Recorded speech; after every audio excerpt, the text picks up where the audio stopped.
Maybe it's because it went quiet. Maybe you have to be doing something. Yeah, well, I don't know. Yeah, but I'm going. So. Are you back up now? Well, I'm meant to be, but I don't know if I am. Okay. I mean, thinking you are and actually being is very different. Two very different things. I'm going to finding out. And I can't access the Zoom entirely at the moment. We'll work it. We'll make it work.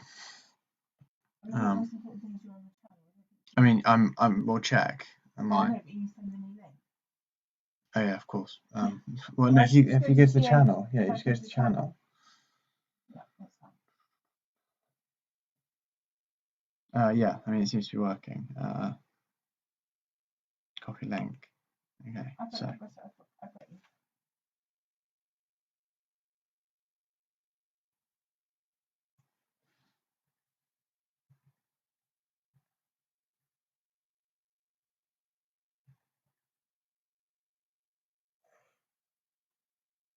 Okay, so I think that's now up. Okay, that should be working. I'm going to go to here. Clear, log in again.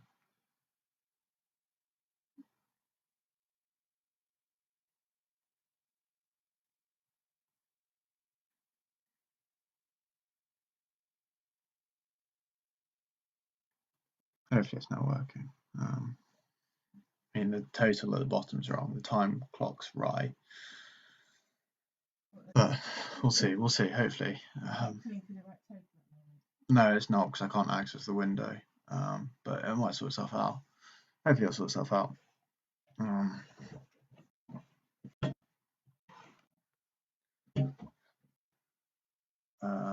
Okay, so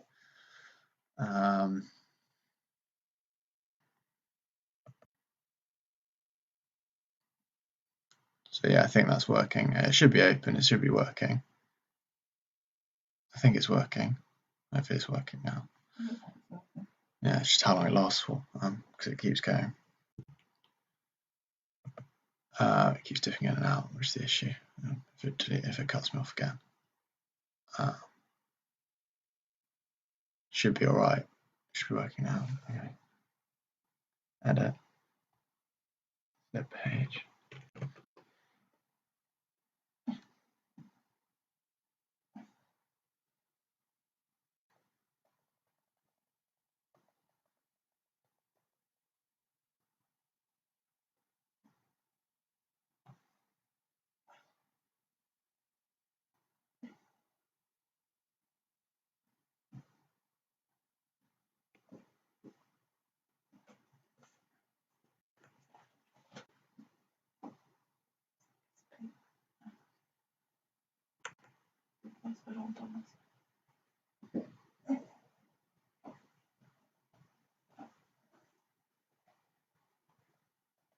Hopefully it's working. It should work.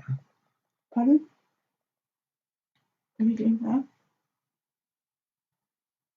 that? Save.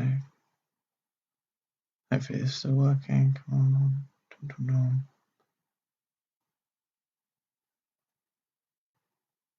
It's still working. Okay, I think it's back. It's up. It's running. Have you got that piece of paper there? Do you want is that one of the notes on? I have no idea. Probably not. No, it's not. Alright, I'll find it. I can write it again if you want me to. But I need a pen. Oh yeah, I'll go and find it. I think that's working again. Hopefully. See? Zoom. Sent out the new link. I'll check.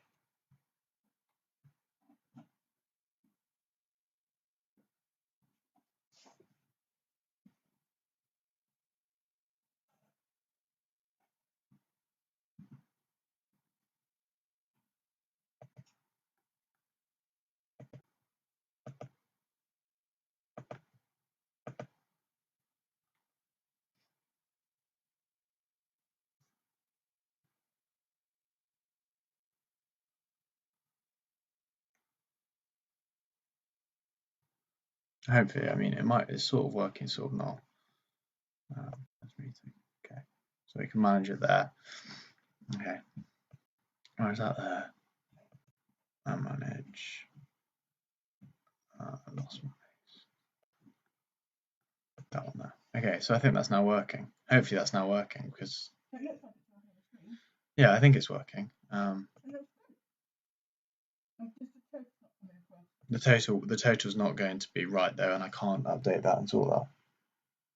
You can't sort that out. No, not without risk. I can try. I'll try now. No, don't try. No, I'll try. I can try now. No, just try. But don't lose it. Don't lose everything. Yeah, exactly. I mean,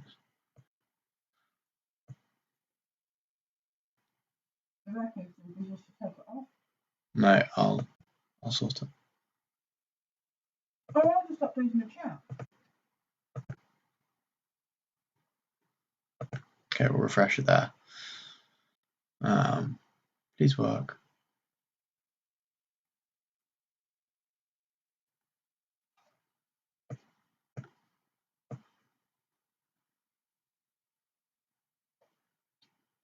You read that time before. Yeah. There you go. It's updated. No. Huh? It won't do on yours yet because there's a delay, but it's updated. Yeah. It has updated. I know it has. So that's fine. Yeah, I think it's working perfectly. Hopefully, you know. I think we're back online. I'm just going to check.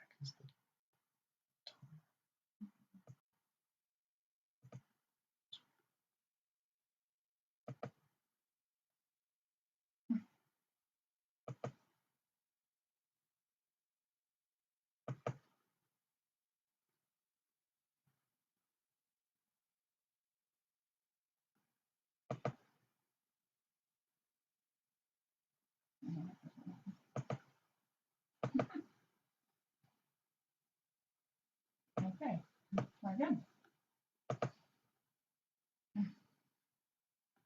Yeah, 84%. It's amazing. Yeah, I know. I'm amazed. It's extraordinary. 84% A new target. of double the target, like the initial target. So what does that make you overall? Well, No, it doesn't matter. We've got a new target. It doesn't matter. I'll figure it out. What's it? We're 935. Is that right? Yeah. Not in my head, but I can do it on a calculator. We are 170%. That's amazing. I think. Yeah. 170%.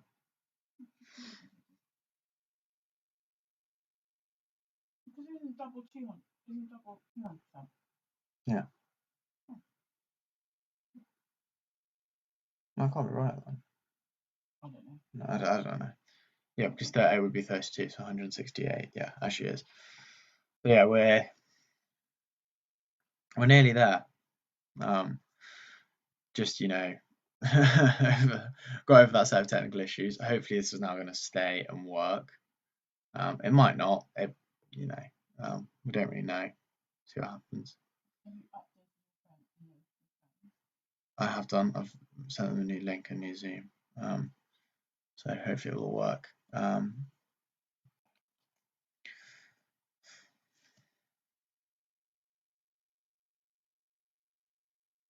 Just checking. I think it's all updated and working now. Yeah, it looks like it's all working. So I think we're sorted-ish, as sorted as we are going to be. So that's what matters. So we're at a point where it's semi-working. I mean, it was never going to run smoothly, was it? No. So yeah. What? We've had a bit at the end. Because yeah, it needs to be a full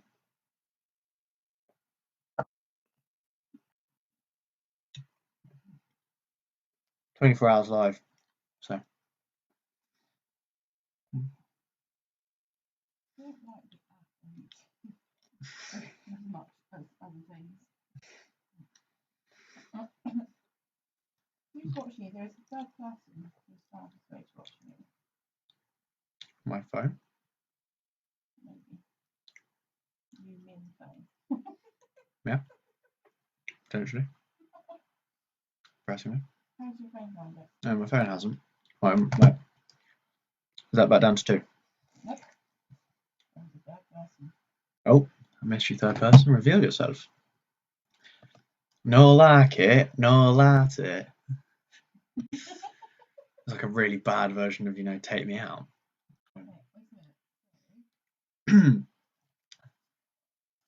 Yeah.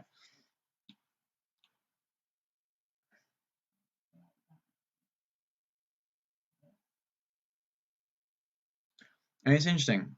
So £50 you said could fund a heart screening.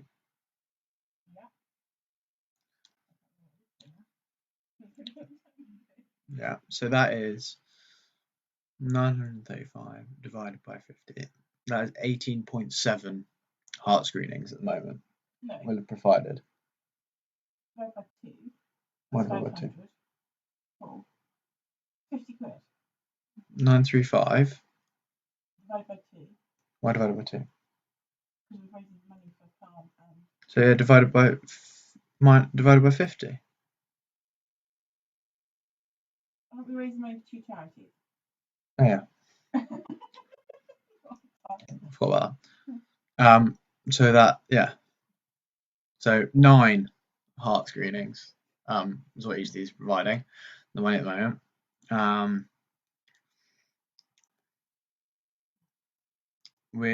That's what? So what is it divided by 2? 935. It's 467.5. Divide that by 80.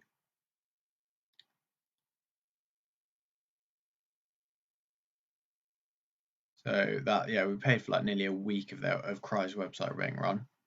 No, not Calm's website, sorry, being run. Yeah. Yeah, I am. Funnily enough, I've been awake since whatever time. So.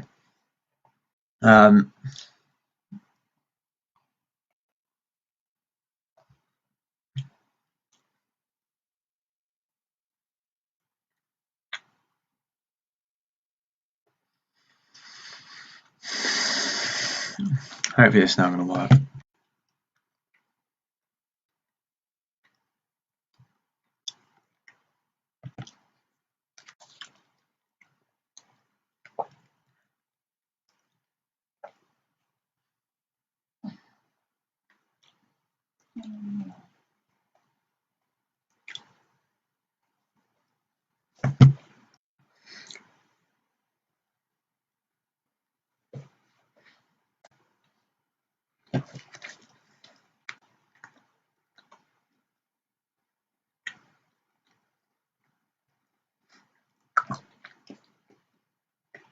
Okay. Sorted there, sorted there.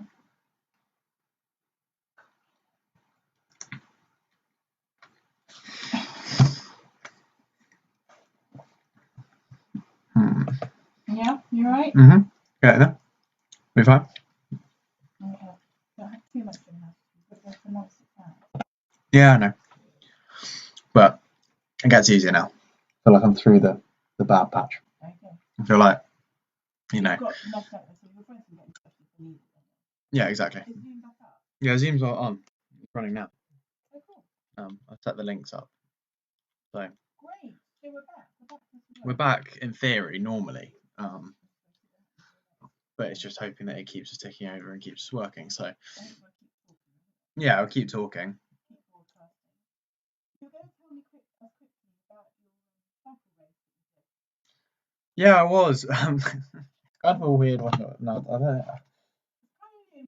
Yeah, because because like this, it didn't go smoothly. So, as part of this fundraising effort, I decided that it would be a good idea to, sort of themed around this 55 miles. So the 555, which is the original target, 55 miles being the distance run in the Scottish Highlands Peaks race. So I thought, I can't run 55 miles. Well, I mean, I could over a series of days, but I wanted to try and do something in one go. So I thought I'd cycle for 55 miles So I did. I cycled. The plan was to cycle around the Malvern Hills, around the bottom, and basically do those 55 miles. And I think it was something like there is a few bits of video footage and things, but I'm not going to try and risk getting them up at the moment. I'm just gonna talk. Yeah, there are a few bits of video footage and stuff, but like, really, I think what I found was that, getting it round. I'm trying to think what I'm saying. But I tried to do this 55 miles, and like with this, it never goes smoothly. It doesn't ever. I mean, a challenge should never go smoothly. That's why it's a challenge, isn't it? That's the whole point of it. I think a challenge should always be something that you. Yeah, exactly. But exactly, it should never be a smooth road. It should always, kick back at you. I doubt you'd find anyone from Tour de France cyclists to people who just go out on a daily ride every so often who things go smoothly for. No, you're not being told to be quiet. I'm just trying to talk. No. I mean, so I decided that it'd be a good idea to cycle these 55 miles, and I set off. I feel like I'm literally talking to myself, but it's fine. And no, it doesn't. But it's talking. That is what it counts. It's sharing. It's telling the story. It's offering. It's reaching out, touching me, touching you, sweet Caroline. Right. So, whoever tunes in at that moment, someone else just tuned in. That is a very interesting moment you're going to be tuning in at. I mean, without any context onto that, you just joined to me looking like I've actually gone insane. If you are joining us after the night, don't worry, I am still sane. I am still alive. I am still making it through at the moment, although we're pushing it. As you'll see, the stream has changed to stream number 3. Because in effect, what happened was stream number 1 failed. Don't quite know what happened, but it collapsed. Stream number 2 then did the same. And then, so now on to stream number 3. The plan now, though, is because, I mean, we're going to see what happens, but I feel in many ways that I want to complete a challenge, and the challenge was 24 hours going for it. So we'll see what happens when we get to that 12 o'clock mark. But if we push it and keep going to try and make up the team when we weren't live, the time when we weren't live, which is about half an hour, then we can keep pushing on and we can keep doing that, and we'll give that a go. So we'll see what that means. See what happens then. The plan though is, as I say, to keep going now, and that was the thing with my cycle ride that I did, these 55 miles, that, as I say, it wasn't something that went particularly smoothly. I set off and I got through it, but I had the first thing that really hit was that I had to change my seat before I went, and that came loose very quickly. I was then trying to record the whole thing on a GoPro, and I managed to break the GoPro mount. The GoPro survives, and I've got the footage, but I broke a GoPro mount within 20k of heading off, which wasn't brilliant. I probably had fixing the seat, the GoPro mount, and issues. I probably took about 20 minutes to do 2k, which is ridiculously slow. I mean, you can walk like double that in. Well, you can walk at least that in that time. I mean, probably more. But yeah, so that was a slow patch. Then kept going, and got faced with the diversion, which added more, added a new hill, which I hadn't expected, which is fine, and it's not that big of a deal. And then, kept going, my seat came loose again, and then the big one struck, which was getting a puncture, and I think fail to prepare, prepare to fail is probably the phrase that quickly comes to mind at this point, because it was at this point I decided that I would forget tire levers. And tire levers are these small little blue levers. I mean, they're not levers, but they're like, yeah, levers. I mean, they're like little crowbars, basically, and they're to help you get your tire off when you have a puncture, so you can put a new inner tube in. And I forgot those, as I've been repeatedly told by George Bramwell was stupid on multiple levels. So yeah, did that. That happened, unfortunately. But we got through it, and then couldn't get the tire off and couldn't re-inflate it. Reinflate it. And yeah, so couldn't reinflate it, and that meant that I had to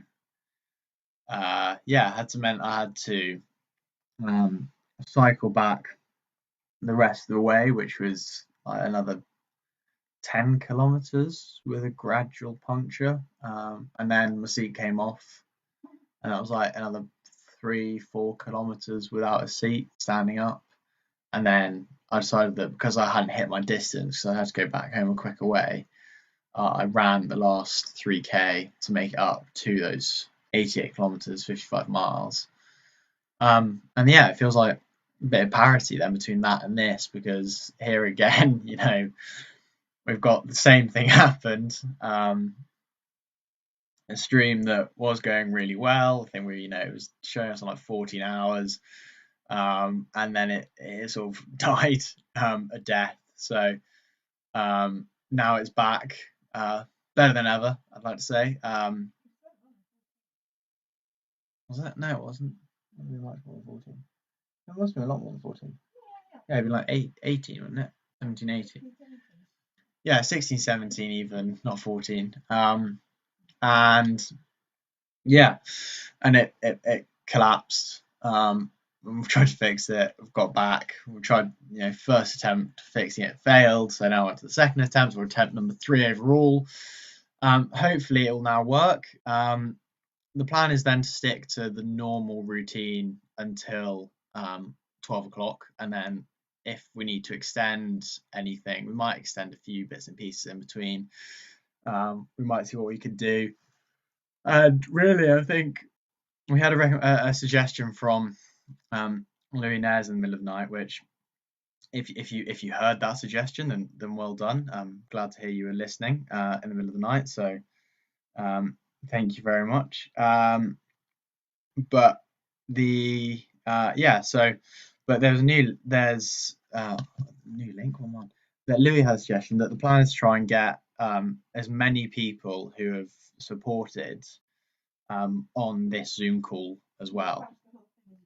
Yeah, we're going to crash the whole thing as we go out. That's the plan. Well, it's quite a good idea. So yeah, anyone who has donated, who's on at the time, anyone who. What? We'll think it through.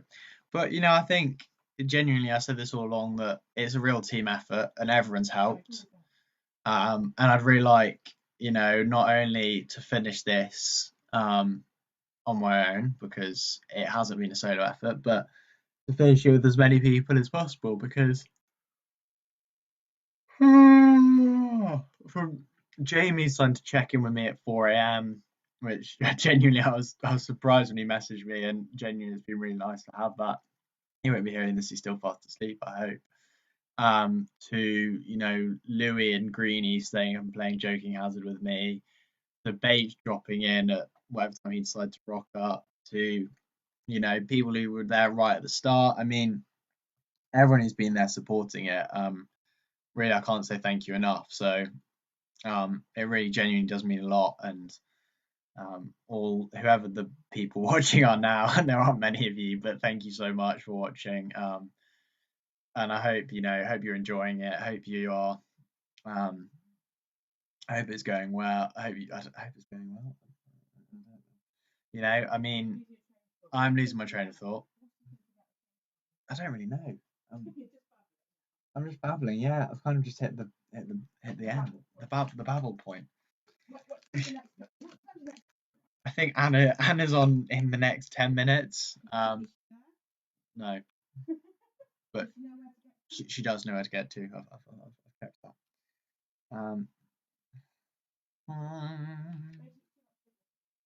I'm not going to. You're going to leave as well now. Oh, the seat's really uncomfortable as well. I've been sat on this seat way too long. Ow. Okay, there we go. Wait, stretch. It's tiring.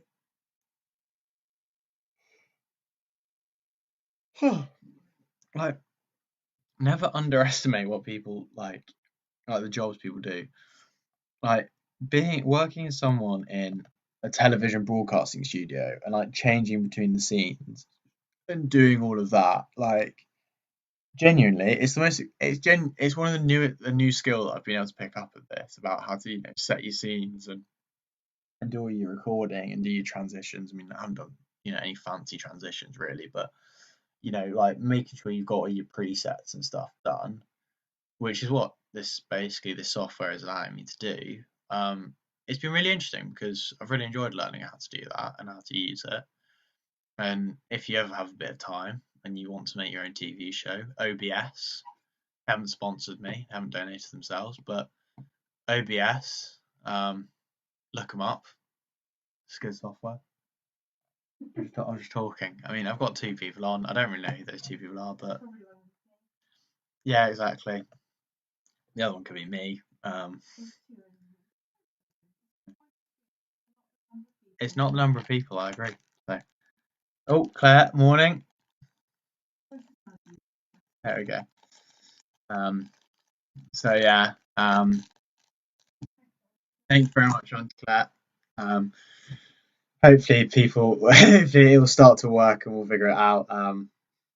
It's been a bit of an eventful last hour. 2 crashes, a complete crash on Zoom, which was a bit annoying, but it's back up now. I think everything's connected. Hopefully it's just going to last now for the remaining 5 hours, 31 minutes and 20 something seconds to get us through. It'll keep it ticking over. Pardon? Yeah, we're going to go a bit longer. We'll potentially go for the next 6 hours. Yeah, I think when we get there, I mean, I need to think of something to fill it, but we'll get there. No, we've already got an hour and 10 minutes. Yeah, so do I. Yeah, I mean, I have, but I haven't really done any editing on it. I could play the SIPR film again. That's like 3 minutes. Oh, we're ready. So our next segment, and we call this the morning show for the next few hours through until 12. We're going to have a real mix of things, and the first thing of those is kicking us off is Anna's joining me. I might have mucked this up on doing this, but Anna is going to be joining me, and we're going to be having a quick chat about the music, the sort of the desert island discs of COVID-19 in effect. I mean, what the songs that are getting Anna through, the songs that are getting other people through. Hopefully this is going to work. Here we go. I think this is not working.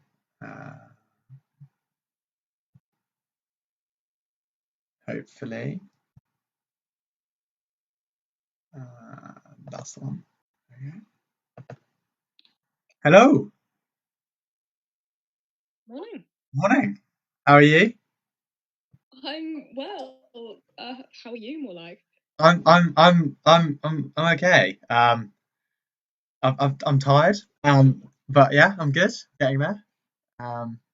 Fantastic. You're sounding a little bit manic, sort of like. Yeah. Well, it sort of like crashed and then crashed again, and then YouTube decided that it didn't want to let me stream, and then we sorted it. So we're all good now. We're back. We're working, which is all all sorted and all what we needed.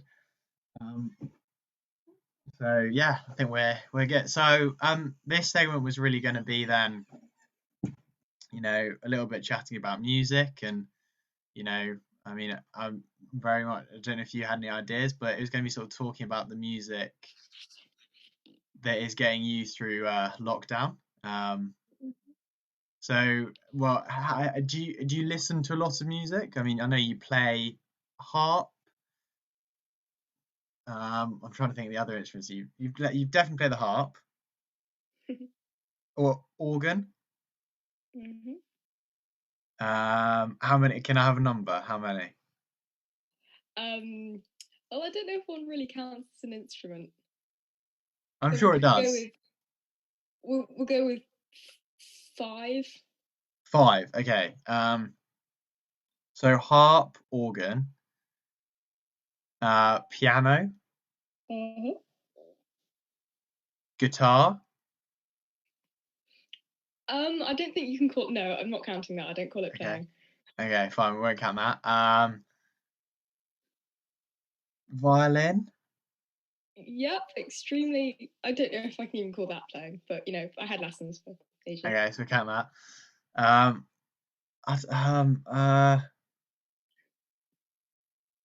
Is it something really obvious? I don't know. It's quite a big one. It's bigger than harp. Oh, bigger than a harp. A brass instrument. No, I don't know if you've already said it. It's kind of a wind instrument. I have no idea. I'm stuck. But it needs like a whole church. Oh, an organ. Yeah. Yeah. Yeah. So have you obviously you can't play an organ at the moment, but have you been still playing a lot of music then? Yeah, I've been practicing. Been trying to practice every day. Hasn't really worked, but I've done a lot of practice. I'm working my pieces, and it definitely keeps me sane. Just working at something and enjoying mastering something, and it comes so much more quickly because I've got more time to practice, which is really satisfying. Yeah, I think that's definitely really true. It's definitely a lot more. It's nice having that thing to focus on, and sort of even with this, although it's been a challenge, it's been nice to have something to try and organise and sort and do, because I think filling the time when in reality we haven't got as much of an obvious timetable at the moment, it's really important to keep busy and do those sorts of things. And then apart from playing your own music, what music do you really like to listen to get you through the lockdown and stuff? What sort of your recommendations? Well, my little list. No. I listen to lots of different types of things. When I'm at school, I definitely listen to a lot more soft rock, because the person next door, Tiggy, is always listening to the Arctic Monkeys. So I'm just there yeah, I'll do that too. So first on my list is "Be More Kind" by Frank Turner. Because Frank Turner is just great. Anyways, he's such a good guy, great music. One of our running friends got me into it, Orlando. And yeah, it's a really, really lovely song, quite apt for the moment. Its general message is this final refrain at the end of each chorus is, in a world that's decided to lose its mind, be more kind. And it's a really, really lovely song. It's quite chilled out. Usually he's using lots of drums and quite he's not really an electric kind of guy, but he uses lots of really loud guitar, and it's always really fast and rhythmic. But this is really chilled out, and it's just finger picking on the guitar, and it's really calm, and it's got a lovely message. So that's my first one, because it's just such a lovely song, and it makes me feel serene inside.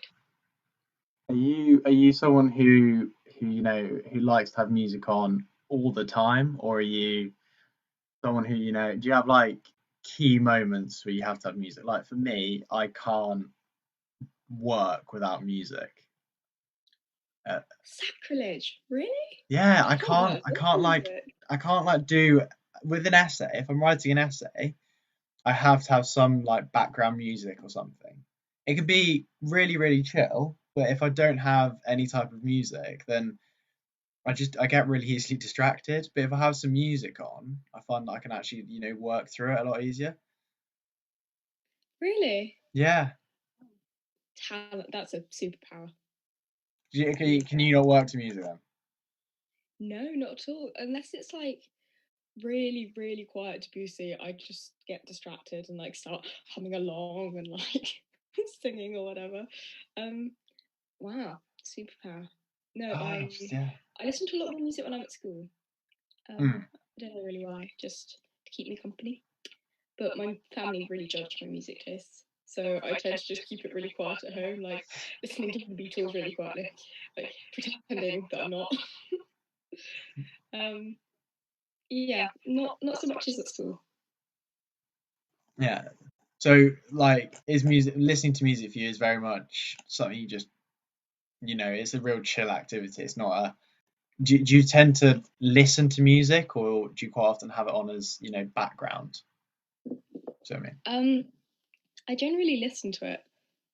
Like, actually, the main time I listen to it is when I'm just feeling a bit down, and I just like sit in my room listening to some music to just chill out for a bit. Yeah, that's the main time actually. I'm not generally a background kind of person. Yeah, that's really different to me because I don't think I don't think I've ever like properly listened to a piece of music. Really? Yeah, I don't think I ever have. Like, I don't. Well, no, I probably have, but I don't. I think I'm like I say, I can't work without music on in the background. But then I don't think I can just listen to music either. I have to be like doing something. Be it, going for like a run or a walk or like I don't know, doing something else. But I think if I just sort of sat there and listened to music, I don't think I really enjoy it. I think I enjoy it a lot less, which is weird, I guess. But I can believe it. Yeah. Shall I move on to yeah, we'll go on to number 2. Well, I mentioned them, but I just love them, and I think they're dying, and they're a bit underrated nowadays, but they're still so good. As the Beatles, and Strawberry Fields Forever, because it's such a weird, psychedelic, chilled out kind of song, and it makes I'm feeling, I don't know, we're all feeling a bit stressed during this lockdown, so things that make you feel a bit floaty and a bit light, and they're just really enjoyable because they just carry away to Strawberry Fields. Yeah, that's my second suggestion for you. I recommend you do actually listen to it. There's I'm making notes. a really cool way that they made the synth kind of sound in the background. They're not actually using a synth. It's like a I can't remember how they did it, but it was like a piano, and they put it through all sorts of different looping, different tracking, and like they used all sorts of weird psychedelic effects, which were mechanical rather than digital, to make it sound so floaty. So That's yeah, quite great. Does music production interest you a lot then? Not really. I'm not gonna lie. Really? Yeah, I don't know. I've got cousins who are mad about it, but I don't know. I like listening to it and I like playing it, but nowadays in the modern age where we're doing everything digitally, I'm not really too fussed about fiddling with little knobs and things. I know that's a massive simplification, and my apologies to anyone who's watching who's going sacrilege. But no, I just like listening to it, and it's really interesting. It's interesting to see how they've layered it and what kind of effect they're using, and some of the crazy things that people do to get really cool noises. I love that, but I suppose I'm not interested in music mixing. That's the thing. Also, I had a really bad experience with Sibelius once, and I think I'm scarred. Oh, do we want to know more? Not really. It was just part song. I was just trying to get it to work, and it like wouldn't. And it's not very interesting. Yeah, I mean, I think it's interesting though, because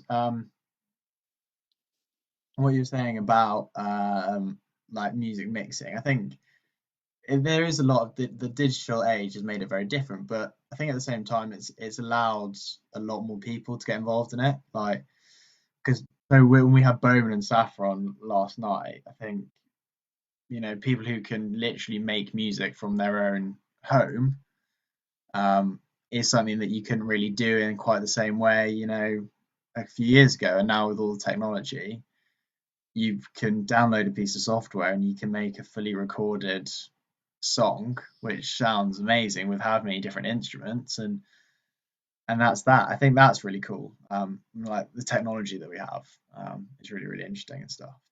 Yeah, agreed. Yeah, I definitely agree there. I don't know. I think pop music wise, how were they, by the way? Bowman and Saffron, did we get lots of donations and comments because of that amazing music? They were amazing. They're absolutely inspirational. I love those two. Yeah, admittedly, I love the way that technology has helped people, has like reached out to people. I know it's such a cliche, but it's really helped people develop their talents. Yeah, I think that's really true. I think that's definitely really true. What's your what's your number 3 then? My number 3, it's a bit of a weird one, a bit left field. I love German music. The German pop industry and rock industry and rap industry at the moment is so vibrant. if it was a town in England, it would be like up and coming. It's really, really cool. And there's a band called Anime Kantereit, which is all the surnames of people in the band, like together into a classic German Frankenword. And it's called Du liegst in meinem Bett, which means you're lying in my bed, literally. But their songs are so angsty. All of them are like, and I remember when we were together, but now I'm really sad that you're gone. And they're quite like Christian society. But this I was listening to it and it just surprised me because it's so chilled out. It's actually in a major key for once, and it's really happy. And the lyrics were like, you're lying in my bed and I'm a bird and I can fly and I want to lie here forever, and it's just really happy and also chilled out. All this music's chilled out because I've just been wanting to calm. Yeah, I think everyone needs a bit of that at the moment. That's definitely true. Yeah. Have you? I mean, you say like about. I mean, obviously you have an interest, despite not wanting to produce music. You have an interest though about like the keys and stuff like that. I mean, as you said, like you definitely have a musical ear, don't you? So, have you ever written your own music by choice? I'm not saying as part of like a music lesson, but. I have written some things. I went through an angsty stage when we were in like kind of 3rd to 5th form, quite a large angsty stage, which was writing like classic piano songs about how I was feeling really moody. So I wrote a few of those, definitely a few of those. But the things I'm most proud of, it was for GCSE, to be fair, but the pieces I wrote for GCSE I was super proud of, because they were a bit orchestral, which I love that style of music. I've got a few here. I've got so many songs for you, and yeah, those were the ones I was really proud of, but also part songs here. I've never really written a cappella before. I've listened to lots of it. It's really cool style. The way that they use voices to actually sound like instruments. I know it sounds really silly, but kind of the categories and the roles that different instruments play. Yeah. So I was proud of that. I think that's amazing. I genuinely agree. Like, the way a cappella works with using, like, it is just extraordinary. I mean, everyone obviously knows it from like Pitch Perfect, but then when you actually hear it in person, and like when I went to the US, we had like an a cappella group perform to us. So we had I think we had 2, and genuinely, Pitch Perfect. Like house singing is amazing, and True School's house singing, but like when you see an a cappella group that like rehearses every week of the year to do that, I mean, the way they sort of distort the sound to make it sound, like a full-on band is amazing. I mean, it's such a talent to be able to do it. It doesn't sound like humans making the sound. It's incredible. It's really weird, but really cool at the same time. Yeah, it's awesome. Yeah. Well, I mean, so we've gone from the Beatles to Germany to where I can't remember where we started now. Frank Turner. Frank Turner, that was it. Where's number 4? I'm gonna go something classical because gotta have one in there. But it's kind of interesting classical, and it's super chilled out. It's Debussy, Arabesque number 1 and 2, particularly number 1.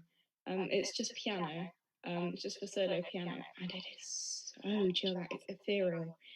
Debussy style is he uses the pedal a lot, so that all the notes keep vibrating and like kind of collide over each other to make sort of like sea of just amazing vibrating piano sounds. It's beautiful. I don't know where I tripped over it. I listen to some Chopin, but I don't listen to that much piano. But this is beautiful and so calming. Really, if you're gonna write anyone down, write this one down because it is so beautiful and chilled out. I'm writing them all down. I just haven't written apart from Frank Turner, I hadn't written him down, but I'm writing him down now. You write spelling anime Canterite. Oh. Yeah, I'm just gonna sort of go German, anime. I mean, it's correct. It's an emergency, so I don't think it's that. What was it? Anime Canterme? Canterite. Canterite, okay. That was a joke. And what was the song? Du liegst in meinem Bett. Oh, it's really bright.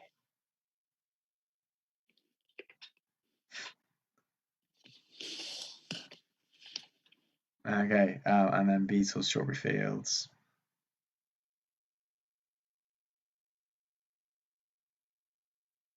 Okay.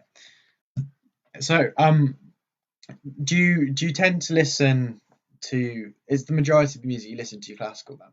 What do you say? Not really. It really depends on the day. Like I listened to loads of Beatles last night just because I was in the mood. But then sometimes I listen to loads of like orchestral classical music. Sometimes it'll just be like the entire works of Chopin. I'm a bit of a sucker for sort of like Tchaikovsky type massive Russian orchestral pieces because they're just so cool. I've got one here for you actually. Moldau by Smetana is just enormous. It's huge. They use like 6 bassoons because you need 6 bassoons. It's crashing, and it was actually like a rebellion piece during the war, which they used to play as like a symbol of national solidarity when they were being invaded by the Soviets because they didn't want to be. But no, I love pop music and soft rock especially, and my guilty pleasure, German rap. I just love it. It's such a mix of music. Yeah, well, you can get bored of one type of music, and you can also be quite prejudiced against types of music. Like, I'm not gonna lie, like death metal and heavy metal aren't really my styles. I don't really go in for that. But I love me a bit of German rap music. It's clever. It's very clever. In European music in general, I think gets a bit neglected because like French and Spanish pop songs are the most vanilla, boring stuff you'll ever listen to. But I disagree with you on that. Oh, some French pop songs are good. I haven't listened to enough Spanish to make a judgment on it, but some French pop songs are okay. I do agree with you. I don't entirely retract that statement because a lot of very bland vanilla stuff comes after that industry. But agreed. What's it we always listen to? Métroïne with Papouté. And what's the other one? Capote. Papouté. Yeah. Yeah. exactly. Like there's some banging tunes. It's just they're not there's not as many. I'll concede that there are a few dry patches, but there's still some good music. There's this one song, Le Dernier Danse by Indila, which is killing because it's such a. I think it's really popular in France. So whenever I'm listening to like French pop music, then it always comes up, and there's this little piano intro. As soon as I hear it, I go like, ah, just like jump and go to the next one.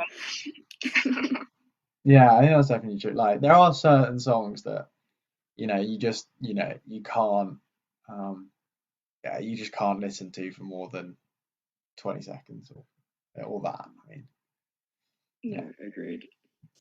Unpopular opinion, I hate Dancing in the Moonlight by Top Loader. Oh no, it's such a good song. It's the do do do do do.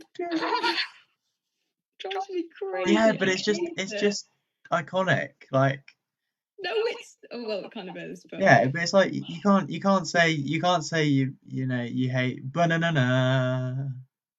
Like it's just like an associated piece of music. You can't hate it because of that.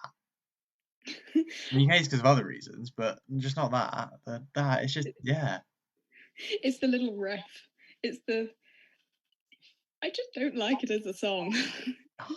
Like the lyrics, the melody, the chord progression, the riff. I can't stand any of it. Yeah, I think I've heard it a million times. Yeah, that is overplayed. I will concede that. It definitely is overplayed. But is there any songs that you find really annoying?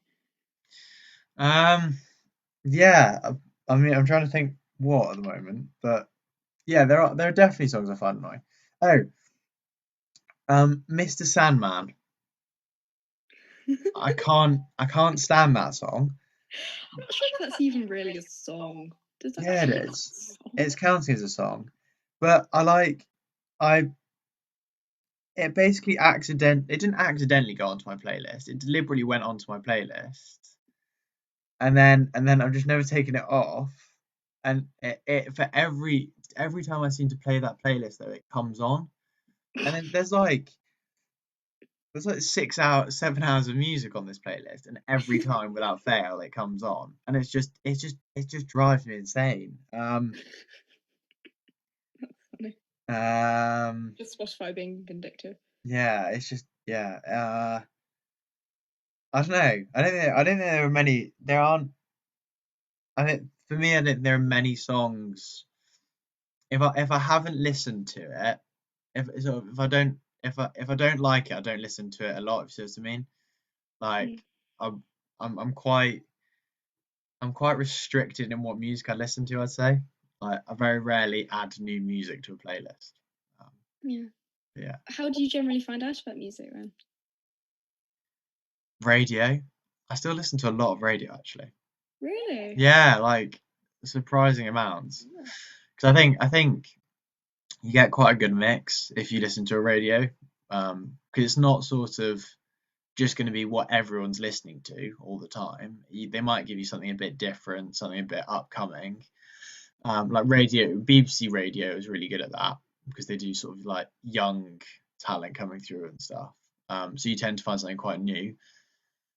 And then I just think you get like a real mix of genres as well. That it's not all like pop songs. You get a bit of rap in there as well. You get a real mix of different styles, and it just gives you quite a good balance to it.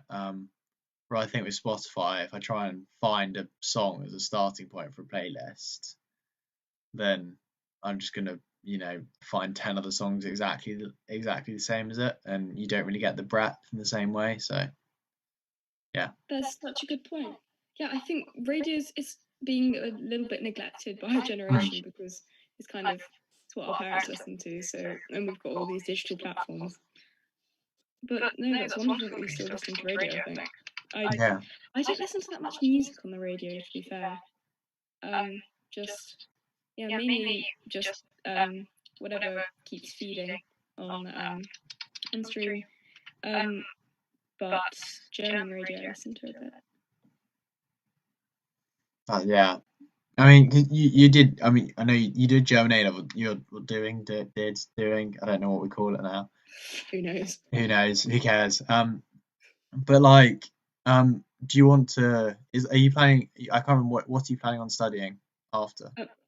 English, hopefully, but hopefully I can like interweave other things into it. It's quite a good subject like that. Yeah, that should be really interesting. What have you got? Another song? What's the next one on the list? Next one, it's by Buffalo Springfield. It's probably the only song that anyone actually knows by Buffalo Springfield. It's called For What It's Worth, but it's that one that goes, something's happening here. What it is ain't exactly clear, because no one actually knows the name of the song.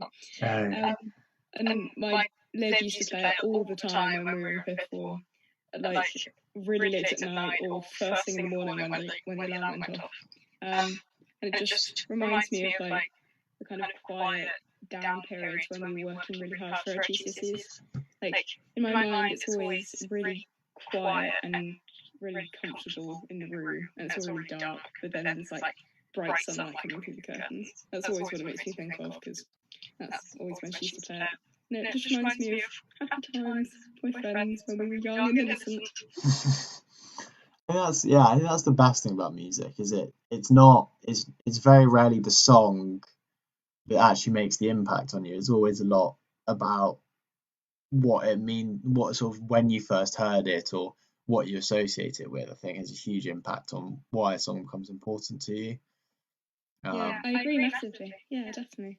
Some people, I think sometimes people like songs that you can't stand because they have lovely associations with it, which even if you were privy to, you'd probably not really care. Yeah, exactly. I think it is really it's music is.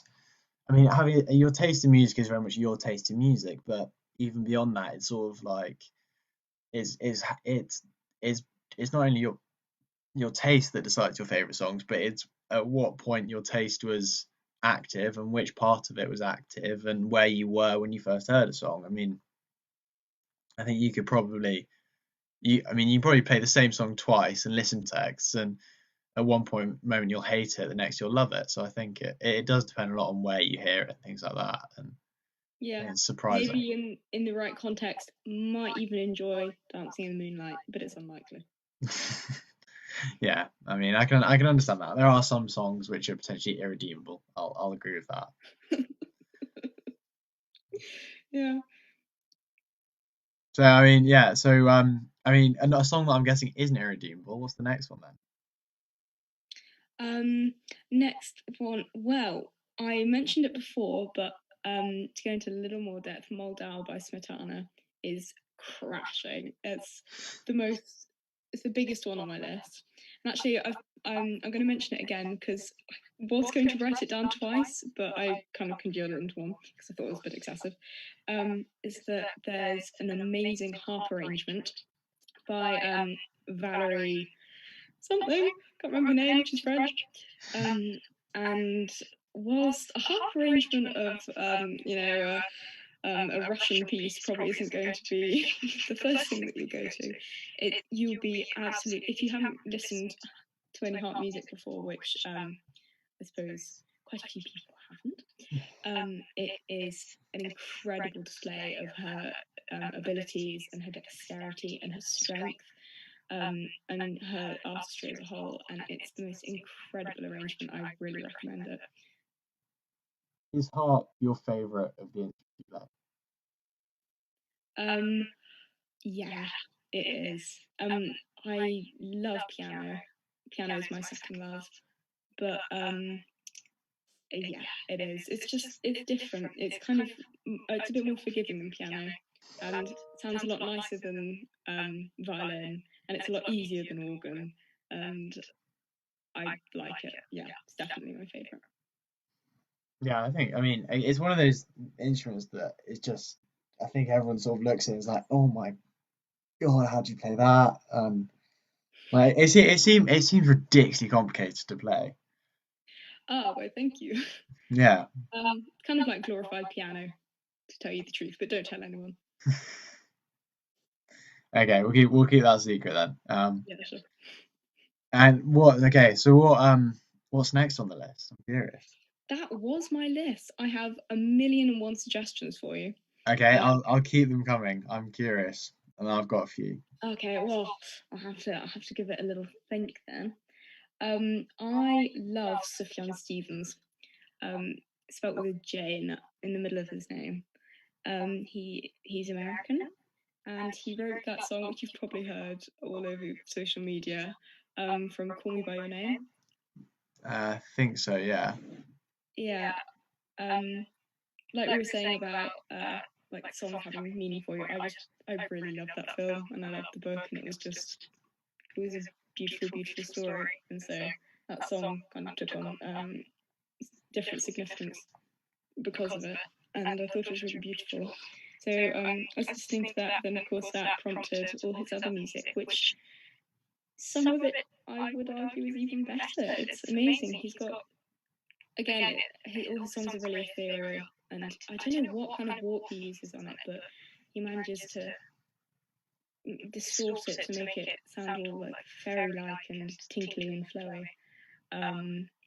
And his music's really personal, because he had, of course, like every artist, he had some really tough life experiences when he was younger, and they're really heartbreaking and beautiful. The Only Reason, that's a particularly good one. The Willow Lake Monster, that's a fab one.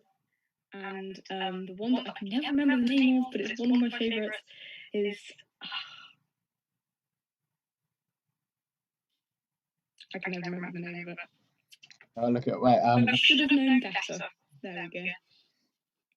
Yeah. I'll listen. I'll all those. I've got this. Yeah, do. I mean, it's a bit Lana Del Rey kind of depressing, but less like poppy. It's more like piano and quite like Frank Turner in a way, but less rocky. Let's have a look. I think like, as I say, because I'm someone who doesn't really listen to music. I sort of listen to I listen to music just because I'm doing something. I mean, it's very rare I don't have music on, because like it doesn't really matter what I'm doing. I quite like just have some background noise with it. But like, so I think all the songs that I've got are really ones that mean something to me because of when I heard them and things like that. So like, for the first one is basically Scouting for Girls, but they're pretty much anything on the album. They're like 2010 album. Well, no, even they're like 2007 album. I think anything on that was like is really like means a lot for me because I remember it was when I was living out in France. It was like the music that would always be played when we were like driving to and from the UK.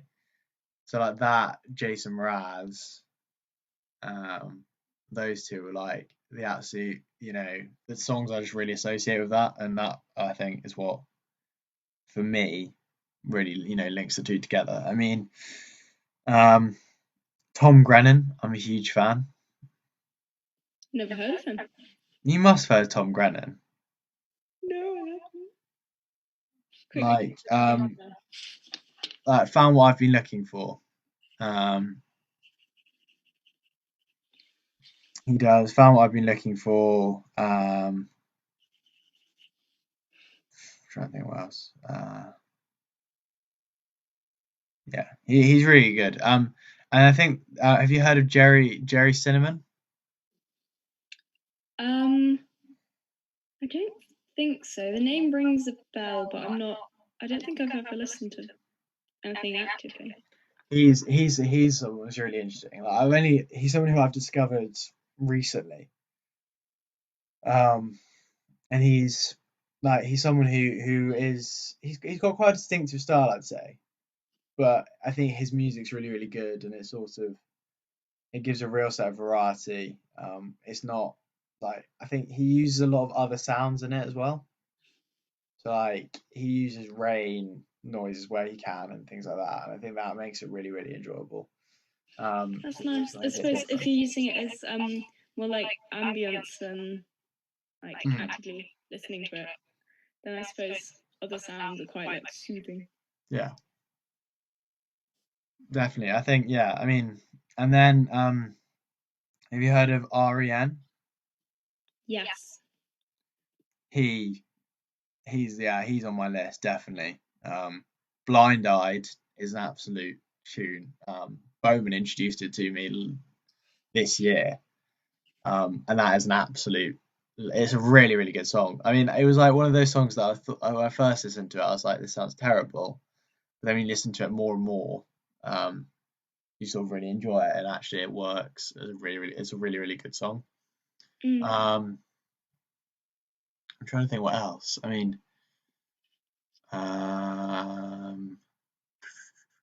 I just had a thought about songs that remind you of things. I can't remember what I was listening to, or my parents were listening to something or other. And that song by George Ezra that came out like a few years ago. Paradise. No, not Paradise. No, Shotgun. That's it, yeah. Yeah. It just came out and I was suddenly like transported back to post GCSE summer. Because it was just on all the time. Yeah. Like, all the time. And it just reminds me of like the freedom of after GCSEs. Yeah, that's something that reminds me of the place. Okay then. If you could only take one of those songs that you've mentioned then and go and like live on a desert island, is stuck with that, which song is it going to be? That's a really tricky one. I don't know. I think probably For What It's Worth by Buffalo Springfield, because it's a happy song, and I don't think I'd be very happy if I was stuck on a desert island. Yeah, that's true.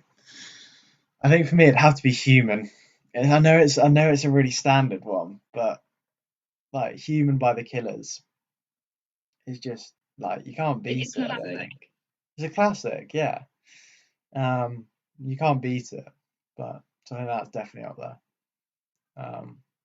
Yeah, I think music is so important though. Like it as I tend to use it a lot as background music, but it does really help in like getting you through when you just need to relax, or if you need a little bit of something in the background, it's really, really useful. Yeah, and it can have such an effect on your mood. Yeah, that's definitely true. Like a drastic effect, and it's the kind of thing where if you wanted to have that effect on your mood, then you might go for a walk, or you might I don't know, like eat something nice. I don't know, but and those are all quite big things. But then something quite small and quite inactive, like listening to a song, can have such an effect on your mood. And music's not just about listening. Sometimes it's about participating. And like you're saying about Saffron and Bowman, like the listening to them and supporting them and supporting young artists and actively engaging with it, like that can also be really important. Like doing something so simple as listening to music can really support any friends who are trying to get into the industry, which is a crushingly difficult industry to get into. Yeah, it really is. I mean, yeah, I mean, that's partially just a plug for Saffron and Bowman, who are absolutely talented. I mean, yeah. I mean, that's been really interesting. I think we've had a mix of music there. I've got some good notes to go off and listen to. You know, at 12 o'clock here, so I'll be listening to those. I'll inevitably fall asleep. So yeah, thank you very much. It's been really interesting hearing your music, hearing what it means to you. Having a chat about it. I'll let you go off. Have you got any plans for the day? Got a few assignments to do. Need to hoover the landing. But no, just gonna go and have a little bit of a nap, and I'll be thinking of you. I'll come and watch later. My family want to come and see a bit. So we'll be watching later. Best of luck. Thank you so much for having me. Well, thanks so much for helping. Thanks so much for the bake off. And yeah, if you join us again later, that'd be brilliant. At the leave us messages or something. So yeah, certainly. See you in a bit. I'll see you there. Bye. Good luck. Thank you. Oh, I think we're perfect. So, yeah, it's keeping going. 4 hours, 48 minutes. We're again was potentially joining us now, but I don't think he can. I'm a bit unsure if he's going to be able to or not. Just checking if I haven't got my timing drastically wrong. No. So we've got an hour or so, just under, to really do that. I'm gonna go for a quick, just go and grab myself a drink again, and be back in a moment or two.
Okay, I'm back.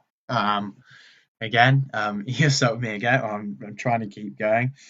Now I think Weir was potentially going to be joining me now, but again, don't really know what his internet issues are. But the whole thing was that we were going to really talk about films and TV series. He might be able to dip in at some point during this. I think he might be able to drop in maybe in the next hour or so. We're not necessarily going to fill the whole hour with talking about films and TV, but I'll have a bit of a chat first about what sort of ideas I've got. I'll have a bit of a think. We might, we might just, figure something out to do. I don't really know what we'll do, but we'll figure something out.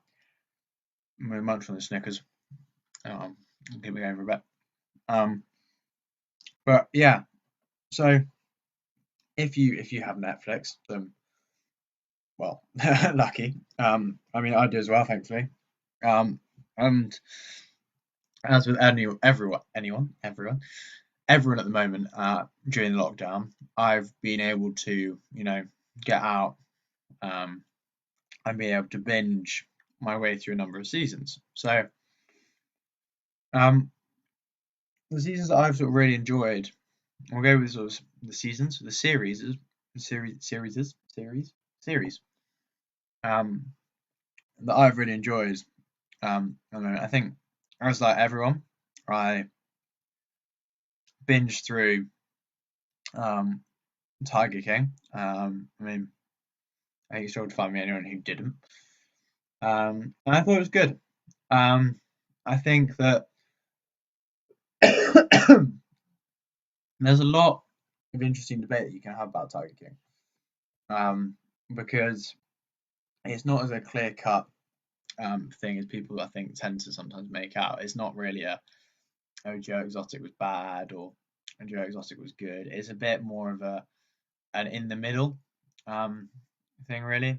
because I think that we've got to consider that it is very much, if you haven't seen Tiger King, obviously it's about Joe Exotic and Carole Baskin, who are both tiger keepers in the US. Well, tiger keepers maybe is the wrong word for Carole Baskin. They both have tigers in their captivity. Yeah, that works. Joe very much does it as a tourism thing. You can go and pet tigers. Carole Baskin, in theory, does it as a conversation. I mean, it's a good conversation starter, but conversation. Conservation project. It's really interesting, and I think it raises a real topical debate about where we sort of draw the line on animal cruelty, and at what point does sort of rescuing animals become harming them. And for me, that was really, really interesting. I'm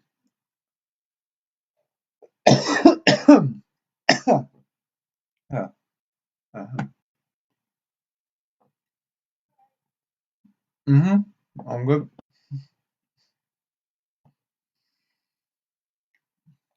Sorry.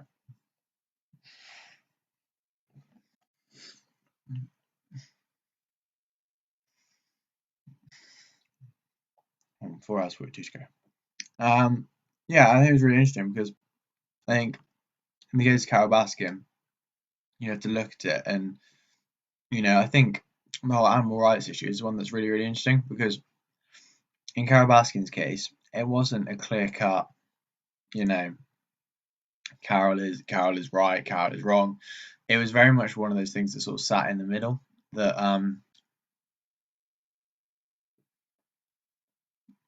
neither one of them was completely in the right. I think that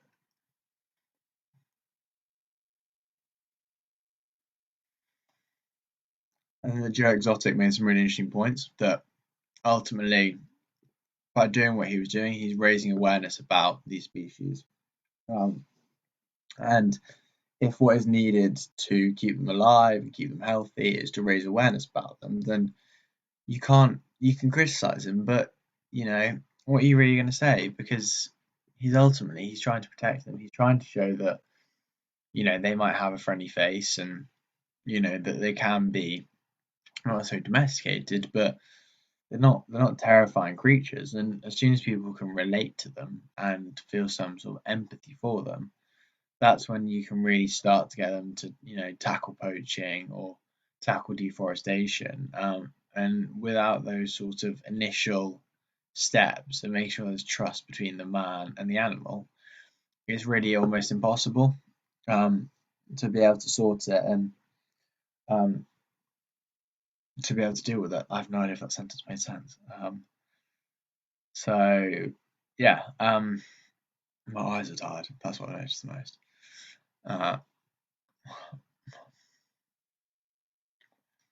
Excuse me for 2 seconds.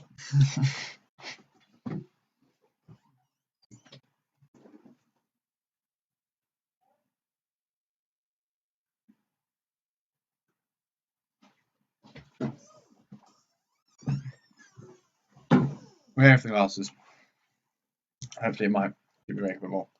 It might not, but I'm confident. We'll see if it helps. It probably won't, but yeah, we'll see. So yeah, I was saying with Joe Exotic, Carole Baskin, and that it's a really it's not a clear cut issue, and I really enjoyed Tiger King because I felt that actually the whole season it understood that, and the way it was made meant that it wasn't a clear cut decision on things. It didn't say, yeah, this is how it is, this is what our call on it is. It didn't, really, I don't feel, project an overall view of the series. I think the subsequent after show potentially did do that too much, but the series itself, I think, acknowledged that Joe potentially had been, deceived, and that equally he was just stupid for doing so, but for being so, I think that real balance of how it's sat in that it's not entirely one part or entirely each side of the argument was really, really well done. So yeah, watched Tiger King, really, really enjoyed that. I then also watched Afterlife. Still haven't finished it yet, but it's really, really worth the watch. It's an amazing series by Ricky Gervais. Season 1 is phenomenal, and season 2 is, for the 3 or so episodes I've seen, it's genuinely one of the most interesting. That's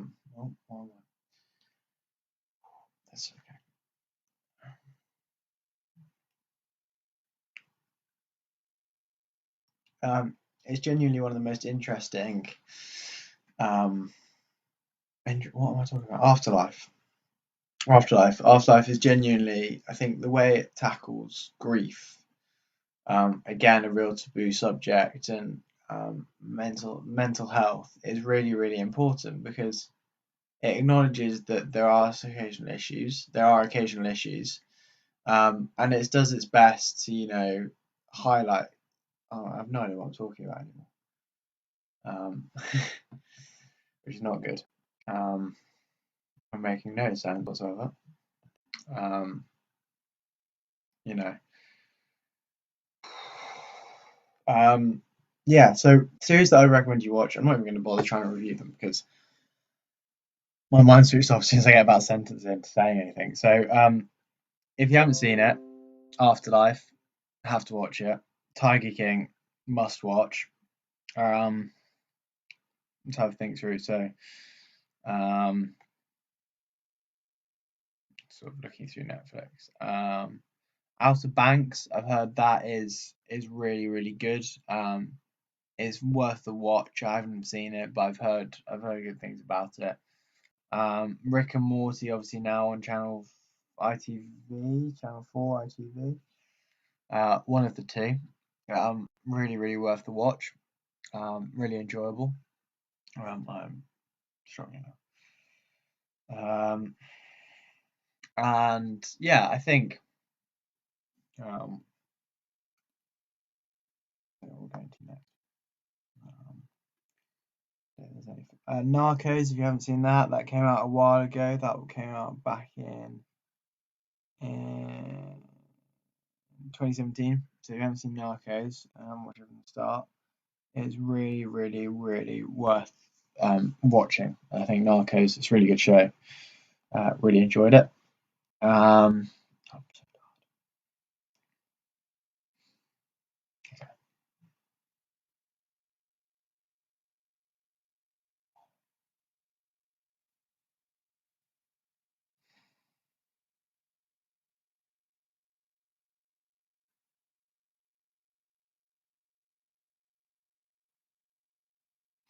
I'm nearly drifting off that. Yeah, I could done this one.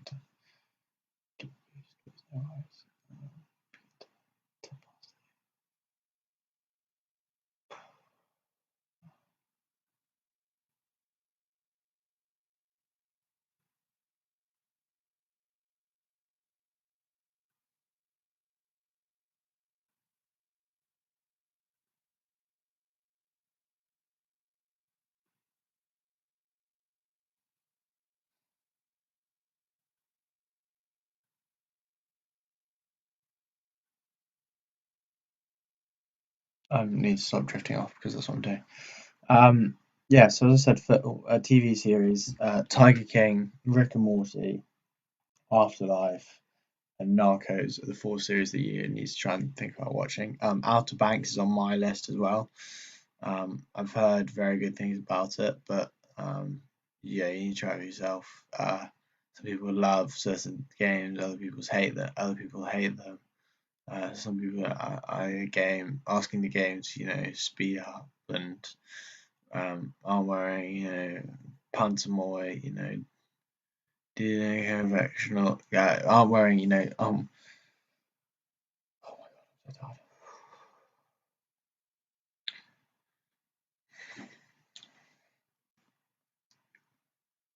Yeah. 7:26. Time feels like it's moving really slowly.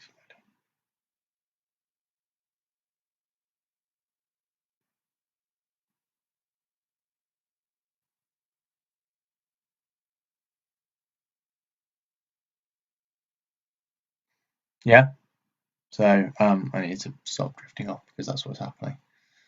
That's going to turn off. I'm not careful. Okay. 1:30. Thinking what we can do. Let's go for it again. It's going to be the plan. We're going to go for it because it worked. It requires a bit of mental capacity, but not a huge amount. And it's something I can simply do and not talk too much. I'll keep them going. So for the next, so just talk you through what's happening the next few sort of bits. Find my mouse. Okay. So so we are, as I say, as you can see from that, we're saying at £935. During the middle of the night, we doubled our overall target to £1,110, which is double the distance of the SIPR sailing race.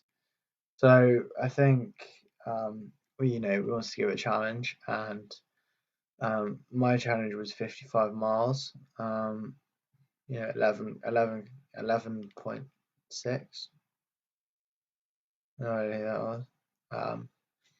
And these are amazing sort of fix-it ideas of how you can build your own equipment and reusing some rotoring. So yeah, really, really worth the watch.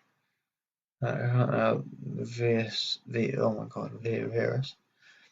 I need to just get out of this thread. I'm very tired.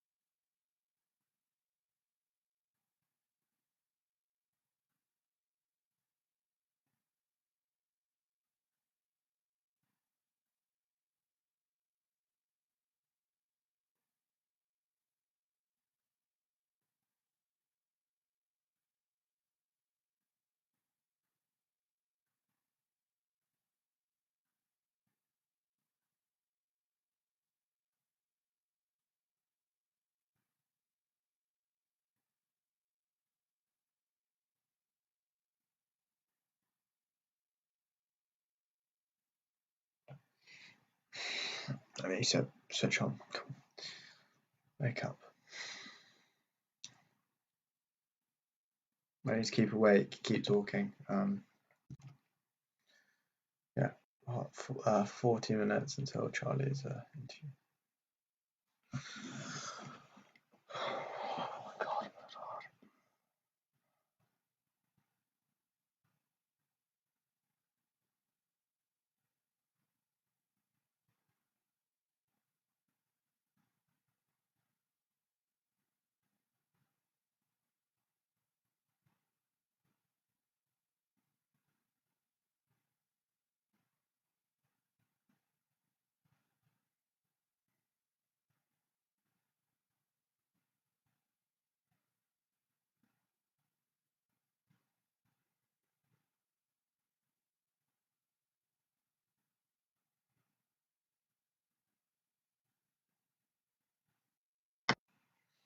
Sorry, yeah, I need to switch back on because I'm drifting off, and that is not good.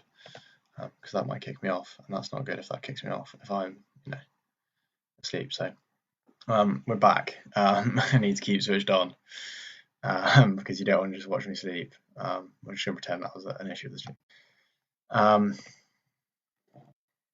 What we're gonna do is we're gonna open up a Frib website, a Frib website again. We're going to ditch the film because I can do with someone to support me if I'm going to do that. I'm going to have 40 minutes of Frib.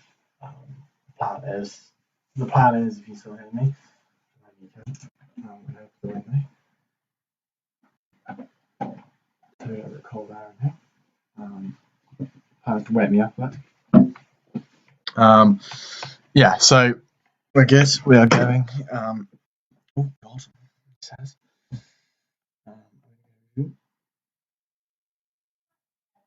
Pardon?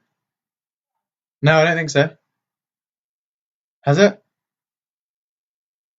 Has it crashed?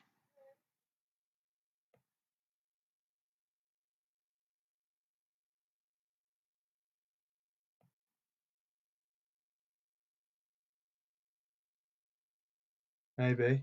No. Yeah. Okay, we're going to keep going.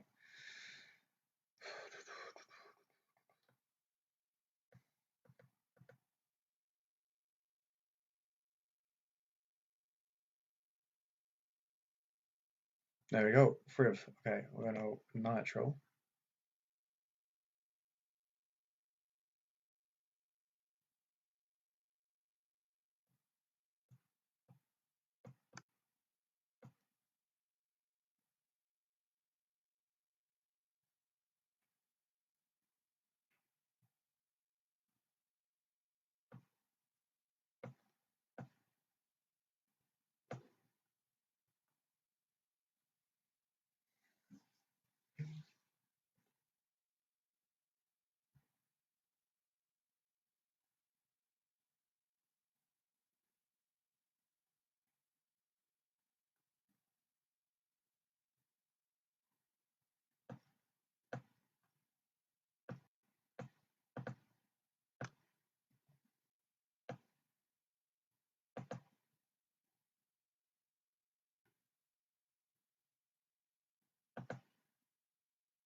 Okay.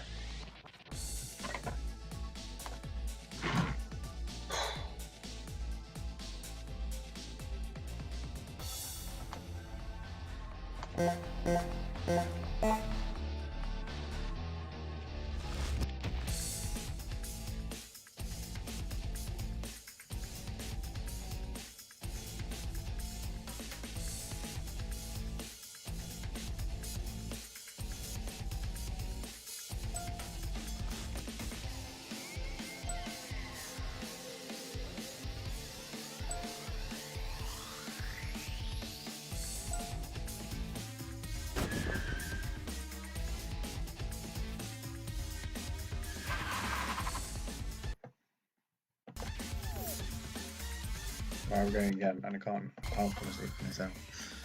Okay.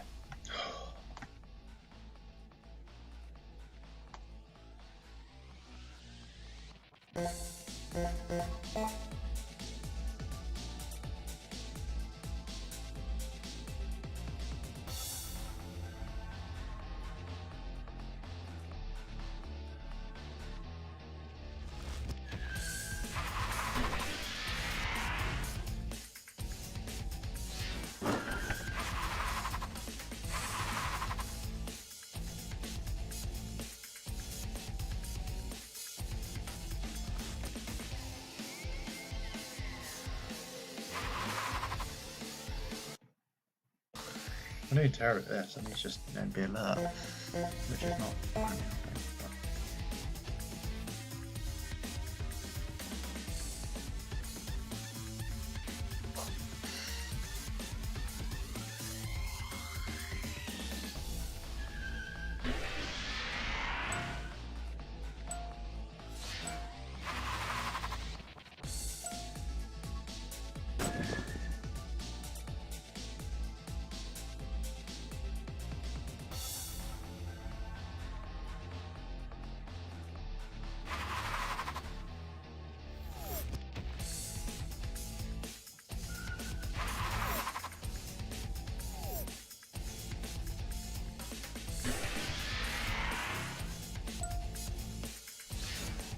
I'm going to change game because that's not working.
Oh, I jumped them clearly, I thought.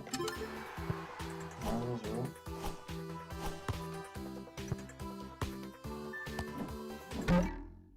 Oh, that's a bit random.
Oh, let's use our brain a bit. Awful to think of Infinity's controls. Okay, couch trigger for you.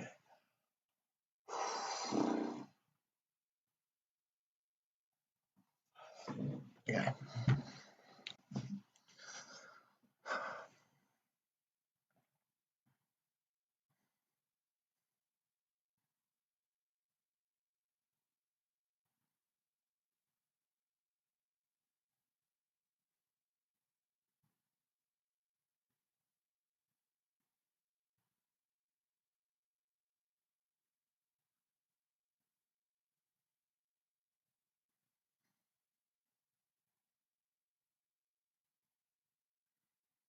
Bit of time to load this.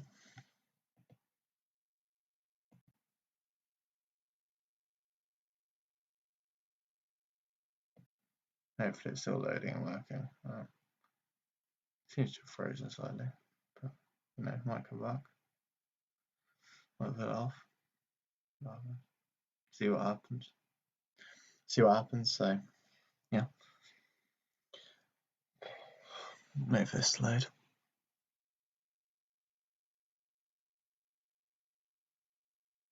Okay, new game.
Oh, my views have gone up.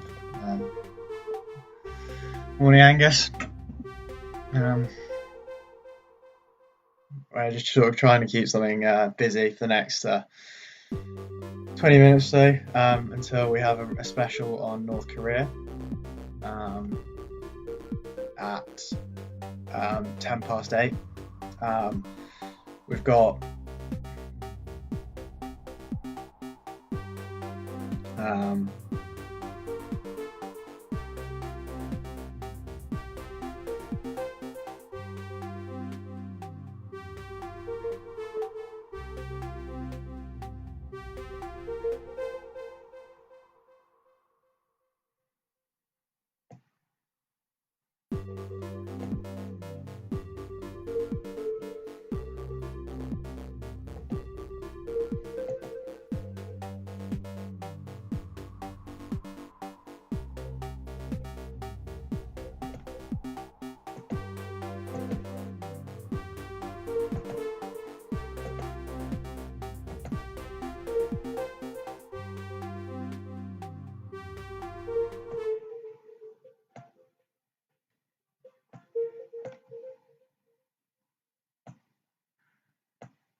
Yeah, so I've got 20:48. I'm going to play for 20 minutes or so, just until we get across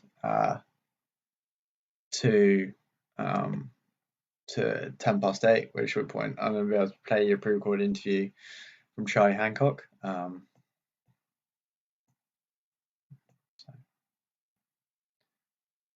give this a go.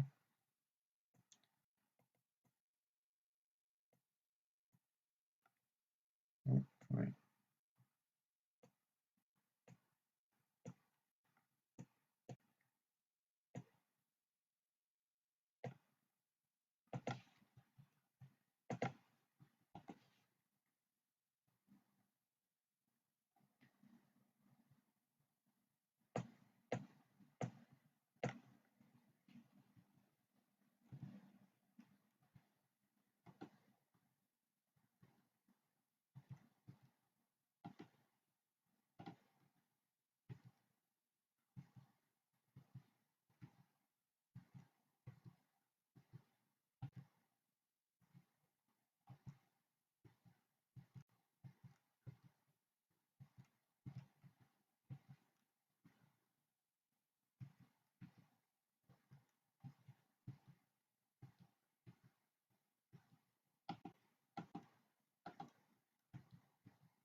So yeah, I was doing this for a bit of time.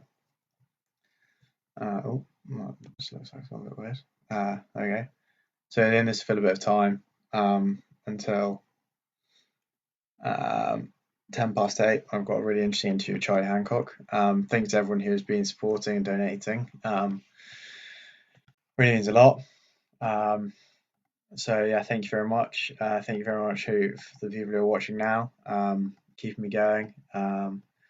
It's been a bit of a tough last few hours. I had the stream fail on us a couple of times, which was a bit frustrating, but we're keeping going now. So it's and we've lost it. Try again. So yeah, we're sort of keeping going now.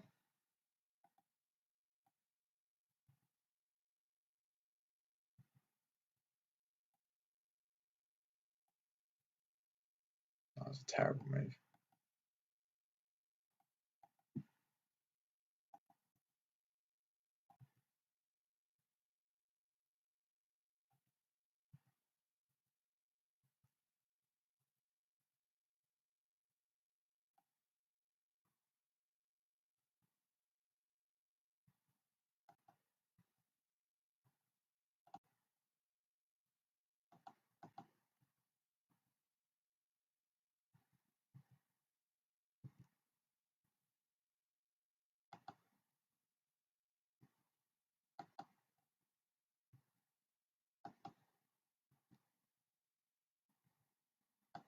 So yeah, last bit is trying to get through this as much as possible.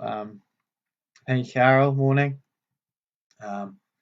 Just about keeping going. Quite tired now at this point. So I think it's sort of the last stint I'm doing really on my own. So after at 8:10, I'll be able to be joined by a few others. Well, I'll have a pre-recorded interview. And then from then on, we sort of got people helping, fill the gaps and things. So hopefully, from then on, it will be again more help from the amazing people who've already been supporting me, all my friends and stuff who've been doing. Oh, that one was lost. No, it can go.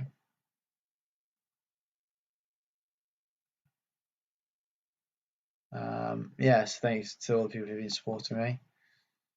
That was a bad move. Okay.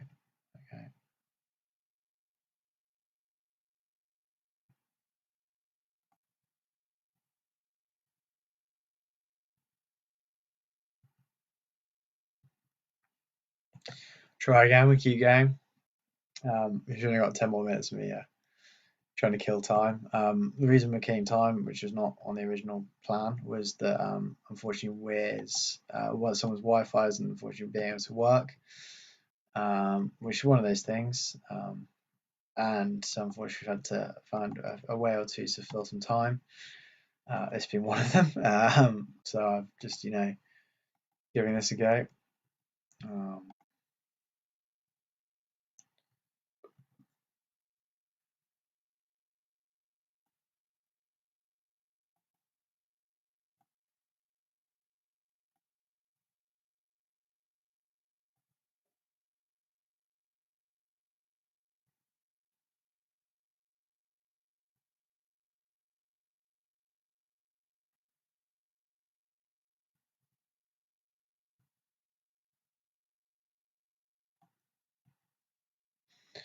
So yeah, we're just about keeping going at this point in time.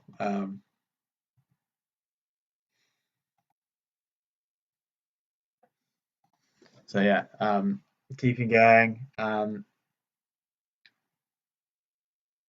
Yeah, thank you, Carol. It has been, it's been going. So in 20 minutes or so, I've got an interview from Charlie Hancock, who's an upper sixth form pupil at Shrewsbury and Moses.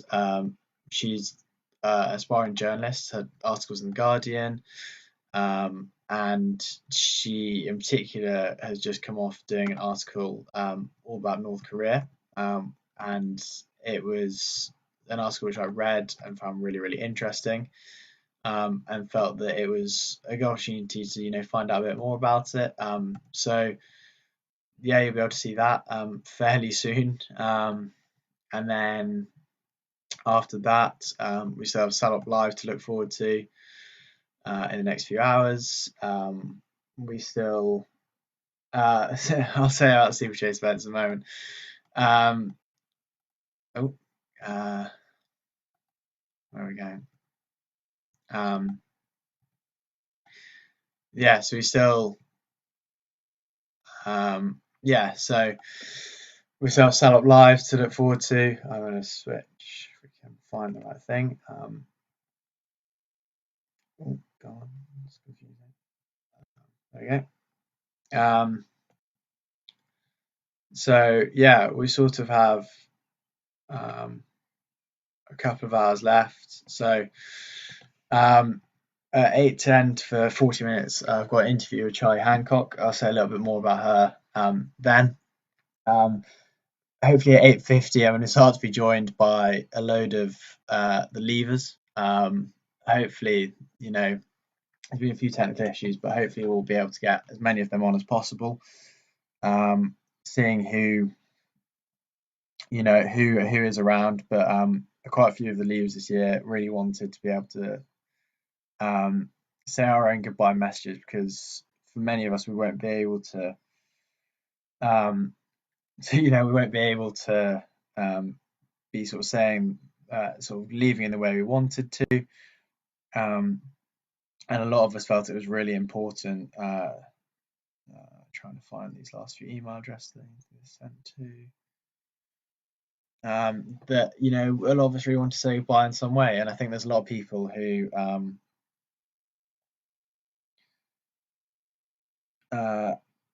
really wanted to say goodbye, send their messages, and a few of them I think will be popping in a bit at 8:50, so we'll be able to talk to them and a few of our leavers' messages and reflect on our time at Shrewsbury. At 10:10, the Salop Live will be joining us for their special hour, and then we'll almost be on that home straight.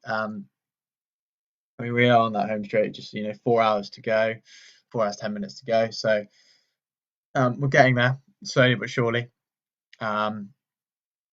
So hopefully it'll be really exciting. About my steeplechase events. It's different this year. Last year, obviously, I was really lucky to be able to run and run at a national level. And I was able to go and run in the national finals. steeplechase is something which haven't really done before. I think I started it 2 years ago now, and it's really, really good fun. It's a very different type of event. At the moment, obviously, you're not able to train, which is a bit weird and a bit different. But yeah, being able to, give my steeplechase a go, being able, I really, really enjoy it. It's quite a different type of event. So it's not just like running around a track, which I always used to find terribly boring. But even with that, as I've sort of got older, I think I've understood there are a lot more tactics to things that than I thought. I think there is a real challenge in steeplechase that you're running around the track and trying to figure out how to jump over some barriers, which is quite a different element to it. Yeah, I really enjoyed it. I'm hoping to continue it and keep it going. This year I was hoping to make the national finals and do that again, but obviously with the pandemic, all of this got cancelled.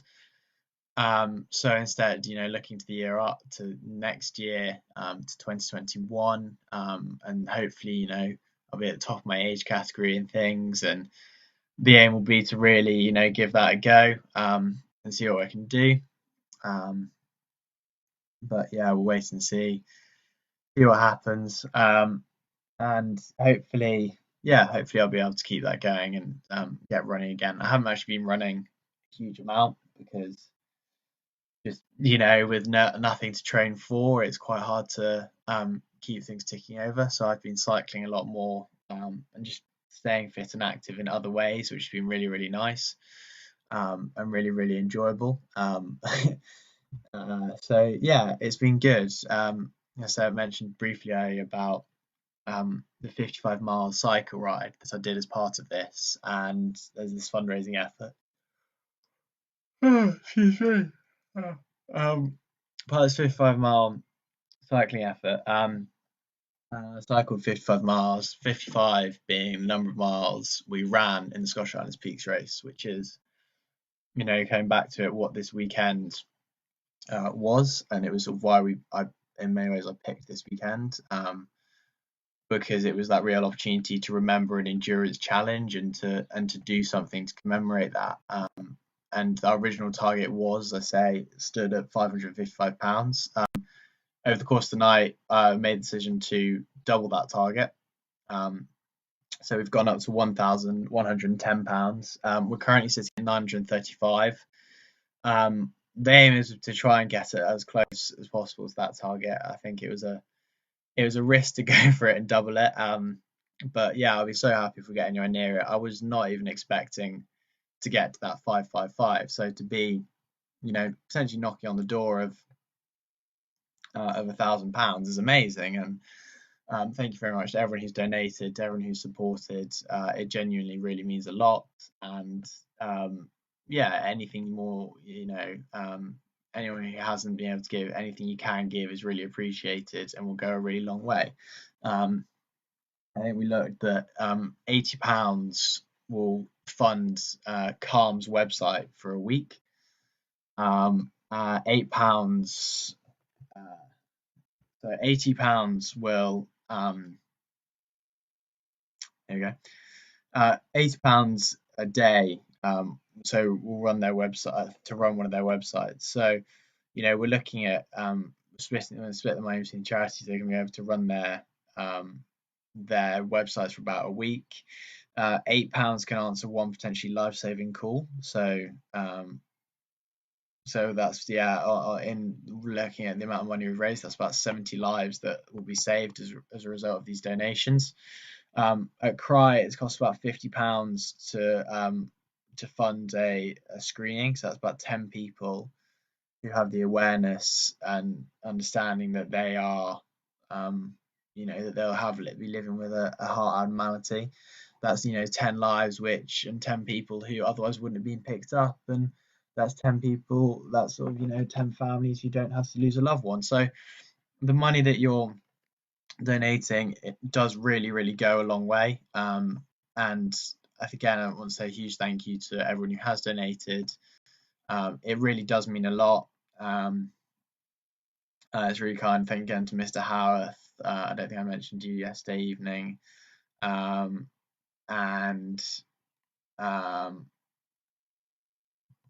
yeah, so thank you very much to everyone who's donated. And yes, thank you very much to everyone who's donated, and it really does mean a lot.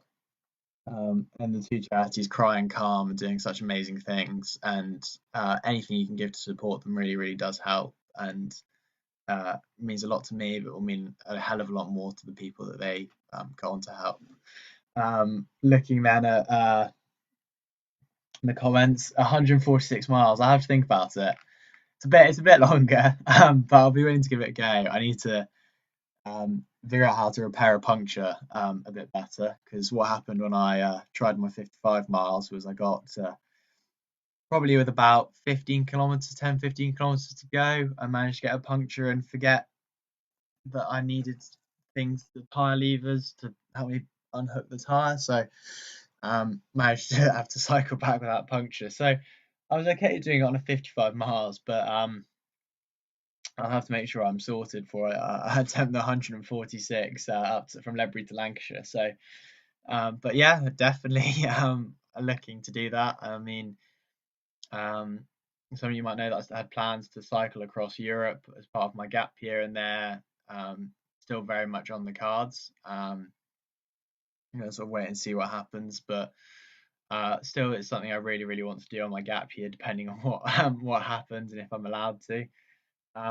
If there's people sort of join now, the reason that this is attempt number 3 is we had the stream crash a few times in sort of around 5 a.m, 6 a.m, which was not the best. But thankfully, I think we've got it back up and running. But yeah, I think it's all sorted now. Hopefully, it will be able for anyone to join as and when. In about 10 minutes, I'll be introducing sort of Charlie, who very kindly pre-recorded an interview with me about North Korea, and just giving you a bit of pretext about that. But yeah, I think it's been I think we've got 4 hours to go. Very much in the last shift. That's the last. I mean, my mental math at this point is slightly gone. So last sixth of this challenge now. So yeah, it's been a real thing. I'm starting to feel the tiredness now, but I think I'm over the hump now. Hopefully, I'm ready to get going. He says, yawning. But yeah, ready to get going. It's just sort of 4 hours left. Some really exciting, good fun things to help fill those in the next few hours. I mean, I'm looking forward to hopefully catching up with quite a few leavers at 8:50. Looking forward to a bit more news and updates at that point shortly after. And then Salop Live, which I think from the sketches I've already seen are really entertaining. So the reason I'm planning to cycle across Europe was that a friend of mine, George Bramwell, and I decided that we wanted to do something active on our gap year. We were going to do it. We thought we'd do it for Cry as well. I mean, whether we what if we will do that, and if we're able to do this project is still something we aren't sure on. How we are able to do it is something that we're very much waiting to see. But when I first intended to go to the Olympics in Tokyo and go and work out there, I was going to try and link my gap year slightly with a common theme. And for me, the easy thing to do was the Olympics. And George and I agreed that we wanted to do a long distance cycle. And then the obvious starting point became Athens. the founding point of the Olympics. And then it was sort of then, well, where do we finish? And we thought maybe Paris, which is where the Olympics will be in 2024. I think, well, 2024, 2020. But I can't remember if they've clarified what's going to happen with the Olympic cycle. But yeah, that's where the next Olympics will be. So I thought might as well cycle across Europe, give it a go. And then we sort of said we'll extend it from Paris, and we thought then why not go London? The Olympic Stadium hosts the British Olympics within Britain of 3 times. So we might as well give that a go. And then we thought, well, let's go the whole hog. So the plan is to cycle from Athens to Much Wenlock, from the starting point of the Olympic Games to the starting point of the modern Olympic Games. The plan is to do it in April, May sort of time next year. Sort of April, May sort of time, 2021. But whether we'll be able to, what state things will be in, is still very much under question. So hopefully it will all pull off, and sort of help it, make sure it works out. But it'll be interesting to see what happens with it, and really wait and see. Not entirely sure if it'll all work, but might as well plan for it, plan for the best, and plan for the best and hope for the best. And if the worst happens, the worst happens, and you've gained a lot out of the planning experience. So we'll see what happens there. I think it was a challenge I wanted to attempt, and so it'll be really interesting to see. I'm just sort of having a look at various social media, seeing if there's anything it needs dealing with. No, we're all good on that.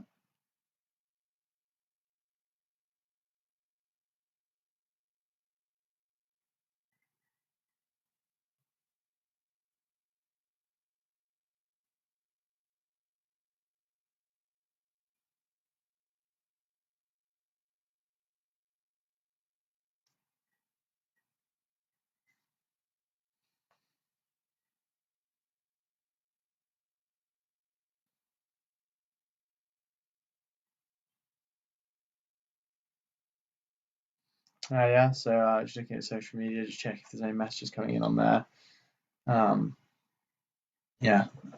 So waiting to see what happens. I think, as I say, in a moment or two, I'll be joined by I won't be joined by, I'll be able to present an interview from Charlie. So I might as well start to give a bit of introduction about Charlie. So Charlie is a pupil who joined Shrewsbury last year as a sixth form entrant into Moses. She is someone who has been an excellent debater and also has a real passion for journalism. She started her own blog, Spyglass Magazine. It's really worth a read. I mean, the breadth of articles that they have is really, really interesting.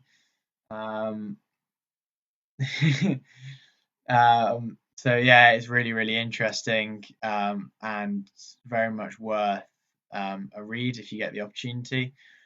And she has also written articles from The Guardian.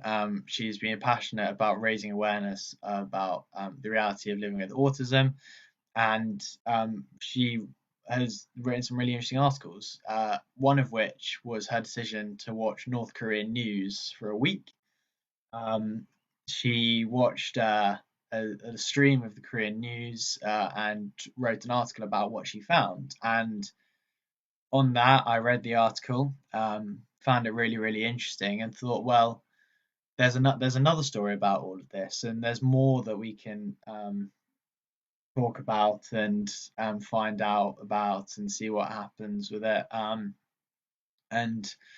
And I thought, well, I might as well see. And Charlie very kindly agreed to have a conversation with me about it. We pre-recorded this interview almost a week ago now, and pardon me. it's really, really interesting. I hope you enjoy it. It was a pleasure to make with Charlie. I really, really enjoyed making it. Just looking before I switch over to this interview.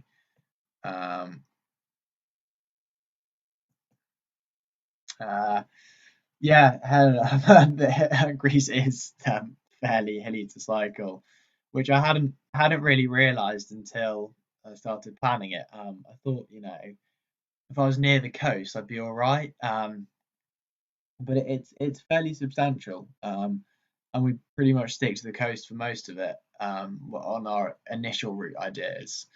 And it's really still very hilly, so we might have to change our routes a bit and go inland. But I think it's a beautiful place to cycle. Looking at some of the photos, they look absolutely stunning. So hopefully it'll be really, really enjoyable. And on the note about, stunning photos and traveling, I'll hand you over to Charlie with her.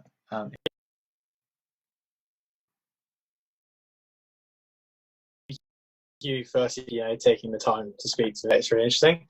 Obviously, you have interest in journalism, but where did that come from, and what's really made you want to start a blog, go on to write The Guardian, and then do a career at journalism? I've always loved communicating. One way I'm autistic, so I can find conversations difficult, but strangely, on the other hand, I'm quite good at public speaking, and I've always enjoyed that. So I'd always love the idea of being able to explain ideas and facts to people at my preschool. I'd regularly give presentations about what I was interested in. And then around probably early 2016, I started to read the news more regularly. And I got involved in some local campaigning and started working with a lot of journalists and realised this is something that I really enjoy, would give me a purpose, and quite good.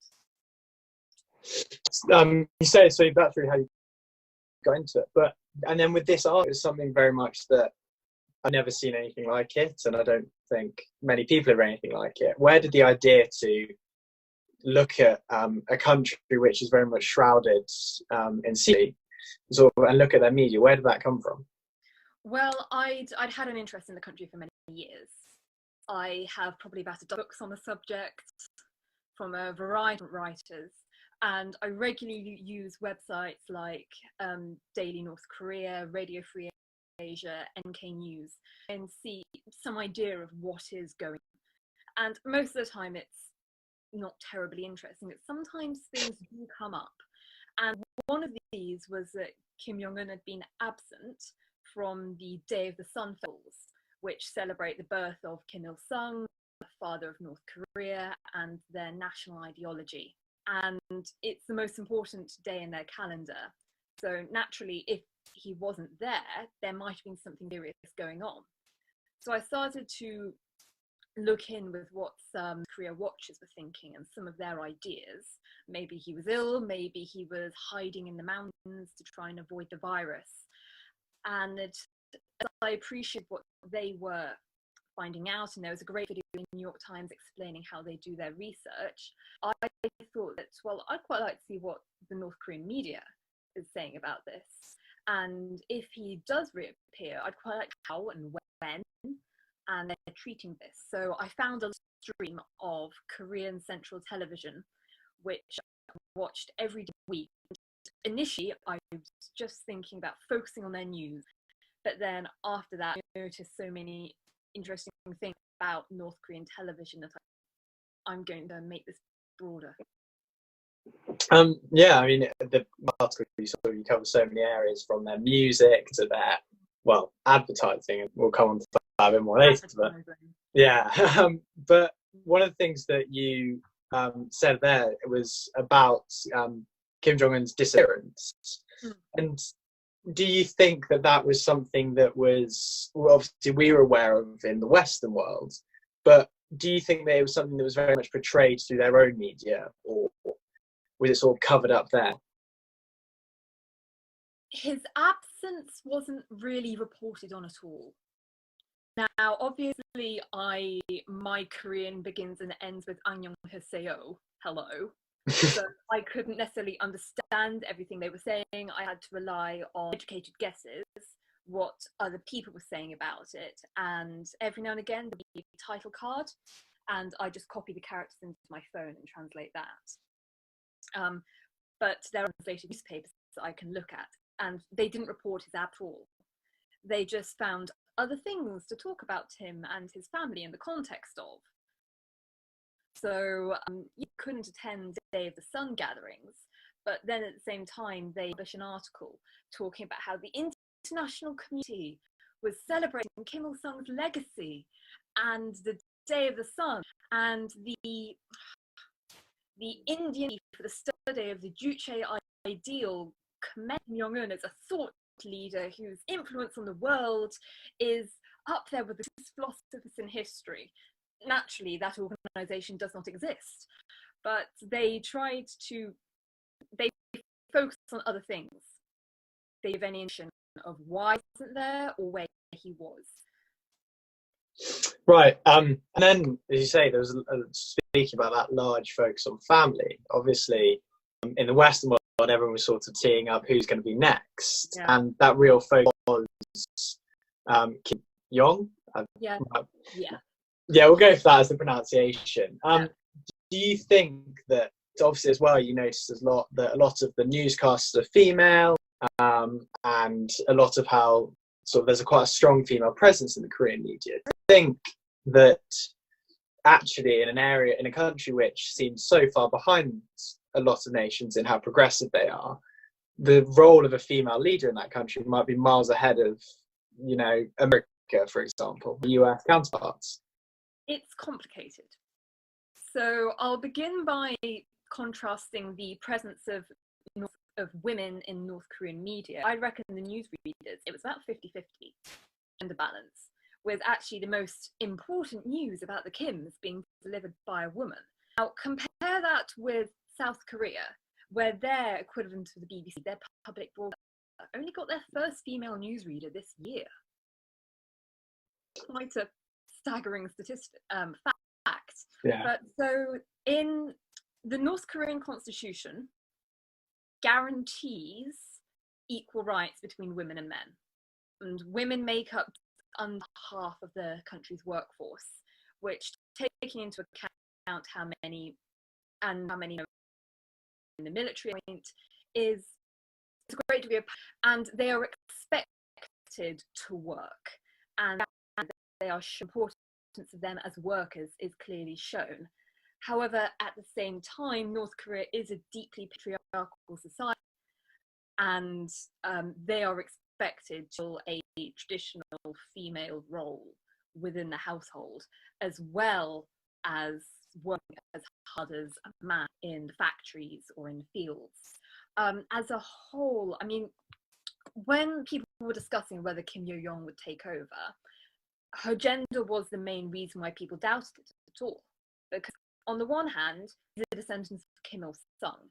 She is of the Manchu bloodline, as they call it, which is extremely important, since it's supposedly through that bloodline that these great powers are bestowed upon this family.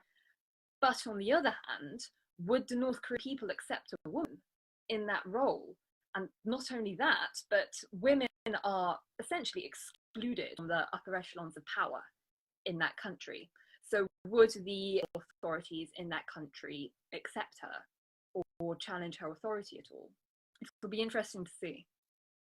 So do you very much think that she's almost a surefire person then to at least make an attempt at succeeding Kim, at least sort of make an attempt, if not being successful? I think that he clearly has a great deal of faith in her. She was his emissary almost at the South Korean Winter Olympics, making lots of appearances with the South Korean president. And she recently made a series of statements in North Korean media decrying North Korea's as dogs. And she wouldn't have been able to do that if she was very competent and trusted by Jong-un. she essentially heads the government department, so she's clearly very politically savvy and would be competent. Sorry, what was your question again at the beginning? Well, I mean, obviously, although there are doubts, as you say, do you think it is pretty certain that she will take it? I mean, I think you've answered. I think it's quite likely. Very well. I think that what the male authority figures might try and do as some kind of compromise is almost elevate this to the Politburo. So it's not called the Bureau, but to all intents and purposes, that's what it is. So yes, she would be the figurehead. She would be the representative of the Mount Paktu bloodline. But in reality, a lot of her would reside with maybe less directly descended members of the family or other leaders in the country. And with that potential for a bit more internal struggle, I guess would be probably the best way of putting it. Do you think that might lead for greater Western cooperation? Because as North Korea struggles within itself, a strong female leader may need to look for more progress. Not the best way to put it. Unlikely. It's really unlikely. I mean, she's head of the government propaganda department. So she is if she's not a true believer, she certainly believes in the power of narrative in order to keep her family in that position and keep the social order in North Korea in place. I mentioned earlier the Juche philosophy, which Kim Il-sung cooked up. It roughly translates to science. So not relying on resources from any other country, relying on manufacturing in any other country, and that having a strong military in order to protect yourself and your integrity from that. So in order to, if they were to look outside for aid, which has happened in the past during the famine in the 1990s, but when they did receive aid, quickly take it out of if they got grain, and it was in a bag with a US or UN flag on, they take it out of that bag and put it into a bag with the North Korean flag on. So if they were to look for any kind of aid, which is unlikely, then they would try and at least mask it so it looked as if this was all coming from within the country. Okay, that's really interesting. On that note, sort of you said about sort of this, as I mentioned earlier, this sort of, well, advertising, as we were saying, a lot about products. And I've read in other places that despite this real sort of self-reliance narrative, I think in 2016, 20% of Korea's import made up by sort of West luxury goods. So I wondered if you felt that what the advertising and what a lot of the narrative you were seeing on this channel, if you felt it was something that was directed as North Korea as a whole, or is it very much directed as people in more rural areas or labourers? Well, I'm going to break that down. So what you were saying about Western luxury goods, there is a specific department in the North Korean government which procures Western products for use by the top echelons of society, by the Kim family and those just beneath them. So I remember reading that Kim Jong-un gets his cognacs imported from France, and Swiss cheeses and chocolates and watches and Mercedes-Benzes imported. There's an entire department focused on getting the money to procure them and procuring them in the first place, whilst his people starve. With regard, so I believe that significantly alters the statistics of what their imports are. Where goods are made varies dramatically throughout the country. So up in the north, along the border with China, there is a great deal of cross-border trade, and China is North Korea's largest trading partner. it has started to implement a few sanctions, but it still makes up the body of trade. And China knows that they need to. China has a vested interest in maintaining the stability of that country, because if it collapses, they will be inundated with poorly educated, malnourished refugees. And they do not want to deal with that. In fact, China does not recognize North Korean refugees as refugees. It considers them illegal economic migrants, so will repatriate them if they escape. Within Pyongyang, a lot of the goods that you would see advertised are North Korean made. The advertisement would consist of a tour of the factory, pretty much, showing lots of women sitting in neat rows making rucksacks, for example. And then the director of the factory would show you pictures of Kim Jong-un coming to the factory and pointing at the rucksacks and holding a rucksack. And the rucksack he held would be in a special display case. So the reason why I thought that was like an advert was it was almost like it was endorsed by the leadership. And there is a degree of a market economy in North Korea. It's still very much in its fledgling states, but there is one. There is some competition between different factories. So clearly, if you would have endorsement from your dear leader, then that is the highest endorsement you can probably get. Although I think in some of when you emailed me earlier, you asked if there had been some sort of Chinese or Russian influence in the actual advertising. Yeah, I think, because obviously, we understand there's a real Western. I don't know directly about Russian and Chinese influence in the adverts itself. In fact, Russian influence in North Korea is tiny compared to China. Their borders extremely small. But certainly I have read previously that a lot of products that these factories make are replicas of Chinese-made goods. Right, that's very interesting.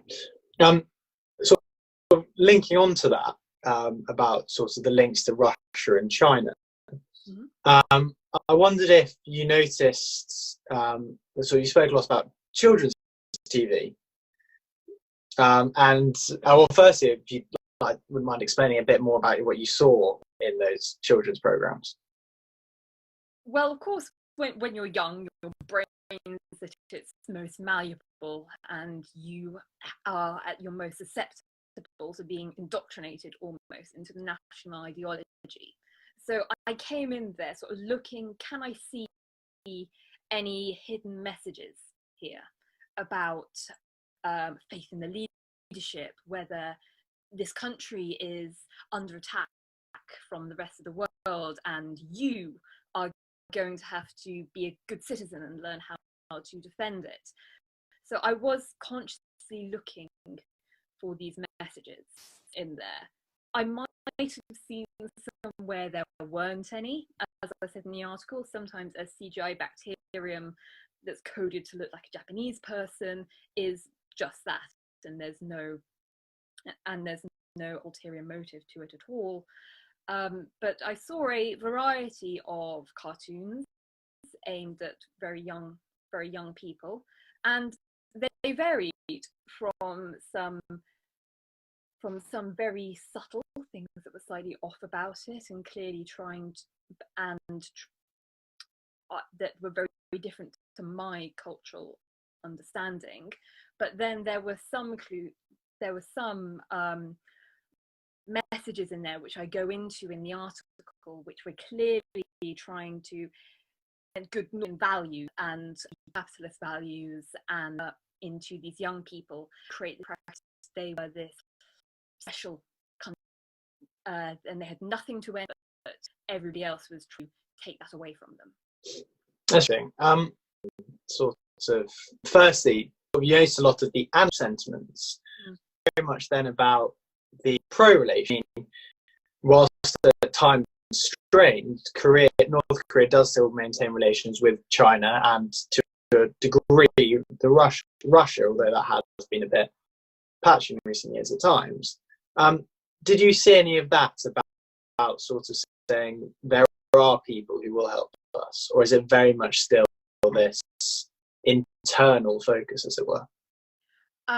Nothing that I could see. You know, the Juche ideal is all about self-reliance.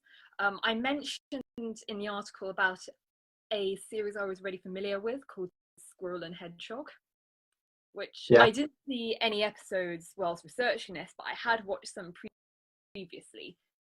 It's quite good. It's proper. Sorry, I can't search what something is about, but I can search by title, actors or directors. Categories like horror or somehow. It's actually quite good. That starts off with in Flower Valley, watched over by a great bear. No guessing who the great represents. Yeah, well, the Russell. And it's in the first episode, the great gets drunk on vodka that rely on him anymore to play them. So they have to sell the Finnies, South Koreans, and Americans. This is an old episode, obviously, Soviet, but it's still shown you. So there's a definite. So when you're young and viewed this country, we have to fend for ourselves. But then, as you're older and you see the news, you see a news article how world leaders are hiring the Kims as leaders and how happy North Korean people are. Right, interesting. On that child message about very installing a certain view of thing, I wondered if you thought this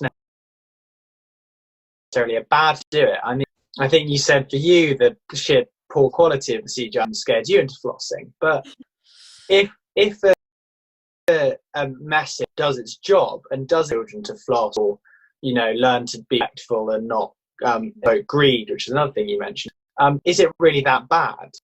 To read, did you say? No, to be greedy. Oh, okay. To avoid greed. Yeah. Not that inspiring good dental hygiene, not being greedy, is necessarily a bad thing. It can be positive. But to take the example of dental hygiene that you had mentioned, clearly CGI bacteria that was shown paging across the clearly supposed to be just that they were quite. If I was a small child, I was quite frightening. Clearly, there's still that adversarial nature to it. This idea, this rampage coming in, and that everything is a battle.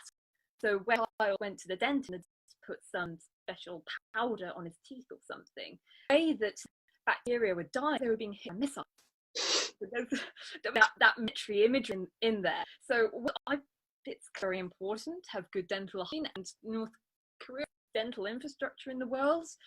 If they reduce of gum disease, then that is positive. But there should be ways of doing that with making use of the world. Yeah, I think it's a fascinating debate. It's sort of how messages versus the imagery. I mean, it's that real. Think of what our own children's television does. Yeah, I think that was one of the really interesting things for me. Was that here was this article about a country which I think as a Western world we know so little about, and I mean I think you've clearly done a lot of research into it, but for 90% of people, North would probably be known through occasional thing on the news. Probably more people know it from the film, the interview, than they do from North Korean TV. Which I haven't seen. Oh, I highly recommend. I mean, highly doubt it's factually accurate, but very much worth a watch. But I think that was, I say, for me, a really interesting split.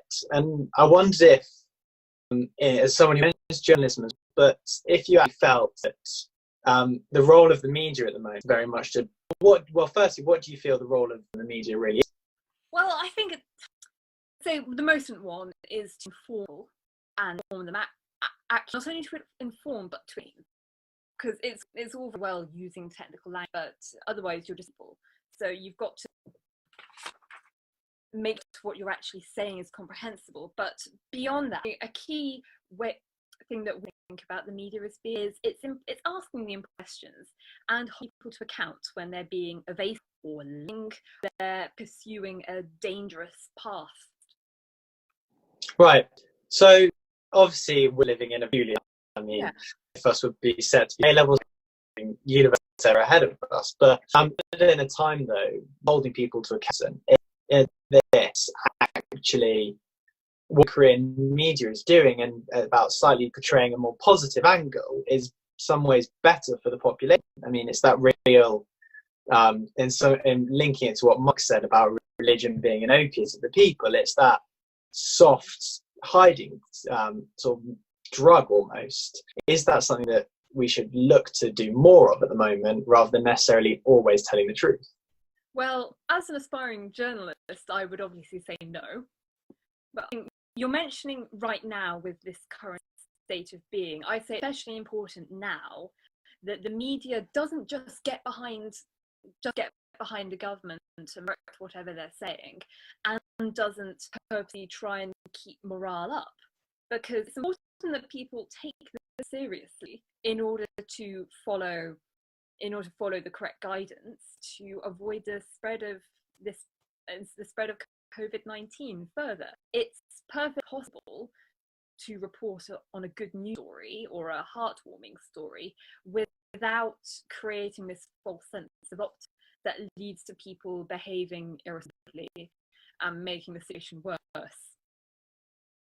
Right. So obviously there you've linked it back to the country a lot, and I think your article on Korea was fascinating, and it led me to wonder a lot about what was next for your Spyglass magazine and things like that.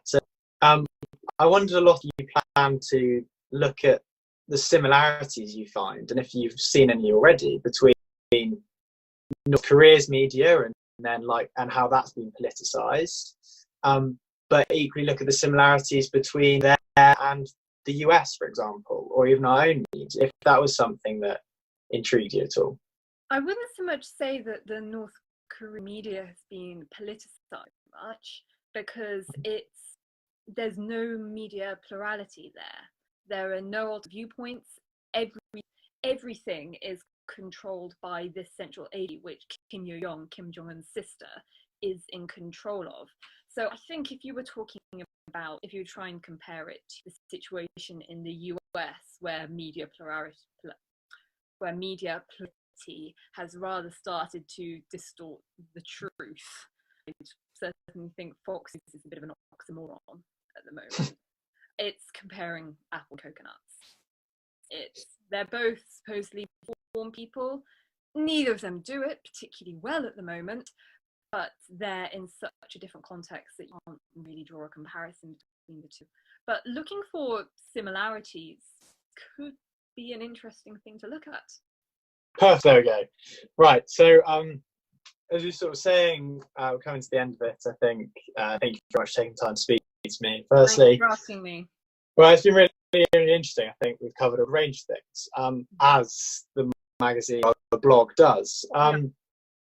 And really, then you've done it from raising awareness about autism, as I say, to your culture club.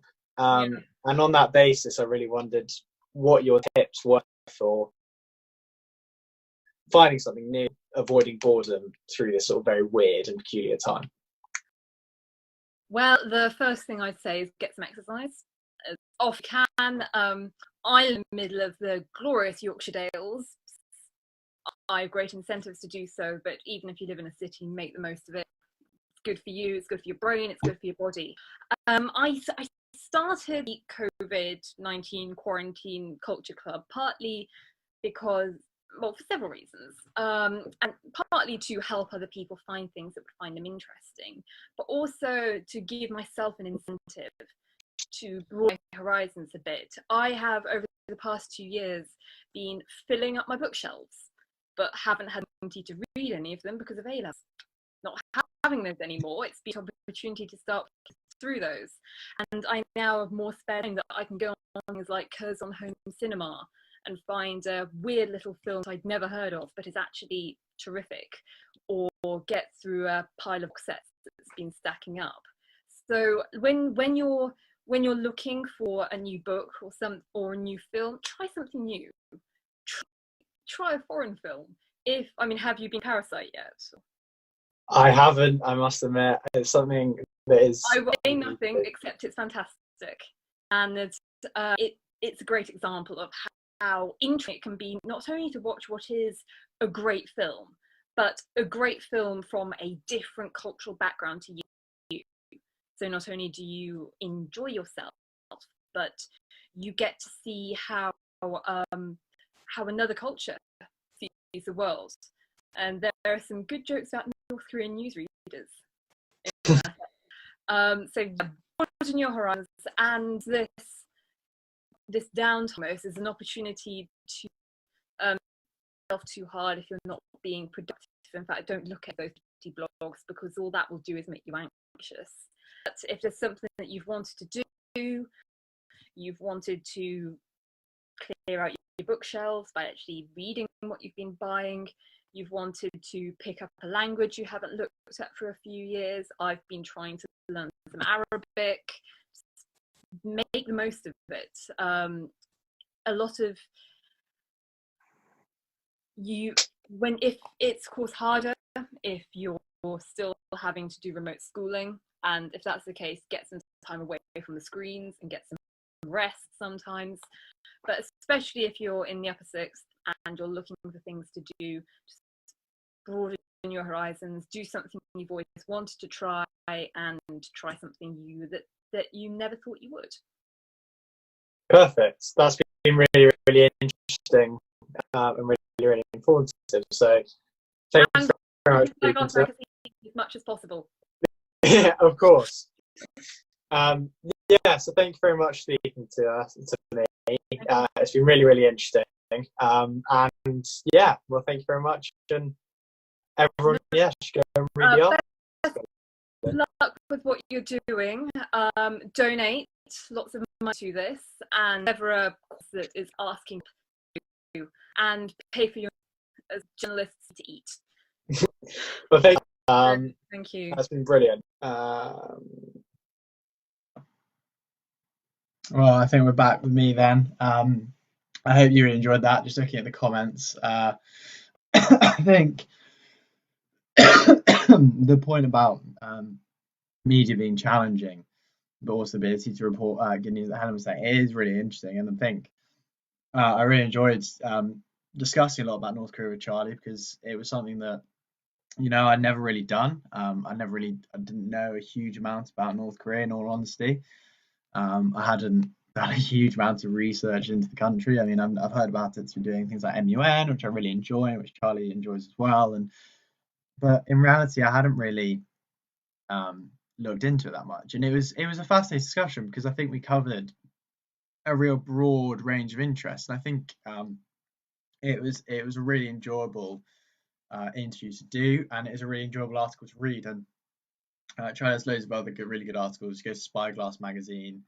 There's a huge range on there, and really, really interesting, and really, really worth a read. So I recommend, if you have a spare moment, which some of us do at the moment, not everyone, but it's a great way to spend some time and read an article. And there's some brilliant suggestions about other ways to keep yourself busy in her Culture Club articles as well. So yeah, thank you to everyone on this morning supporting. Just a bit of an update from yeah, just looking at the comments. Thank you, Peter. Yeah, we're just sort of going for it now. Last bit.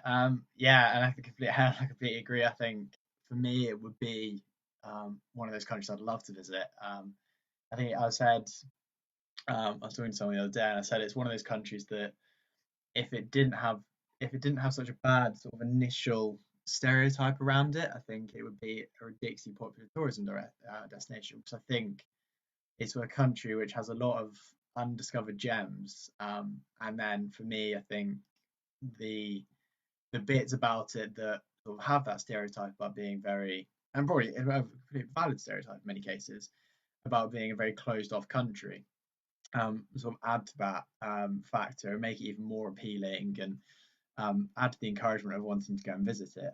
So I think, yeah, it's a really fascinating country, and it's somewhere that I would love to visit. But I don't have the joy of the ministerial visit, but it's somewhere that's on the list. But in many ways, you'd like to see it authentically, but I don't think that's a possibility.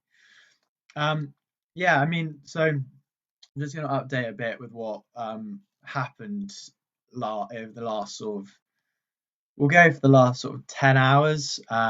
Really, I mean, actually, we don't need to go for that. I mean, really, in the last sort of 6 hours, everything started to get a bit interesting. So, in the early hours of sort of this morning, I made the decision that it's been really interesting. Sort of talking. So sorry, I'm reading comments at the same time. I think Helen is saying I think the lockdown. It'd be really interesting to know more about what lockdown is like in North Korea. I mean, I think as Charlie was saying, there's this sort of double narrative that a lot of people are clearly wearing face masks.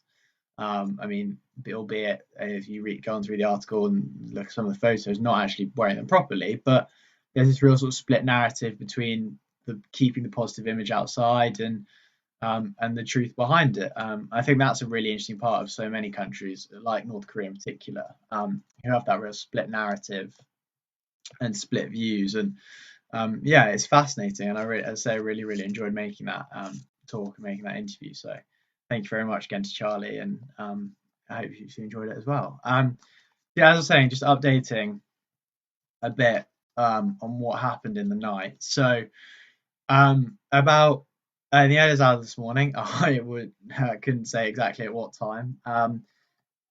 Pardon? We made the call to put the total up. Yeah. About 1 o'clock this morning, we were sort of through our total, and we were heading, at quite a good rate. I think we'd gone through £1,000 on gift aid.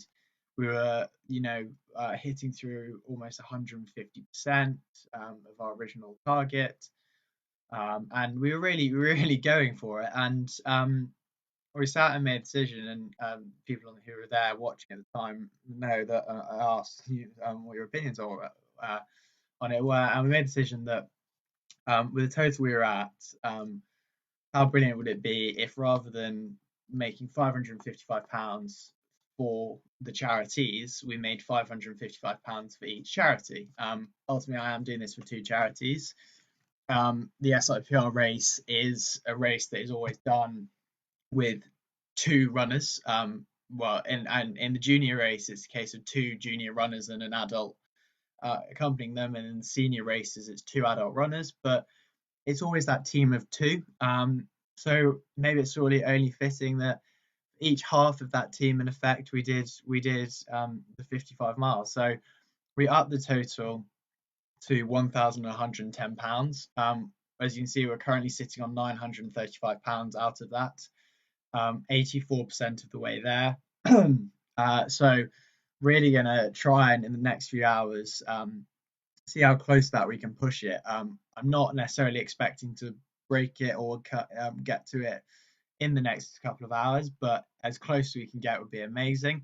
And to really be able to give £555 to both of those charities would be, something that I don't think I'd have expected. And I wasn't, as I say, not expecting to hit £555, let alone come even close to being double that. So, anything that we can really do and keep it going would be really, really mean a huge amount.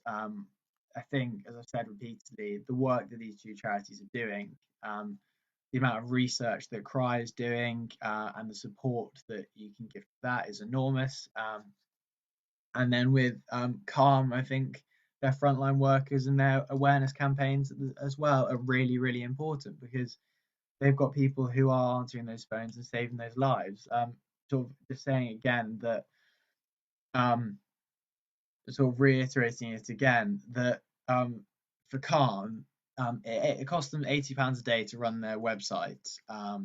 and so for running their website, they are able to raise awareness, they're able to offer support and guidance, they're able to offer, information packs, they're able to, offer resources for people to go on and do their own fundraising, their own awareness. So having that website is a vital tool in really tackling their issue, and it costs just £80 a day to do it. So the figure, what we're currently, sitting at, we are currently, he says, trying to figure it out, maths at this time, sort of this time in the morning when on limited sleep or no sleep, is a bit difficult. But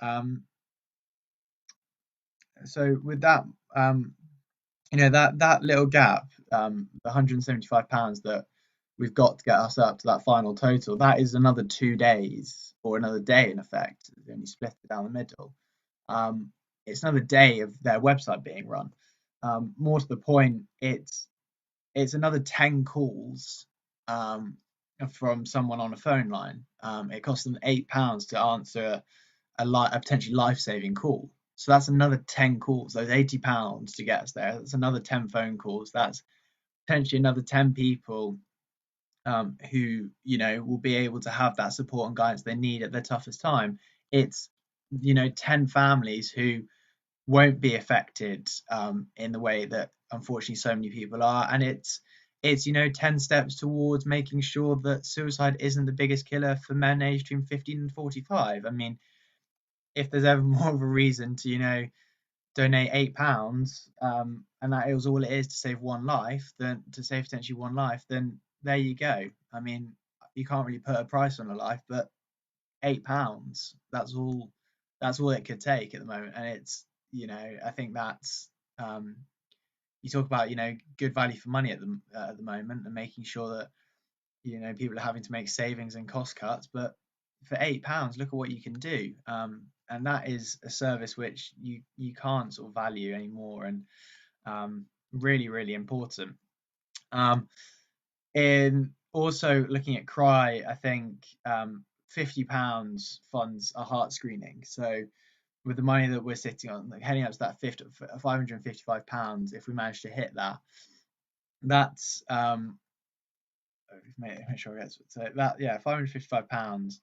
That's another 11 people who will be able to be screened. That's 11 more people who may have a heart abnormality. That's that's another 11 steps towards offering screenings up and down the country. That's a huge amount of support to those charities. And again, I mean, it's £50, and it's a substantial sum of money, but it's £50 that's potentially saving a life. And I really don't think we can put a cap on how much that is, how important that will be. And I think not only that, the amount of research that Cry does through their My Heart campaign, their bereavement support, I think it's enormous. And whatever you can to donate, thank you very much to everyone who has donated. Really trying to single in on that target. It would be amazing to be able to raise not just £555, but to try and hit £555 for each of these amazing charities. So thank you very much to everyone who has supported me, and thank you very much to anyone who is sort of teetering on the edge, and hopefully this last ditch attempt to persuade you may have just got it. The net plan now is hopefully to be starting to welcome some of my fellow leavers from this year. Some of them were up quite late with me, so I'm not sure how many of them will have woken up. Will be interesting to wait and see. Some of them may not be able to join right at the start. This sort of slot is really going to run from 8:50 all the way through until 10 o'clock. I wanted to give us a real opportunity to say, goodbye, and to say thank you to a school which has given us so much. If there are any leavers watching, if you just sort of let me know, and I can send you a message with the link with the Zoom link if you want to come and join, and say thank you to the school, because I think we're not getting that opportunity in the same way. So if anyone really wants to come and do that, then you're more than welcome. After that, so this will be, let's say, running through until 10. We'll have a bit more of a news update, have a bit more of an idea. Yeah, so one life-saving call is £8. That's all it costs to fund a life-saving call for Calm. And yeah, it's hugely valuable. Yeah, so after, so I'd say after the messages from leavers at 10, giving you a bit more of an update on the news, and you know, hopefully finding a few light-hearted stories in what is quite a gloomy time at points. And then I shouldn't worry too much about offering you some comedy, because shortly after that, at 10 past 10, I'll be joined for an hour of Salop Live, the Salop Live exclusive special. They've been preparing for it for a number of weeks, been getting ready, been having some really, really good ideas. Some of the sketches they've been making have been brilliant. I've been able to see a couple of those and really, really enjoyed those. How many chocolate bars do I have left? I think I'm out of chocolate bars. I have one salted caramel hazelnut millionaire, which is my final boost to get me over, which I potentially will have to call on fairly shortly. But thank you very much, those, Helen. They were a huge boost in the early hours this morning, trying to deal with a crash live stream, which is the other thing that happened in the night, apart from making the decision to change our total. It's also why we are sitting on the Cry Calmly for 24 attempt number 3. It didn't go smoothly. We had our own little blip, and now I think we're fairly sorted though. Hopefully it's all working. I mean, we haven't seemed to have any more issues so far, so fingers crossed we can get through the last 3 hours and really, you know, push on to the end. I'll say, just sort of waiting and seeing. I've opened it up to a lot of people about who might be able to join me. So hopefully you'll be able to see a few. Wait and see. I'm just sort of seeing, keeping an eye out. I'll say if there are any leavers who really want to come and join me, share a few of their memories, that would be great too. And sort of, I'll wait a few minutes. Excuse me. So hopefully there might be a few, but I'll be keeping an eye out. And in many ways, actually, I can start to share a few of my own in the next sort of couple of minutes. And I think, you know, I want to really, though, before anyone joins or before, you know, I start to share my own memories, I just want to say a huge thank you to all of the leavers in particular who have been helping me out over the last sort of 21 hours, because I think if you'd had to listen to my gradually deteriorating rambles, it would have got very painful for you. So as you said, we've had some fascinating interviews from Charlie, some fascinating political insight last night with Joe, who's not a leaver, but him as well, and Alfie, and we've been able to cover everything. It's been really, really enjoyable. So thank you very much. I've also got the Rocky Road bites. I have forgotten about those. So I've got a bit extra to keep me ticking over. I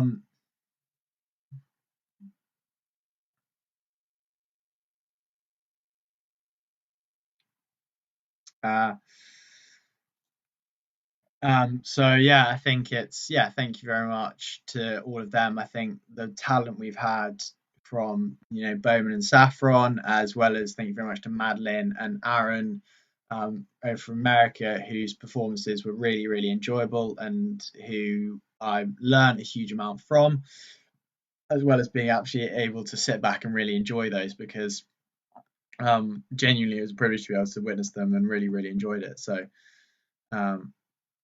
he's broken the Zoom call again, potentially. He says, as I say, we're slightly working on a slightly different method at the moment. Everything seems to have gone a bit, not wrong, but it went a bit more fragile, I think is the best way of saying it, last night. And it's sort of still sitting in that. Oh my days! There we go.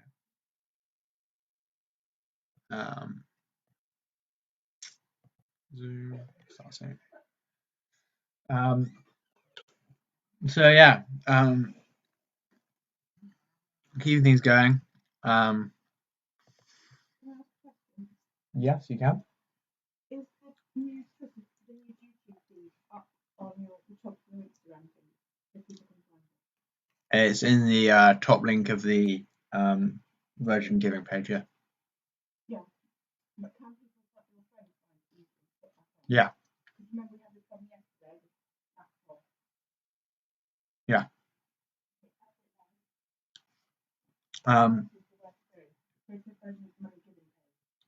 Yeah. Okay.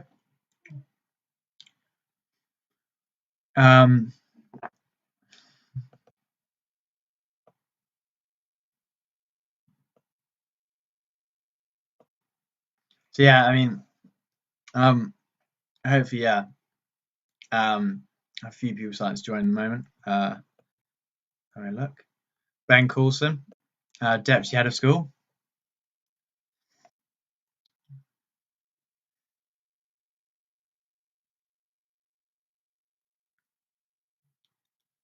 All right, Ben, how are you? Good, mate, good. How's it going? It's good. It's good. We're on £935. Pardon?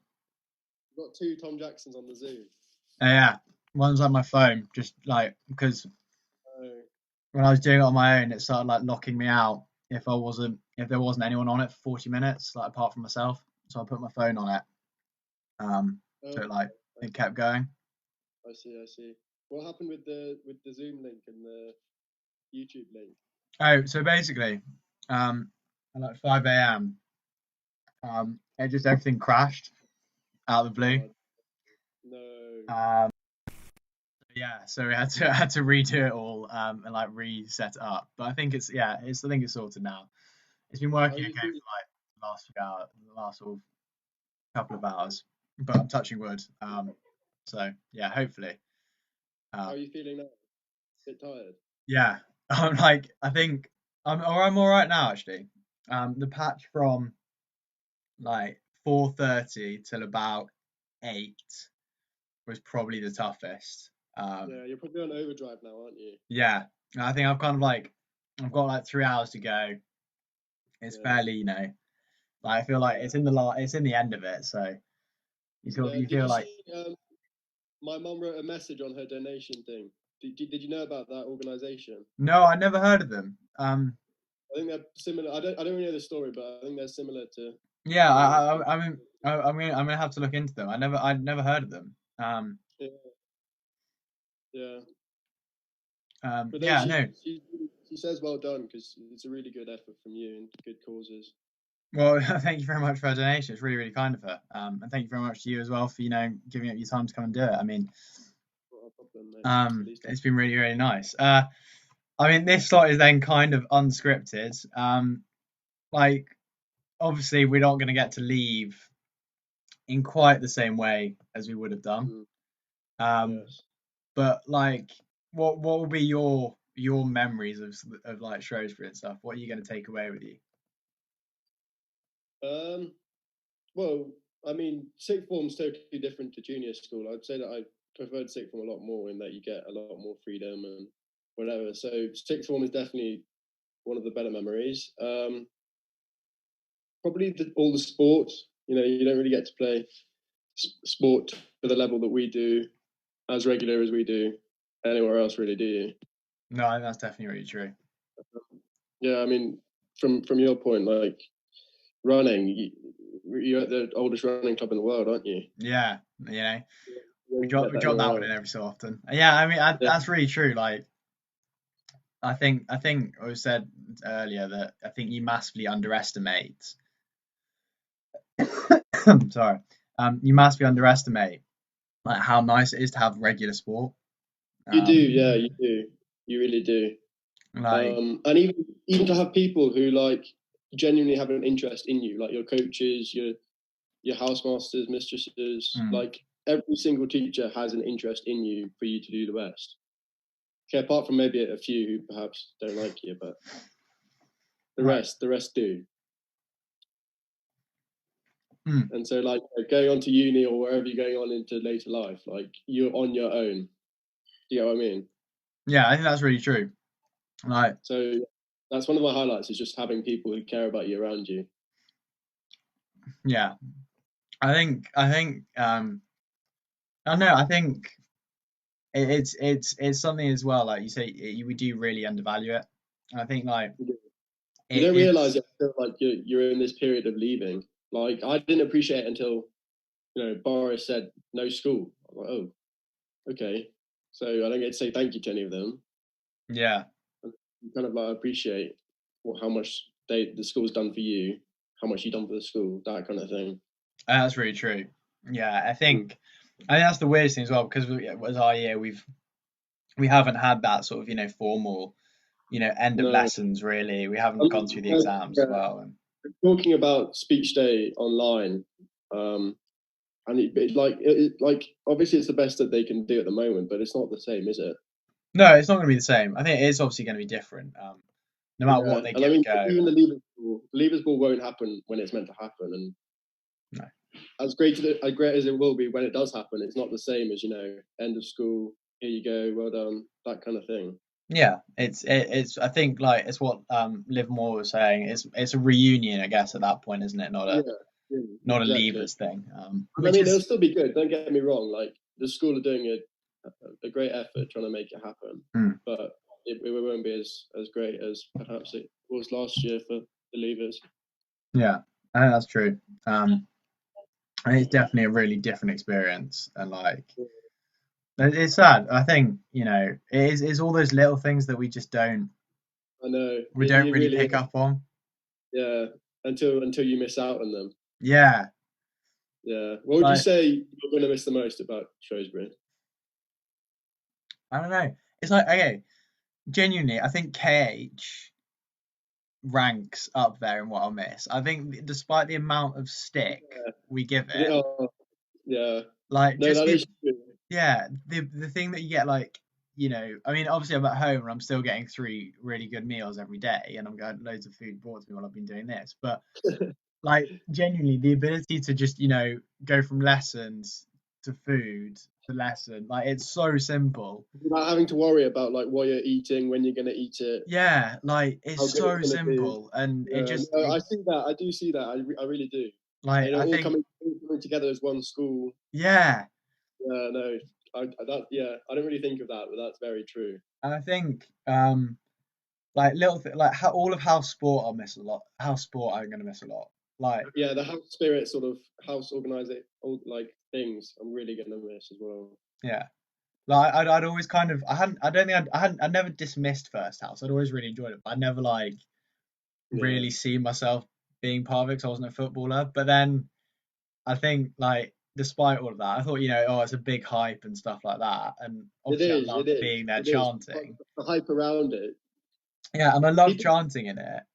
Yeah, but people who come out from like outside who don't know the school, don't understand like the house thing, would just be like, what on earth is going on here? Yeah, like, they just wouldn't understand it. And like when we in this year in the final, like, I was like, didn't think it was gonna be that big. I was quite like underestimated, but genuinely, like, playing on senior. No, it's probably bigger than some school matches, like some school first. Like, playing on senior is genuinely, weirdly, that's something up there. Getting the chance to play on senior. For sure. Definitely. Like, I think that was an epic experience. What would you say then? We'll go back on it. What would you say if you could go back and change one thing about the school? What's it going to be? About the school? Yeah, or just about your experience going through it. I'm gonna have to think about this one. Tell me in a. To be honest, it's not like anything major. Probably be like, that the foundation fortnight thing. Yeah. I found that I was really like exhausted, so I didn't really get to appreciate the other sports. So I just went back to sports that I had originally knew. So if it was like over like a month, and you sort of had it separated, I actually got a chance to have a taste of each sport, of each activity, then perhaps more people would go to sports that they perhaps haven't done. So I've changed that.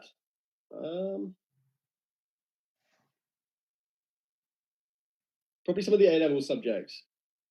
I'd add in some. What would you have done? Politics, psychology. You know, some of the more like fine ones. Because a lot of public schools do them, and they're really popular. Yeah, definitely. Like, I think, yeah. I mean, we had, what's his name? Is it Russell in Riggs? Yeah, Fergus. Fergus, who did Politics, yeah. And I mean, public schools produce a lot of, you know, people with an interest in politics. So why not make the most of that? Yeah, I always thought it was weird. I agree. I always thought it was something I was surprised you didn't do. I think, yeah. I think it's different. I think, yeah, there's all those things. Like, I think for me, I'm saying there's no like big thing I'd change. I mean, Treasury is the way it is because of what it does. Like, I wouldn't really change that. Yeah, I don't know. Maybe 8:30 starts. You got a point there. They'd have to go.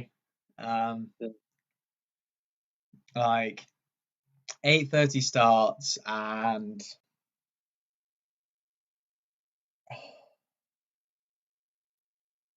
I don't know. I mean, I think whole school assemblies, I love them. Yeah, but they are intense. The school is big for them. Yeah, the school is big. I mean, this year it's been fine. You know, we've got to sit on the stage and look over for the high citizens. Yeah. Yes. But in previous years, it's been a bit jammed in there. I think we should stick with like virtual whole school assemblies. It's a good thing. Like, you can do it when you have time. Like 8:30 starts for an assembly before like a double history. It's like, oh, geez. Oh, do you remember that time when Chipton sent us that timed essay? None of us did. And it was like he comes into the assembly. He's like, yeah, you've got a timed essay. We're like, completely out of the blue, drops it on us. We've got no clue that we're doing it. Awful scene. That was painful. What was it? Was it Monday morning and Saturday after break? Double Chipperton. Yeah, wait, it was only and then we had double Humphreys on a Friday. And then Tuesday. And single on Tuesday. Was it single on Tuesday or was it double on Tuesday? Yeah. Single on the Tuesday, yeah. Those Humphreys lessons, I think, were they were something to remember. Yeah. To be fair, if you're going to say what you're going to remember it by, I'll probably say Humphreys lessons. Yeah, I mean, I don't know what's funnier, Goodall eating a toilet roll, or the amount of times Goodall got sent out. I mean, being sent to the library to do work. Oh yeah, just being sent to the library to do work. It was like, yeah, you can go to the library now. That was a. At first we were surprised. By the end of it, we were like, all right, what do we expect? Like, yeah. And then I think when Miss Corcoran arrived and we're actually getting like printed off worksheets. We covered a lot with her. Yeah. I was surprised. Yeah. That was like a shock to the system. On that then. First teaching experience, you know. Yeah, we've got the full range. Jeez. Which teacher do you think you'll miss the most? Well, I'm not going to include my tutor and my housemaster because obviously I miss them. God, I got to be careful with this one because some might get offended if I don't say them.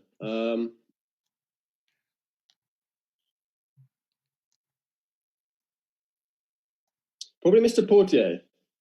Oh, I just miss I'll miss his positivity around school. Like, you find yourself like sad or something, and he'll just pop up and he'll be like, "Hi, Benedict," you know, like just positivity.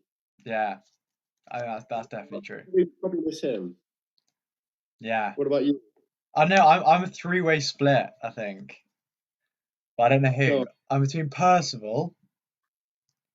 Yeah. Oh, see, this is what I mean. Like, I know there's actually like yeah. it's the amount of like I've been because I was taught by him in fourth and fifth form, but like I think in sixth form I've missed him more. Like since he hasn't been teaching me, I've realised I'd miss him because like he genuinely actually seems to care. With, like evenings and stuff, didn't he? Yeah, like I think. Are you just like reading about the people who are watching the live stream and saying them? Pardon? Are you reading out the teachers that are watching the live stream and just saying them? No, genuinely, I don't even know which teachers are on it. I mean, I know Percival was on it at one point. I know Mr. Howarth was on it at one point. Mr. Barrett was on it at one point, but yeah, I saw Mr. Barrett. Miss Peak was on here at one point. I mean, you know, we got that. Yeah. So no, I think no, Mr. Percival, Mr. Percival, Mr. Tonks, I'd say is probably up there. Yeah. Especially this year, like Portier. I've got really close with Mr. Tonks. Like he's such a good lad. Yeah. He's so easy. It's just like, all right. But then like Chipperton as well, like. Yeah, I get what you mean. I don't think you can't really like. I agree. It's a harsh. In hindsight, it's a harsh question because, like, you miss all them for different reasons, don't you? Yeah. Probably best to say like 5 teachers or something. Yeah, but even that though, like, I think you'd have to go at least 6. I see what you mean about Chipperton. Like, his like intensity and his level of teaching, just like. You have so much respect for him. Yeah, but equally, like the amount of other stuff we spoke about in those lessons. Yeah, I mean, you could sort of get him off on a red herring, but he'd snap back to it pretty quick. Yeah. So I think he was good. I enjoyed his lessons. I had him every year. No, I didn't have him in third form. I had him just in the sixth form. I shifted him from fourth to the upper sixth, so I think he was fed up with me by the end. But yeah, I really enjoyed his lessons. With you by the end of the first year, Jackson. Oh, ouch! Ouch! Yeah, no, that history set was an enjoyable set. It was good. We had a good group. Like Madden sniffing a ruler, that's up there. Sparks rocking up every single lesson late, and everyone being okay with it. Like anyone else rock up late and they're in trouble. Sparks is like, all right. Yeah, he just knew at that point there's nothing he can do. It's gonna happen. Sparks did manage to squirm his way out of those so many times.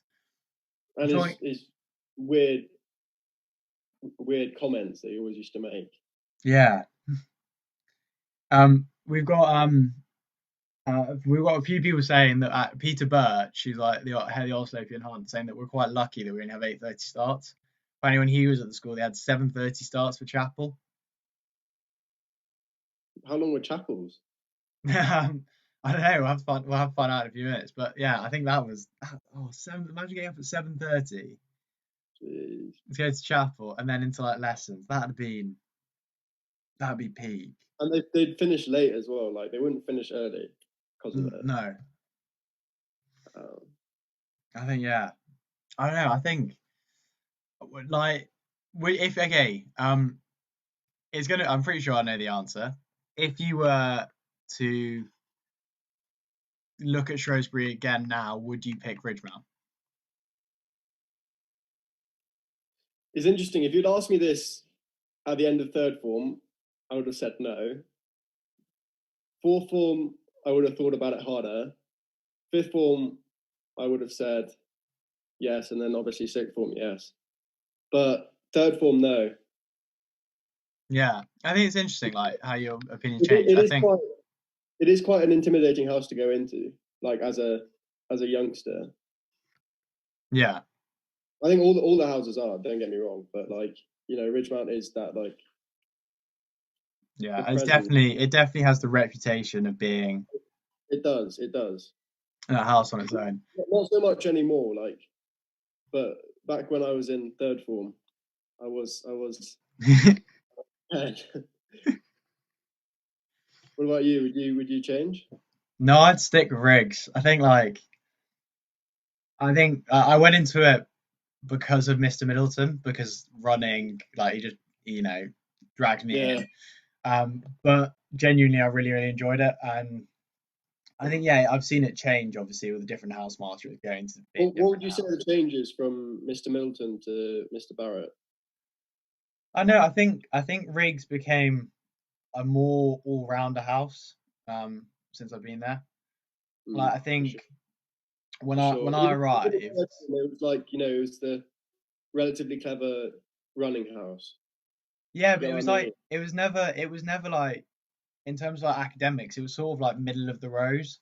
Yeah, yeah. Well, I think now it's it's like it does quite well. I think we were like, I mean, obviously it's commendations and they don't necessarily mean a lot, but we were up there in commendations and stuff. Like, Yeah. we've No, won I house singing agree with things you. since I've been there. I do agree with you. I think, yeah, we're just a bit more all rounder. Yeah. So Do you I think, wish yeah, you'd had I'd stick with Riggs one halfway because through? it's been good. But Do you wish you'd had one housemaster the whole way through, or was it like an easy shift from one to the other? I don't know, I think I was glad it changed when it did.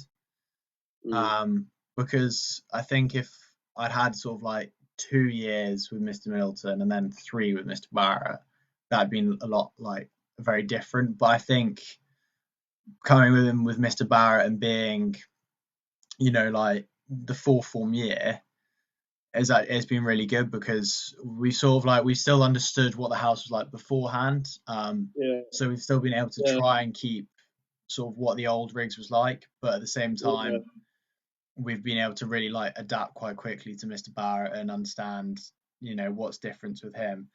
yeah. So I mean, they're not exactly totally different characters, are they, Mr. Barrett and Mr. Middleton? Like, they have some of the same characteristics, don't they? yeah, I think I mean, it's really they are definitely really similar. I think like they both share that real house pride, which I think is really Yeah, important. I was going to say that. Like, they take interest in every single one of you, don't you? Don't Yeah, they? and like they both always wanted us to do well. Like, Mm, no absolutely. matter if it was a B Leagues match or, like the To be first house fair, final. every single B Leagues match, Mr. Barrett was there. Yeah, he was there. Like, that's what I I give it mean. every single time I went to watch a B Leagues match, he was always there. Yeah, I think that was the thing. Like, he really, he got behind it, and I think that's what's really nice about it is Mm. it wasn't, he was the housemaster in the house, and then we went off to do our other stuff, and then came back to the house each evening. It was Yeah. And genuinely, see, this is what I mean. Like, they do genuinely care about you. yeah, Like, when you're out of this, there won't be someone to come and watch you play fifth team football, down the park, will there? no, exactly. Like, you don't get that at university. You don't get that, someone supporting you in the same way. I mean, it's Yeah, different. for sure. Are you going to university next year? Well, see, I planned to take a gap year, but I sort of thought about it, and it'd be pointless to travel the way I wanted to, because I'd planned a pretty all over the world gap year, and then have to spend 2 weeks in each country in government quarantine. Yeah. So I sort of emailed the unis and said, "What's the possibility of moving it forward?" And they were like, "Yeah, it's fine." So yeah, I've moved it forward, which it's sort of a shock, because like I was planning on having a whole year and a half to sort of get myself prepared, and I've got 3 or 4 months. Yeah, that is weird. Where are you planning on? Where are you hoping to go? Well, I was hoping to go to Edinburgh, but probably now Leeds, and then Reading is my second choice. Good. What about you? I'm stuck with my gap year because I thought, like, I knew I'd wanted to do it since third form. You see what I mean? Like, it's always been something I wanted to have. I totally get why people are still taking gap year, and I was set on a gap year before I even knew the meaning of a gap year. I just saw it as a year off school, and I was like, yeah, I'm taking that. Yeah. I do see, like, the perks of taking a gap year during this time. Like, I perhaps won't get to uni until January, like to the actual university. Yeah, I think that I is true. I think for you especially. Yeah, I totally see where you're coming from. Yeah, I think it's a hard one though, because I think it's sort of on both sides. There's no like clear cut, this is going to be the easier option and that's going to be the harder one. I mean, it's not the same. So. Pardon? Which unis have you applied to? Have you applied like deferred, or are you just going to apply next year? I applied deferred, and Durham is my first choice at the moment. Okay. From the offers I got, didn't quite pick up Edinburgh's, which is a bit painful. We're in the same boat, mate. Don't worry about it. Yeah. They don't deserve it. Did you get the deferred entry response? I got deferred entry, and then I emailed them saying, look, I won't take a gap year, like, please accept me, and they didn't reply. Oh, I didn't try that because I was like, I'm taking a gap year, but I think I'm going to reapply to them next year. You may as well, like, yeah. The grades won't be an issue for you, like, you'll get in. I don't know. I mean, what course are you going to take? International relations. What are you planning on taking? International development, so quite similar to you. Yeah. What do you want to do when you're older? Foreign office, probably. See, I want to go into the UN or something like that. Yeah. So similar. I don't know. I'd always picture you going into like international business or something. I don't know why. No, yeah, I mean that does interest me, but I never really saw, like business as a long-term job for me. It's perhaps once I finish my actual career, then perhaps, because I'd enjoy it, but I don't think I wouldn't really have the stamina to do it as a long-term thing. Yeah, I think that's really true. Like, it's not it's a tough job to go through. Like, it's a lot of effort, like personal sacrifice. Yeah, I think that's like my ideal plan. Would be like, you start off in the foreign office, and exactly. Yeah, I think we have the same sort of idea. So, make the colour, and then perhaps you can enjoy it. Yeah, I don't know. It feels weird though.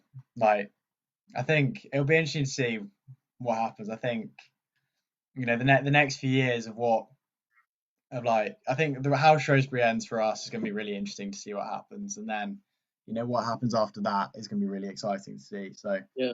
And don't get me wrong, the school like will do something for us. Like they're going to make a big effort, especially because we've missed the whole term and a week of our last year. Yeah, I think it's true. I think that's what's really shocking as well. Like, we were going flat out with like A levels and pre-year exams, not really thinking about like later life, and now we've been chucked into it, having to like accept offers, move gap years forward, that kind of thing, and it's like, it's quite. It's a shock. It is a shock. It's a big shock. Like, I was surprised. I think, like, I don't know. It's weird because, as you say, like everything you thought you knew about what you were doing and everything you felt like you had an idea with what was going on, it just changed sort of like that. Yeah, it's sort of taken away from you, just like that. Yeah, it's different. I think. mean, look, we shouldn't live like regretting it and we're so unlucky. Like, there will be benefits from it. Like, there will be stuff that we can take advantage of. Yeah, I think that's really true. I think, I don't know. It's tough times though. It is. Anyway, we shall prevail. We shall. Yeah. I was going to ask you. Well, I wrote down a couple of things that I thought you might ask me. What would you like say to the younger years? Oh, as advice. That's a tough one. That's quite a tough one. It is. I was trying to think, and I was struggling. I think I'd say like. I think it's kind of sort of what we were saying. Like, I think take every opportunity you're given with in front of you. I know it's such a cliche, but that's what I wrote down. Yeah. Genuinely, we undervalue what Shrewsbury gives us so much that we do. Like, And because you're like stuck in the craze of like school and the bubble of being a Salopian, you don't really have time to appreciate it, do you? No, we sort of just get lost in it, and we completely forget that actually we are, we're able to, like how many other people, getting first class football coaching, or getting to go on trips to running trips to Kenya, or football tours to Spain, and like you don't get, or cricket tours to Australia. Like other schools aren't getting those opportunities, and Yeah. we I really, mean, even like academics, we're so lucky that we have like the top quality teachers. Like we have Oxbridge graduates teaching us. yeah, And that's normal. That's like normal for us. That's what we expect. yeah, and And that's so, true as well. Like you forget that. Yeah, you do. And so I'd say, always look at like the positives of being at the school. Obviously, you'll find some negatives as you move through, like, oh, I don't like this, or I don't like that. But look at the positives, and you'll realize that they actually outweigh the negatives so much. Yeah, that's really true. And you got to look at it in like perspective of the people in the world around you who perhaps aren't as fortunate as we are. Do you get what I mean? Yeah, definitely. I think like it's really true. Like I think it's just like, even though those who are as fortunate as, I think we still have no reason not to take it as well, because it's just amazing, like everything we've said, that is all the little things as well. Around you. Yeah. We just don't really clock it, just because the live stream up just to see what's going on. Any levers? Oh, Mr. Winkley's joined us. Are they? Yeah, well, he's on the message. On that, what, as a deputy head of school, what would your advice be to next year's deputy heads and deputy heads of school, whoever they may be? Be humble about your position. I think to all the posters, I think, be humble about your position. You're there because the school trusts you. Don't go and throw it away because you think that you're greater than the others. And I think this year we've been really good at that. We've got on with our duties and sort of just got our head down and kept working. But yeah, I would say stay humble. Have the school's interest at heart whenever you make a decision. Yeah, I think that's true. I think put yourself first. I think that's something we've done really well. Like I think the fact we've all made it through as posters. That is a really good. That was quite sweet. See Miss Email's, not Miss Email, Miss Peake's email. Yeah, no, I had a look at it. I saw it. I was like, it's like genuinely, I think that's something everyone else sort of underestimates as well. I think, like, to go through a year and be able to say that we've made it through without slipping up or making a mistake here and there. I think it's genuinely a really big achievement, because we've all worked together as well. I don't think the school were expecting us to do as well as we did. No. And I think that sort of worked in our favour, because we sort of just went under the radar with what we like, our jobs that we were doing, our duties. They sort of didn't really notice them until they realised, like, oh, these guys have been doing this for a term and a half, non-stop, at like a high standard. Yeah, I mean, we had our moments. I mean, we did, of course. The occasional missed lunch duty and stuff. I mean, we don't go into those though. Those did crack me up. I think like the way that you just you argued so well against it. I mean, it was just quite good fun to argue about it. I mean, yeah. In all honesty, I think that was the thing though. Like, although we did argue about little things like that occasionally, we all sort of still had each other's back. We did, and like, I don't think anyone will say to you that we were all the best of friends. Like, the group are like, some people would never have spoken to the other person before, but it was sort of just like, you're my sort of teammate. I will work with you, and we will have like a working relationship, and that's why we did so well. It's because everyone sort of understood everyone's position, that we were all equal, even if you're head boy, head girl, deputy head boy, deputy head girl. Like, we are all posters. We were all posters. It's just 4 of us got, get to make the big calls. Yeah, 4 of you got the added. Did you get a cane as well? No, there actually is a deputy head cane, but because there's 2 heads of school now. No, yeah. One of them's got the deputy head. But I think if you said what would you change about the school, perhaps 2 deputy head canes would be nice. Yeah, that's definitely true. Mr. Winkley's put, humility is a great Salopian quality.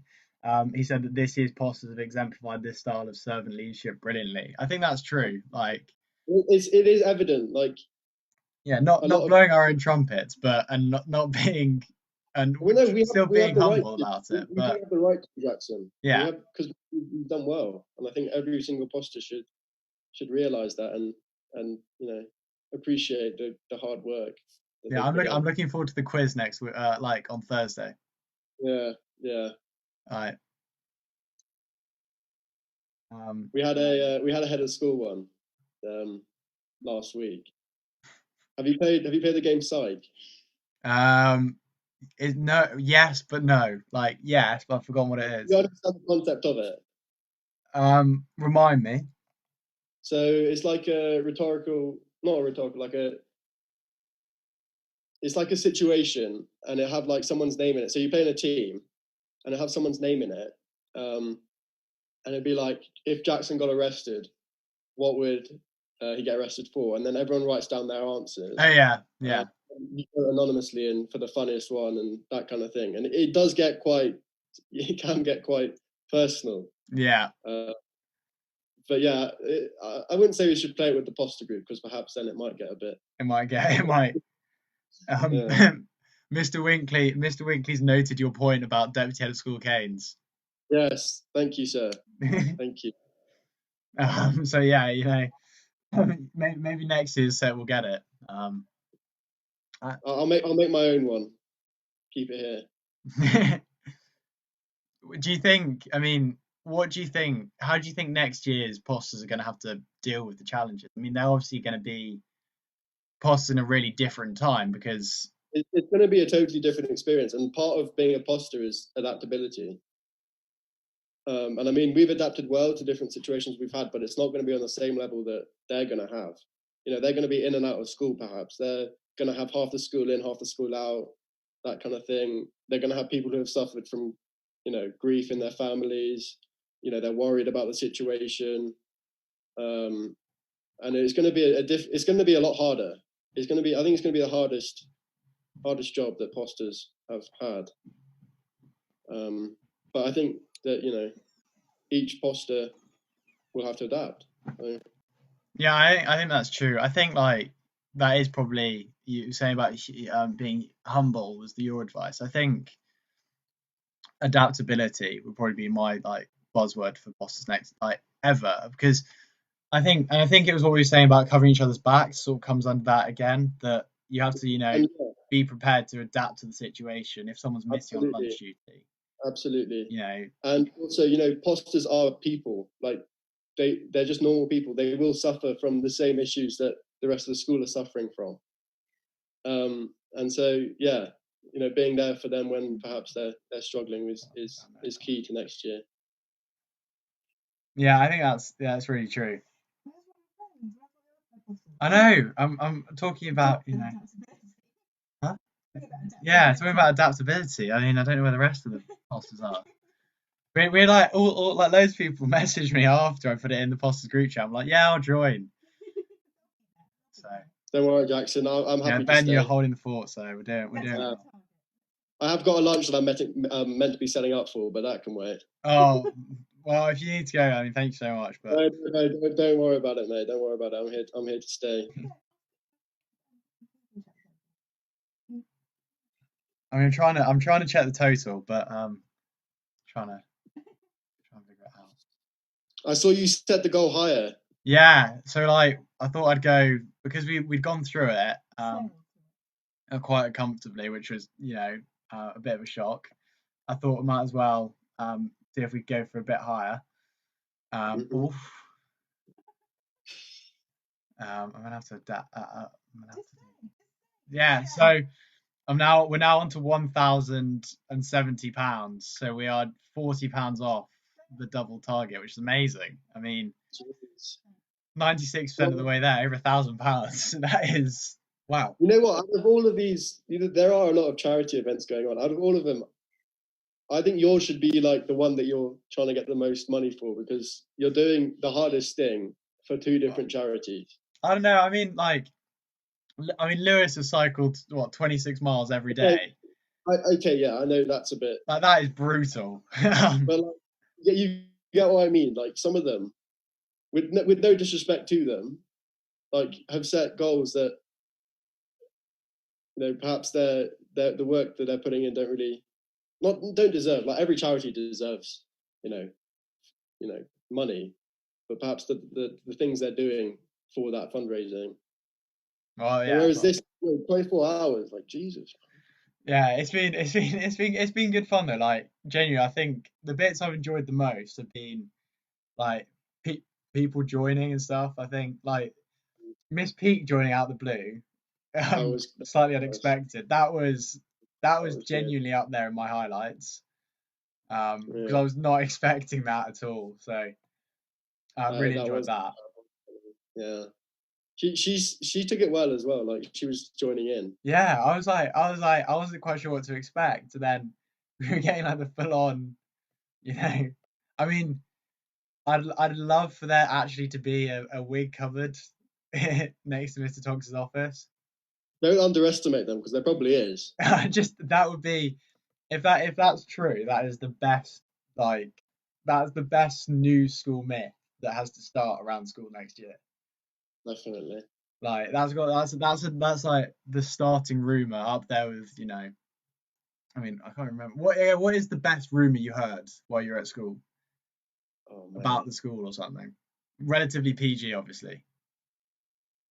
I wouldn't dream of doing anything else, Jackson. Yeah, of course not. I'm gonna have to think back for this one.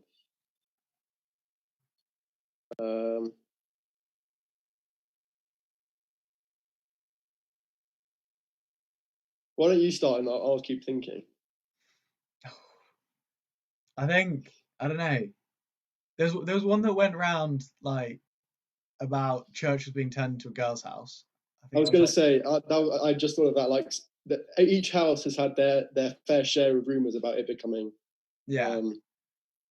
I think that was like that wave where houses are getting turned into girls' houses. Yeah, it was quite fun. It's like, my house is turning into girls' house. Wait, yours is? No, mine is. It's like, no, mine.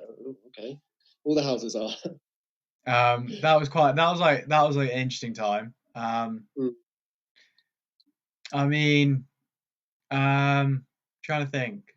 Well, it's not really a rumor, but like, I'm pretty sure there are ghosts in MSB. I'm not gonna lie to you. Like, I think some of those stories about MSB that I've heard, like wasn't it? Who was it? Someone told me that they were like in MSB at night, and then just had like books falling off shelves next to them and stuff. I've heard that story, and I think perhaps that could be a bit exaggerated. But still, it is scary to think that. Yeah, I think it's like, I think all of it though, like the things that you get told about when you start at Shrewsbury though, like a lot of them end up being untrue. Like Bloody Sunday. Yeah, things like that. Like, but genuinely, I think the things the funniest rumor is, when you go for your jabs. Yes, the sand rumor. You know what I'm talking about? Yeah. And the rumor is where they jab you. Yeah. Okay, so I won't say on here, but viewers can take it to their own imagination. Yeah. I know, like, there's a lot of things like that. I think, like, it's those things that in many ways like really make the school. Like, it's that sort of house pride, the things that like keep the school's humor alive and things. I think it's what really Yeah. gives the character of it. And I think, like, And the thing is, that rumor comes out every single year. yeah, I think Like the people who fell for it originally are now the one ones saying it. saying it. I think it's like a lot of things, like Salop Live, I think as well, that like how they get the balance right. I think 90% of the time as a school, I think we get that balance right. I mean, obviously there's a few instances where we don't, but like a lot of the time I think we've got quite a good sense of humor as a school, and I think that really adds to it. I mean, being able to have that real community spirit, and when you've got the house events all going on, and you've got, you know, like the amount of, you know, there's a lot of like joking around and Salopian slang as well. Like, we do have a weird language.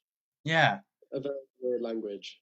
Like the amount of different meanings for beef that have, you know, evolved when I've been there.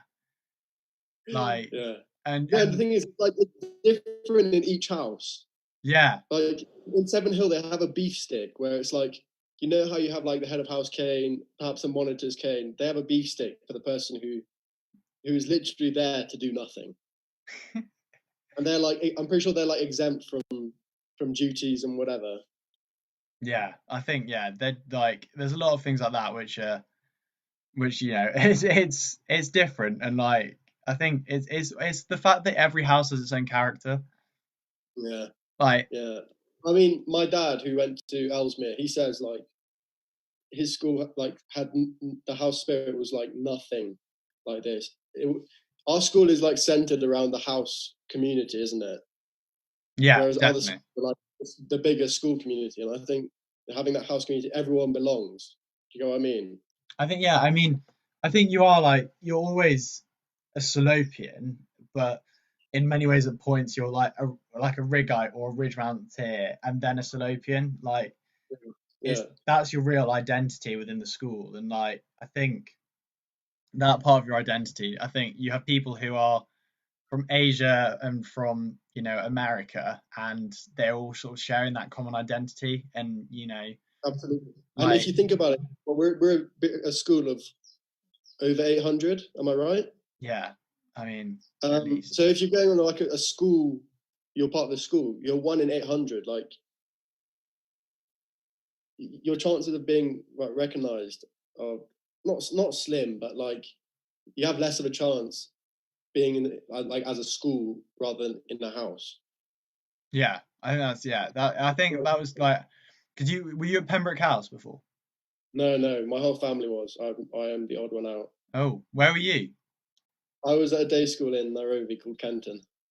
How big was that? Oh, it was one of the bigger schools in Kenya, like bigger day schools. It was roughly like 280, I think. Yeah, so it's still like a step up. Yeah. I think so. My prep school was like 90 something. Oh wow! Before, so you were like, yeah. So like, I think that was the nicest thing for me. That's the house, isn't it? Yeah. Well, Riggs is like 60, 70. So I think that was like, that was amazing. I mean, to have like to come from a school of like 90 to a school of like 800, but still have that really nice community. And you're a young one for our year, aren't you? I am, yeah. That must have been like totally different. Yeah, no, I think, yeah, but that was the thing. Like, you still had your own community. Like, you didn't feel I remember isolated. The first time I was in a lesson with you was third form PT with Tonks, and we were outside. We were doing like where you stand on the views, and every single time you had something to say. I was like, oh god. I'm in for a long 5 years with this lad. Yeah, I mean, yeah, that's true. Hasn't changed. I think, yeah. I remember our third form geography set as well, I think. Oh, that third form year is just like, it went by so quick. Yeah. Like, okay, the other years went by quick as well, but like third form, because it's just like everything's thrown at you. Yeah, I think that's really true. I mean, like, that sense of community and everyone supporting you, I think, you know, having that, you know, having that support around you, and having, and have everyone being able to help you genuinely does mean a huge amount. You know, it genuinely offers a huge amount of support, and like I think there's always someone you can go and speak to, which is nice. There is. Um, There definitely is. and like I think that's probably something else we sort of massively underrate as well. We Yeah, sort well, of that's what goes underestimate. down to the caring. You know, everyone cares about you, sort of thing.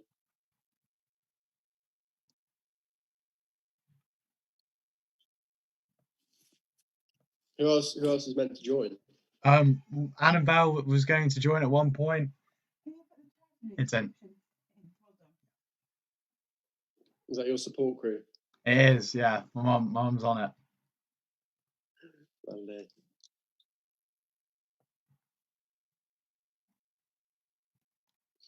Which other schools did you look at before you came to Shrewsbury? I didn't actually look at a huge number, like, because I came back to Shrewsbury, I came back to the UK because I lived in France for a bit, and then I came back to the UK, and I think Shrewsbury was the first like secondary school, public school I visited, because I came for a running race. Oh, right. And I sort of, I came up for a running race and sort of just really liked it then. And kind of, it just sort of felt right at that time. Yeah. And then afterwards, I think, I looked at a few others. I looked at Westminster, but it was quite, in the city, and I didn't enjoy it as much. And then I looked at a school in Oxfordshire, and that was nice, but it wasn't like Shrewsbury. I think just has that really unique feel, which other schools don't have. I mean, it does. I mean, you'd be quite surprised. I looked at 13. My parents looked at 18 schools. Wow. There's a lot of walking. We do like 2 in a day. Yeah, that's. But I was always sort of set on Shrewsbury because my cousin was here. Yeah. In the year above us, and so I was always sort of like, obviously Shrewsbury's going to be top 3. And then sort of going around, it was like, oh, whatever, can we get to Shrewsbury? But my parents looked at 17, and they said that, yeah, I agree with you. Shrewsbury has like a different feel to it compared to any other ones. I think it's that like all-rounder recognition. It is, yeah, and they produce good people. You know what I mean? Yeah, we're not snobby. We just get on with it, easy to talk to, that kind of thing. And I think they recognise that, like, it's that recognition that it's such a cliche phrase, but it's the recognition that what you learn in school isn't just what you learn in the classroom. Definitely. It genuinely is like what you do on a sports field, what you like the experience you have around that is what counts a lot more. And I think that makes a huge difference to things. I don't think we can. Yeah, I think that we forget about that a lot. There's a lot of things we do forget about. Yeah. Being at the school. But yeah, I don't know. It's sad. You obviously will go back for like you'll try to go back for some sort of reunion, Leavers Ball, whatever it ends up being. I'm going to get back to the UK as soon as possible. I won't lie to you. I'm sick of being here. Are you? Yeah. Like, I mean, I say this to everyone who asks, like, oh, it must be so interesting and, living in Kenya and getting to see everything. Like, yeah, it is for the first, like, 3 years. After 18, you're like, oh, okay. But it's like wherever you live, it's going to be like that, isn't it? Yeah, that's true. I mean, you live in Paris and it's like, oh, you get to see Eiffel Tower every day. It's like, yeah, but like... You see it every day. It's not a big thing anymore.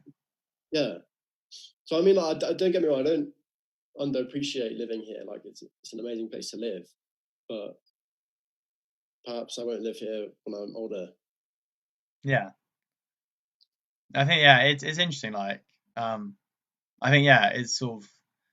Do most people who go to school in Kenya, so most people who went to your school, your day school, do they go to secondary schools abroad, or did a lot of them stay in Kenya? It's interesting you asked that, and because I wouldn't say there's like a big division in sort of like ethnicities and where you're from and whatever, but there is quite a sort of big expat white community, and they'll either go, but most of them go to Pembroke, and so they'll either go to the UK or South Africa, because South Africa has really good schools as well. But I went to a more sort of mixed school. We had all types of people from all over the place, and they would go to. A couple went to England. A couple went to the US. Most went to Kenyan schools. Yeah. But we're quite lucky in Kenya. We have the British curriculum. They teach the British curriculum, so there's really good, like a really good quality of a really good choice of schools. Yeah, I think that's I mean, I think like we say how lucky we are to be at Shrewsbury. I mean, but even just being in this country and getting the education we get in this country is something I mean we can't underestimate. No, 100%. It's definitely something that we enjoy so much. I'm conscious that you, as you said, you have a lunch to get ready for, so I don't want to keep you for too much longer. Thank you very much for sitting and chatting to me. It's been really enjoyable. All right, mate. So enjoy your lunch. Thank you. See you. Yeah, good luck with the rest of it. Thank you very much. Well done. Thank you. Thanks, Ben. Right. So that was really nice, Ben. I mean, we might get a lever sort of rocking up last minute. We'll see what happens. Inevitably, Salopians do sometimes have a tendency to push things to the time limit. So we'll see what happens then. We have got just over 2 hours to go. And really, I mean, to be sitting at 96% of that total is extraordinary. I really couldn't have imagined that. I really couldn't have imagined that I'd be. As I said, I didn't necessarily expect to hit £555. So to be just short of double that is absolutely amazing. So a huge thank you to everyone who's donated. Huge thank you to an anonymous donation. Huge thank you to the Jacksons up in Scotland. Huge thank you to Kate Joseph. Thank you very much. All your support really does mean a huge amount. And be getting me nearly over that line. Genuinely, it's really kind of you. And I mean, to be this close to it, it's amazing. And I just really want to reiterate that point. That £8 is all it costs for Calm to offer a life-saving phone call. So, I don't want to be putting a price on life, but £8 is all it is going to cost you to potentially save someone's life. And Joe and I, if you were on with us last night, Joe and I spoke about how important it was to have those support networks and have those people you can reach out to. And when there is such a taboo about male mental health, to only have £8 that you can really, only to be able to have £8 and for a life-saving phone call to have £8 when, in effect, an £8 cure for what is the biggest killer of men between 15 and 45. I mean, I don't think, it's amazing how much of an opportunity that is.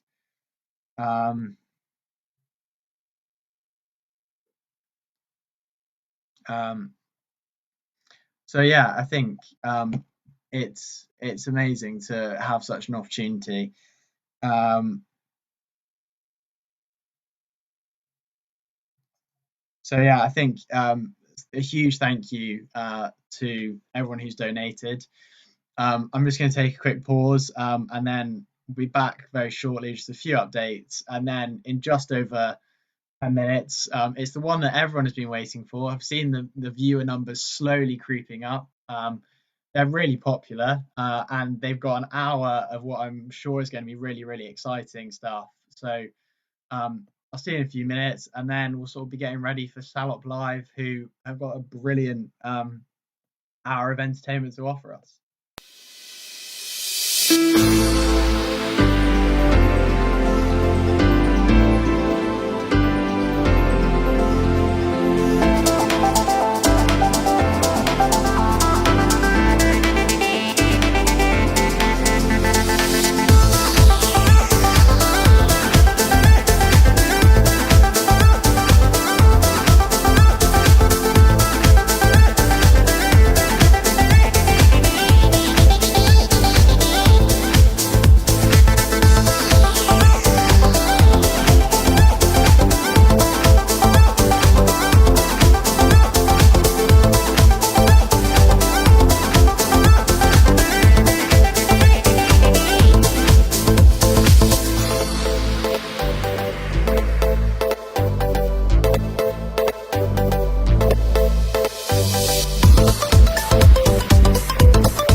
Between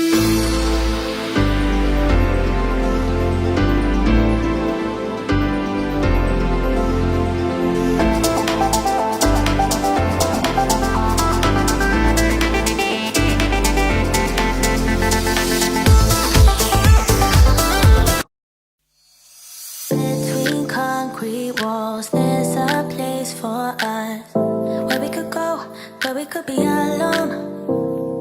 Between city lights, we don't have to hide. I wanna go, do you wanna follow? There's something in the air, I can't explain it, but it's there. Ain't nobody gonna find us in our secret love affair. I don't wanna have to hide no more, it shouldn't be unfair.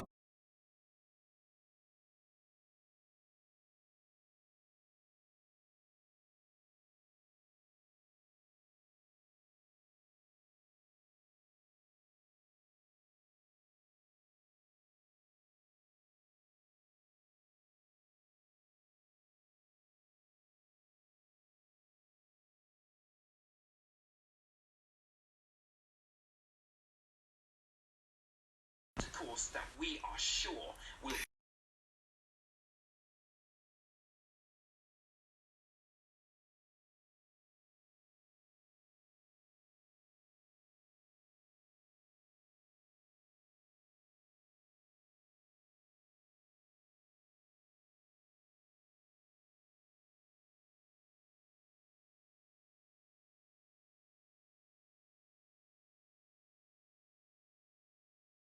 The only problem is, hang on, I might be able to do it, but I can't really look at the comments as well. That's the only problem. I can keep an eye on them. Okay, actually, I know I can. I'll tell a lie. Yeah, I can. That's fine. Okay, so we're going to be joined by Salop Live in a moment. I mean, Joe is sitting there. You can get a sneak peek of him already. You know, just a quick update. Now I just want me to say a few things. If you have any questions for them, if you donate, drop them a donation, minimum of £1. They've said you can ask them any questions. They've got some special guests joining them as well. If you want to ask any of their guests a question, you donate £1, you get a question. They are also auctioning off a song, I think is what I'm right in saying. And that they are, if you want to, you know, bid for a song you want played, it will be, you know, 30 seconds. And if you want a shout out from them or anything, donate £1 to get a shout out. So they have a really, really exciting sketch show. I mean, it's sorry, it's genuinely really, really looking forward to it. I mean, it's been hilarious watching them put it together, and the amount of time that these two spend into sort of, you know, getting things together, sorting all of their things out, making sure everything fits. The editing alone must take them forever, and it's genuinely some really original comedy. So I think without further ado, I'm just pretty sure they're both ready. Just going to make sure if they just put in the Zoom chat that they're both ready. Just making sure. And okay, we're gonna wait. We're gonna wait a couple more minutes. So really, yeah. I mean, I just want to say again a huge thank you to everyone who's donated. We are, as I say, 96% of the total. Just £40 left to go. So anything you can donate here. There's, you know, got a lot of people. Everyone's looking forward to Salop Live. They're the people who everyone's been, you know, waiting for. It's been really enjoyable these last, you know, 22 hours. This is the last sort of big hour slot. After this, it's going to be a real opportunity just for me to, you know, say a final big thank you. So with the last act of the day, I'm really looking forward to what they have to offer, and they have been urging you all to donate. Joe has been featuring heavily throughout this, giving us some really amazing insight into how important Calm in particular is, and the mental health awareness. So it's definitely a charity you want to donate to. I mean, clearly you can see how excited people are. 31 people back on the stream. I mean, you're almost rivaling Max Fosh numbers. Who knows, Max Fosh might even be on here. He is now a loyal Salop Live subscriber after yesterday. So, you know, it's genuinely, these guys, they put so much time and effort into what they do, and just before they get started, again, just really want to remind you that I set out 22 hours ago with the aim of raising £555. We flew past that target in a way that I could never have expected, and a huge thank you to everyone who donated, to everyone who's been supporting me, and to everyone who's joined me, you know, throughout the stream, because it's genuinely been really enjoyable for me. I've been amazed by the talent that everyone has been able to give, from some amazing musical performances from Bowman, Saffron, Madeline, Aaron, to some really interesting discussions with people like Joe, and Greenie and Weir, and to really some, you know, some amazing baking from Anna and Laura, an amazing review of some amazing haircuts with Ben, Joe and Max again. Again, and some, you know, a really insightful sports discussion with Izzy and Alfie right at the start. I think the range of topics that we've been able to cover in sort of the last 22 hours has been a huge, you know, a huge source of enjoyment for me, and it's been a real pleasure to be able to put this together. I hope you've really enjoyed it. I hope you've enjoyed Charlie's, you know, talk on North Korea. I mean, worried I'm going to forget someone at this point. But really, everyone who's now watching, anything you can do to support to get us over that last £40 means a huge amount. Just a reminder that £40 equates to 5 life-saving phone calls. A life-saving phone call from Calm costs just £8, and that is genuinely someone on the phone being able to, you know, talk to them when they're in the worst position they've been in. And if you keep any thought through the next hour, I hope that you'll really be thinking of that. But without further ado, I hand you over to Salop Live. Our last trip was eventful, to say the least, but to check that out, you'll have to check out our YouTube channel. But here's how we got back home. Leaving China was obviously very sad for our fans, and here are what some of them had to say about us leaving. Goodbye, guys. Bye, guys. Thanks for being here and giving us some entertainment all the time. First of all, we took a return trip via Russia. Just get out of Russia. You really must go. Fine, we will go then. We're rushing out. So due to our Russian friends' awful plans, we had to quickly leave Russia and go on the next flight, which happened to be to Italy. It was quite clear the Italians weren't happy with us being in their country well. Schifo. Schifo. I don't want to know Tu hai what you preso just una said. ricetta che mia nonna ha fatto 30 anni fa e ci vai a mettere cazzi sour cream sopra. This is what is wrong with this country. You have been found by the mafia. So either you stay in Italy or you go to France.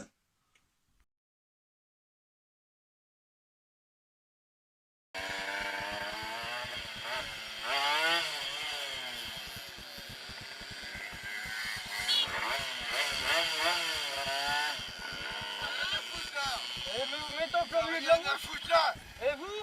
Il y a des trottoirs, c'est fait pour qui? Tu vas fermer ta gueule pour l'instant, je t'avais dit. Excusez-nous, excusez-nous, mais ici c'est pour... Et vous pouvez pas mettre sur les trottoirs? Non? Déjà, vous allez vous calmer. Excusez-moi, mais je suis le seul à m'être arrêté déjà. So we had to get out of France quickly and get to the UK. We safely arrived back home together.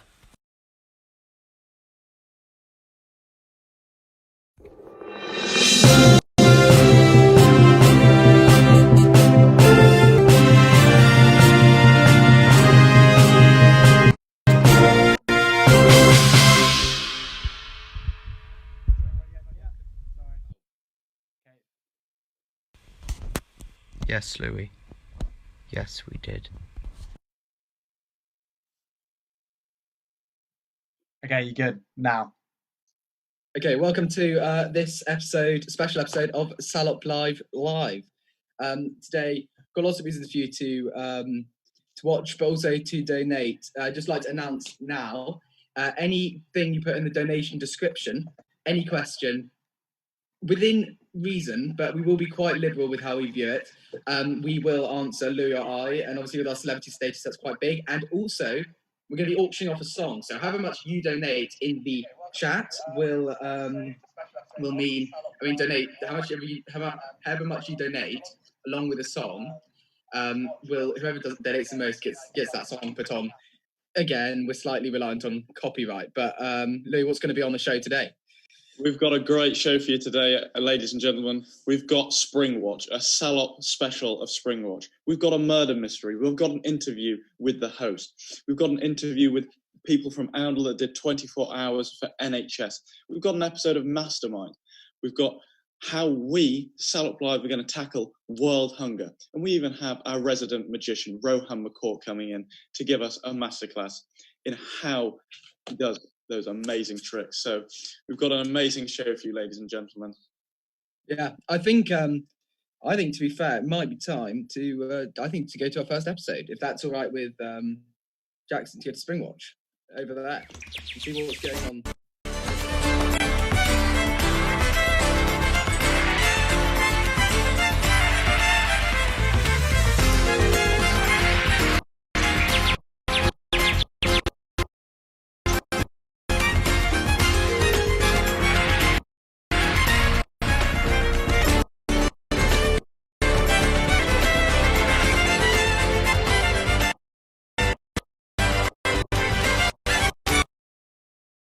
If you listen closely, you can actually hear the wonderful world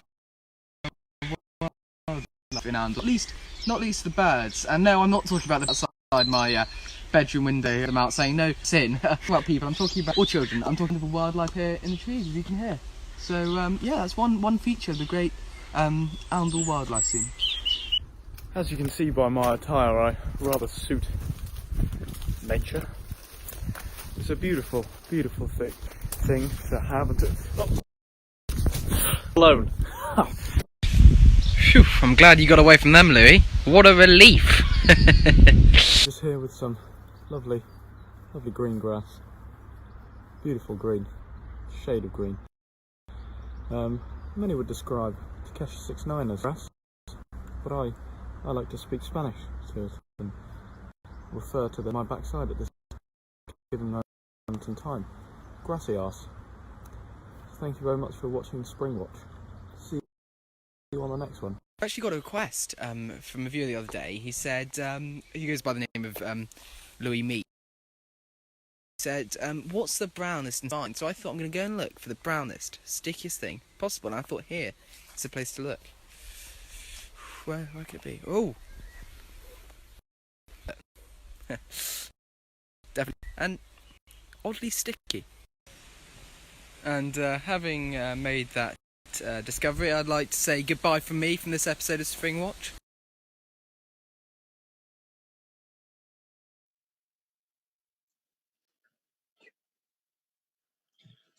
Welcome back, ladies and gentlemen. I hope you enjoyed that Salop special of Springwatch. Great to get out in nature when we're staring at our screens at the moment. But now we've got time for a little interview with the host himself. So, without further ado, Tom, how are you doing, Tom?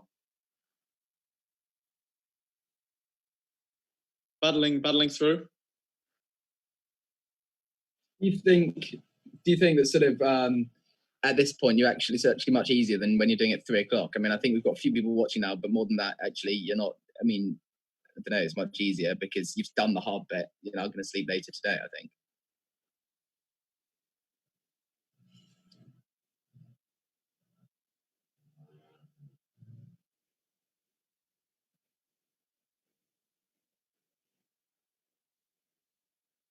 Yeah.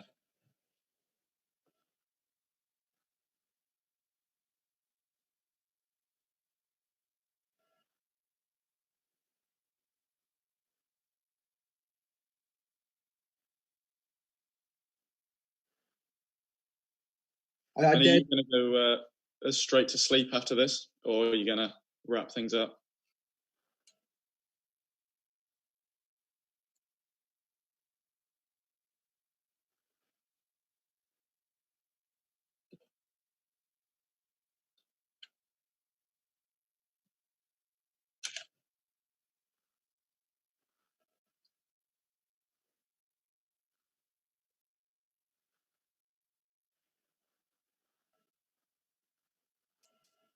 One sec. Oh, we might have a bit of a technical difficulty on those.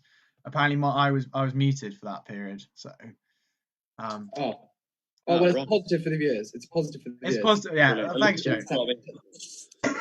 Um, Well, yeah. So Can you hear us, guys? Can you hear us? I think everyone can that's hear what you. Yeah. matters. Yeah. Well, Jackson basically said it's been really hard. At one point, no one was watching him, and he felt a bit lonely. But now he's feeling better, and he's Now that glad we're he's going. Yeah. And also to fill up the donations. I know it's gonna be really annoying. It's gonna be like those people on bloody Comic Relief going donate. But we are going to do that, and we are going to try and get up to the total. It's not much now, but if we can smash that total, it'd be brilliant.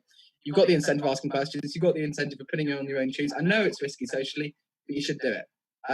Now I'm going to let Jackson speak again to see if you can hear him. All right? Okay, I think we're good. I'm hoping we're back sorted. Yeah, the audio is now all working. I think so. Looking at the sources, that was my bad entirely. Terribly disappointing on my behalf. Yeah, we should be good. How's the bill for the Red Bulls, Tom? I haven't actually had a single Red Bull. I've been surprised. I've been keeping going with M&S, salted caramel, hazelnut, millionaire shortbreads. I've had one of those already. Some M&S Rocky Road bites. Snickers. Big team of M&S here. Yeah.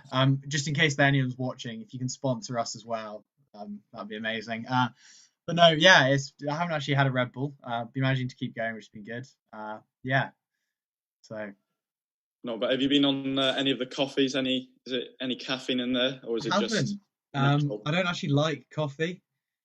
So I tried to do it caffeine free, which I think will probably made that sort of the slot from 4 till 7 harder. And I think I don't think there was thankfully anyone watching, but I think there were points where I was probably drifting slightly off towards sleep at points. I think I saved it a few times, but we came close, definitely. But yeah, we've managed to keep going and stick it through. So yeah, we should be all right. Great, guys. I think I'm getting a call from the Springwatch presenter. I think they've discovered a body, but I think we should go over there, don't you, to see what's going on. So Mike, I think so. Yeah, is that? We'll see. Oh my God. Yeah, no, thank you. I'm just still enjoying a stroll in nature. Oh my God, what's that? What's that? Shh. Gosh, I think it's a dead body. Who could have done this, Lou? Who could have done this? Joe, honestly, I really have no idea who could have done this despicable act to such a kind, lovely young lad. Yeah, I have no idea. Can we work out some witnesses? The people that were here on the crime scene. Okay, I'm going to ask witness number 1 now. What did the criminal look like? I'm sure of it, or something weird like that. Thank you. I can't think of anyone here who has those characteristics, so we're going to have to go to witness 2 to see what they thought the killer. I'm sure he had glasses or something four-eyed like that. Thank you very much, but I can't see anyone with those characteristics. We're going to have some more witnesses coming throughout the show. Hint, hint. I hope you enjoy it. Let's see if we can find that killer. 3, 2, 1. And we're back. Anybody got any clues who's done it? I have to wait till the end of the show to find out. Yeah, no, I was talking to my identical twin, Joseph Meisner, and he was shocked there. I mean, Louis Feet as well was horrified. Yeah, I know.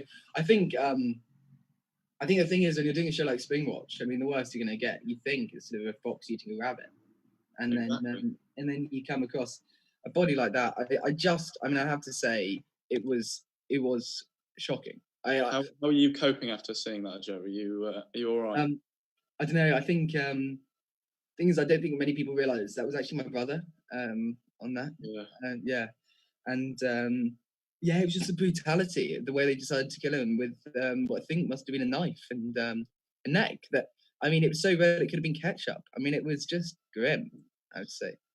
Yeah, exactly. It was no, it was horrible. But we just have no leads at the moment to who it could be. But yeah, hopefully we've got some witnesses throughout the show. If you have any ideas, please put it in the donations chat. Actually, we will try and check the check the YouTube application. If you donate, that is one more witness. Yeah. So yeah, I know. We can try and build up a clue. But I did see one comment from none other than the man himself, Mr. Winkley, who did enjoy our attire, but not so much. I think he was probably directing it to my hair. But I'm sure it'll be sorted out by school, sir. Is what I'll say. That's what I'll say to that one. But yeah, no, it was shocking. It was shocking to have all that. I think next we have Peter Birch is saying we can hear you all now. I think that's good. I think we're going to have on soon. Soon we're going to have on the 24 Hours for NHS guys. And I think that your friends from Andal, aren't they? Yeah, there's some friends from Andal. They did a fortnight stream, which isn't necessarily what you think would be great, but they got a huge total for the NHS there. Just played Fortnite for 24 hours. Got some great guests on there, but I thought it'd be nice for them to come back. I think it's a week later now. Instead of being really exhausted and talking to them straight after, I think now's a good time where they can go come and talk about it. And I think it's a really big issue. But we're gonna. It's been slightly makeshift on that front. I'm not shere's one of them now. They're both here. It's perfect. If you press connect to audio, then you come on. It should be connected. Wait, let me just get some headphones. Okay. That's for everyone wondering. That's Al Archie McDonald, and that's Ben Gravel, 2 of the 3 of the 24 Hours for NHS team. Now, I don't know these 2 chaps, but I hear they've done something absolutely amazing for charity, like Tom has done. And how much did you raise in the end, and what charity was it for? We raised $3.5 grand. For just NHS workers. Just in general for the NHS. In general for the NHS, we just kind of. Well, there's a target, guys. I mean, can we get it up there in the next 2 hours? There's a question. Yeah, I think you can. We trust you guys. If everyone on that thing donates £5, then we'd be 200 quid higher, which would get us no nearer. But I mean, it'd be a good start. But yeah, no, guys. One thing I was wondering is how did you get through the 24 hours? Who was the closest to falling? I'm pretty sure Maxi fell asleep for about a few minutes. Oh. I'm pretty sure he's muted himself as well. I think right. I think they can't hear him. Is it because you're not coming out with your headphones? Wait, is that any better? Yeah, perfect. Yeah, so Ben was pretty weak. Ben and Ned were both pretty weak using energy drinks and caffeine to keep them going. Yeah, I thought that was cheating a little bit. So I'd probably put Ben up there as a weaker candidate. Were you au natural, Charlie? Did you have any caffeine at all? No. I was water and pork pies kept me going for the 24 hours. Brilliant, amazing. Local butcher, I hope, for the pork pies. Tesco's, mate. That was I get. Sorry. What I find difficult there. What? Is sort of if you have energy drinks, can you hear me? Like that? Yeah. If you have energy drinks and things, then surely the night after it's a really horrible sleep when it should be a really nice one. If you're just surviving with caffeine and energy drinks. No, because I didn't actually go to sleep straight away once we finished. I just I wasn't. It didn't really affect me that much. I don't know why. It was just kind of I went to sleep and then. There was that amazing footage of Ned. I think it was on I think it was either his sisters or his brother's story. Him just sort of sitting there and just forming half a conversation and not being able to do anything. Yeah, no, I think my chat at the family table that night was not on point. I think it was debatable. Yeah, fair enough. Were they supportive, or did they at the start go, "You're playing Fortnite"? Yeah, Fortnite. Yeah, it was pretty much like that. It was just kind of why? How many wins did you get? We had one win, like one every hour, and then sometimes like we had Rudy Hammond from Bermuda. He was a bit of a weapon, top-notch operator. Copped at least 3 in the hour with him, which was quite good. So That's pretty good. Yeah. nice ratio. They last quite well, don't they? Fortnite games. A good one's about like 15 minutes these days, 15-20 minutes. Yeah. Now these days, I mean, before it was totally different, wasn't it? And now, it's a different story back then. Yeah, I know. I mean, all those new mod sort of versions going out on the Fortnite. Yeah, we'll leave that. Yeah. What was it? What was it like sitting down for that long, chaps? It was good. I got stuck in the position. My legs literally didn't work. I couldn't get up. I'm not even joking. I tried to sit up, and I literally just like fell over. You know what's awful? I think the most awful thing is this is actually how plenty of people spend their days. I mean, just generally. You think about it, and people do it's this like not every day. I was literally fucking horrible. Language. Sorry. Oh yeah, sorry. I'm gonna try and mute that. Family friendly. That was the Oundful lot. They're not so good with their languages. Yeah. No, but it's a. I think it was actually pretty good. But as I said, it's pretty scary. I mean, that energy drinks, quite a bit of food, someone sitting down, their legs not really working anymore. I mean, I'm not going to mention who it may be, but I mean, that is a decent proportion of the UK. Maybe not 24 hours, but a solid amount of their day, 10 hours spent on that. And that's scary. It's mostly like 9-year-olds as well. When you're playing squads, if it's just 2 of us, you get on with some of these 9-year-olds from the US or something, and they've been playing for about 20 hours already. They do that on the regs, really. Yeah, that's the thing. I thought Fortnite was over. I mean, I don't really understand these things. It's making a comeback, mate. It's on the rise. Okay, yeah. It's like vintage now. So the thing that people. Yeah. Retro. Yeah, well, I might have a go at the old 2 weeks and see how I do. I heard you got some celebrities on as well. I mean, not quite Salop Live level, but I heard you got some celebs on. I don't know who that is, but yeah, we got Tom Curry and this guy called Marcus Smith on, which is pretty cool. Wow. I think we played with them for like 2.5 hours, which is pretty cool. Yeah, I think that was a real donating. I donated because Tom Curry knew my mother. That came up on stream actually. Yeah. I was like, if you ask Tom Curry who my mother is, and he can tell me which house she was house mistress of, I will donate a £5. And I donated a £5. It was really good. I think, guys, that's been a brilliant chat. It's been good to have you on. If you can donate anything, whether it be 1 or $1 million, then it would be much appreciated. Try and get us up to the total. And any question you want to ask either of us, you can put it in the chat. But it's been a brilliant chat. Hopefully that's been nice for you to catch up on your memories. But thank you very much. Yeah, nice to speak to you guys. Cheers. Well done again. Catch you guys later. Yeah.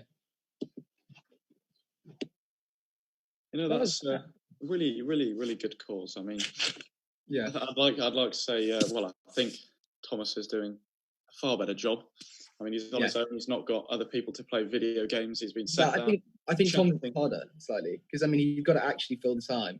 I mean, you can play you've got a target each time rather than just having you're alone, whatever. And they did very well for themselves. To be fair, and it's great to have heard them. Now, I don't know if Jackson is going to be able to hear this, but I think now next on the schedule there may be an episode of Mastermind coming up. So should we see whether that's the case?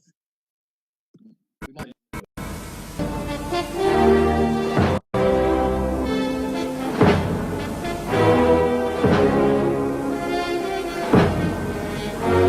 First contestant tonight.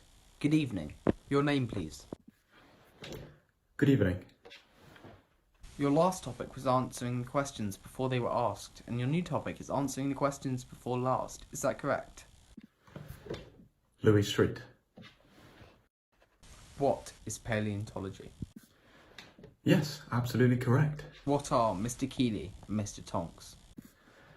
A study of old fossils. What is the difference between a donkey and an ass? One teaches business and the other is the second master of Shrewsbury School. Complete the quotation. To be or not to be? They're both the same. What is Tekashi 6ix9ine famous for? That is the question. Who is the current Archbishop of Canterbury? He's a criminal who has had sexual relationships with a minor. What sort of person would you put in a lunatic asylum? The Right Reverend Justin What is a jockstrap? A nutcase. Who is the current Prime Minister of the United Kingdom? A place to protect male genitalia. In 1892, a long-running English farce was written. What was it? Boris Johnson. Complete this quote about Theresa May. Her heart may be in the right place, but her... Charlie's aunt.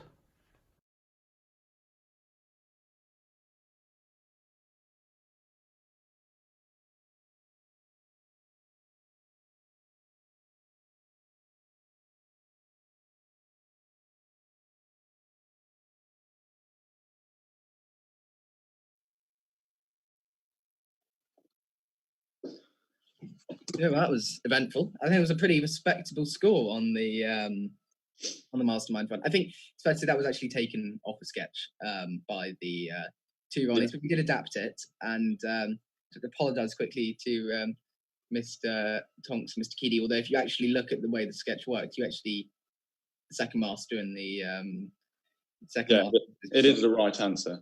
Yeah.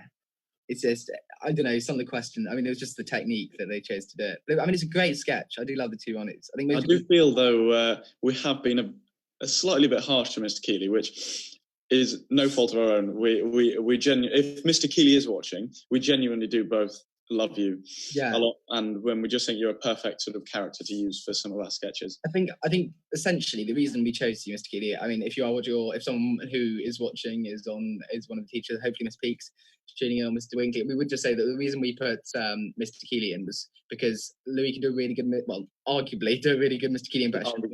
He can do others, but I mean, it's probably his best one. So we wanted to include him, and the reason he featured there was, can't remember why the reason he featured there was, but I think it was just he was an easy one to fit in. The people, but it was the right answer in the end. I think that was Louis Meat, was it? I think that was Louis Meat. I think and then the last one was Louis Feet. Yeah. Yeah. I think, and the host Blow Meisner, I think. He's a brilliant television host. Going to go places, definitely. Yeah, since John Humphreys went off. People thought it would go, but I think the addition of Blow Meisner onto the team is sort of injected a bit of fun onto. I mean, you wouldn't usually see categories like that on Mastermind, would you? And exactly. And I mean, a question about Tekashi 6ix9ine, that is typical of the host. It was Tekashi 6ix9ine, wasn't it?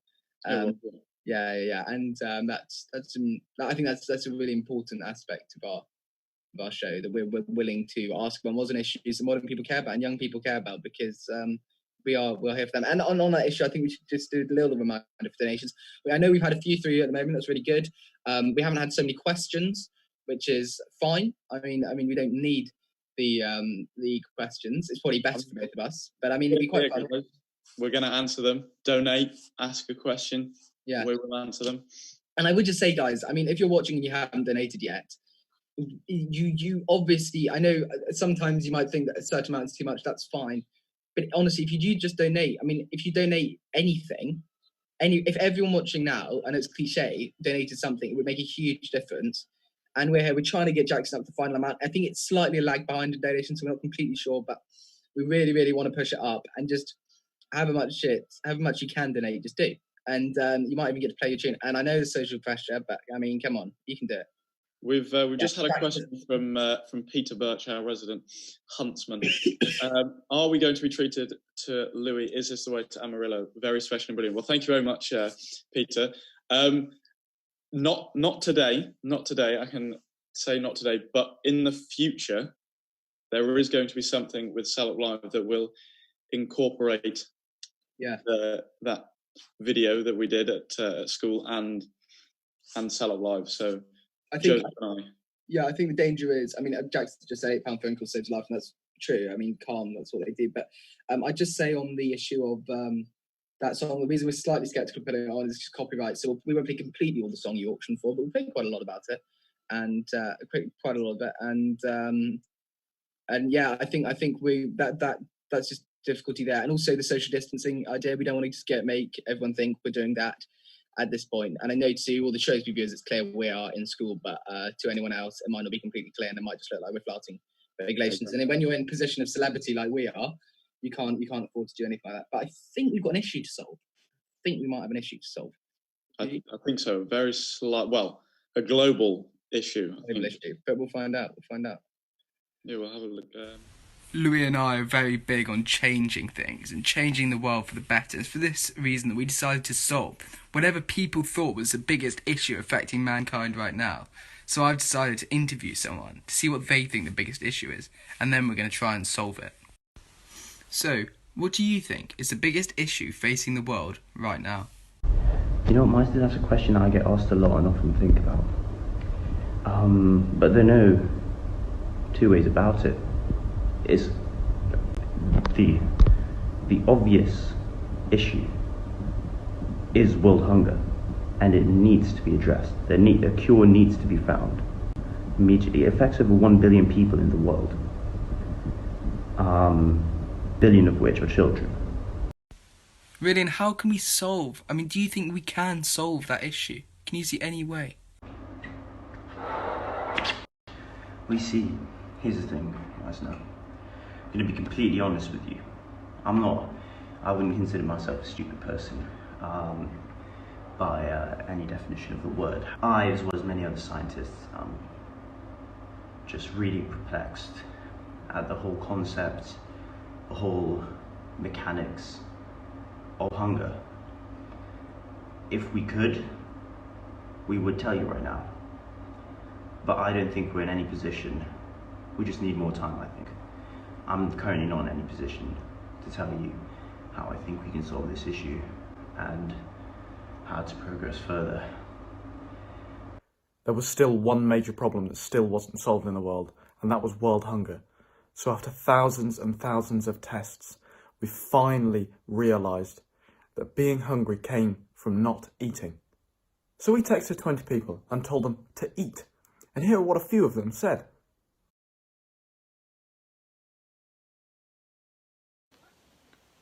Never thought about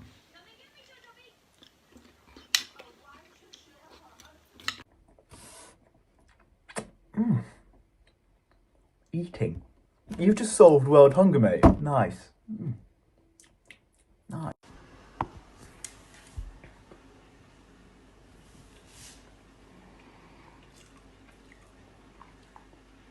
Now I've eaten, I'm not hungry.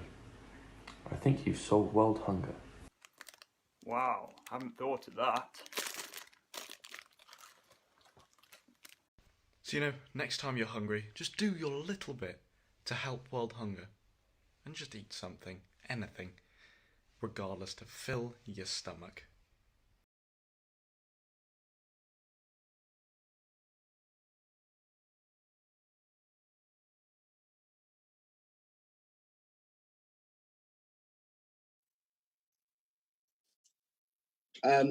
We're on now, guys, as we've just found out, and we're just trying to get Rohan, our resident magician, to come on. We hope that, he does sleight of hand, so hopefully it will work. But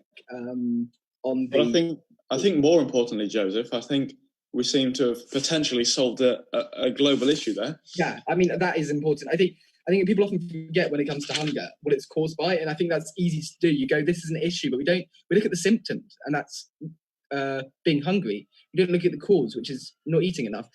And we tried this out on people. We were like, okay, well, if we tell people who are hungry to eat, will they be hungry anymore? And no, they're not. And I think that shows. I think that shows quite a lot. Exactly, yeah, and it seems to have worked. I'd like to say a treat, but hopefully we can get this to go further. And honestly, keep those donations coming in. I believe we have actually passed the target now, which is amazing. And thank you so much, guys. Honestly, it's absolutely amazing. It's brilliant. And as I say, if you haven't donated yet, I know it's not easy. I just had a text from a friend who said she's only got 30p in the bank account. I'm trying to get her to donate. She's going to get really annoyed at me for mentioning her. I won't mention her name, but she's. I'm trying to get her to put that 30p in. If that's all you've got left, just bring it over here. Honestly, it can contribute to that £8 phone call that really can save a life. I think we'll have Rohan. Rohan is waiting in the room, and we know he's there, but we're going to have him on at, should we say, 10:45. That's what he's promised his viewers. He's got a great... We've got 2 minutes, but I mean, whatever you've got, honestly, just donate. Yeah. Send it in. Anything will make a difference. It's 2 amazing charities, and yeah, it's an absolutely amazing cause, and Tom is doing an amazing job. Yeah, and so it's credit far. to him. Credit to him. Now, how many of us have really wasted days and not done anything?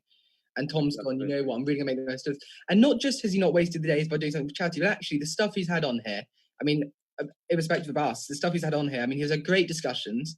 He's really got people involved. And he's done quite a lot of variety of stuff. I was watching Bowman and Saffron actually last night, and that was phenomenal. That was phenomenal. And the people he's had on it, just amazing. Yeah. I mean, I don't know Bowman at all, but I wasn't expecting that. His voice, it was bloody good. It was really. It wasn't. I'd never heard him sing before. No, neither. I mean, all know Saffron's an amazing singer, but to have them together, two exactly. of angels collide. It was amazing. I reckon we put Rohan on now, and what we should do is we should put it on. If we can put it on like a certain view, so that he's the main queen, if that's possible. If we put Rohan on now, Jackson. You think Jackson? Mr. Jackson.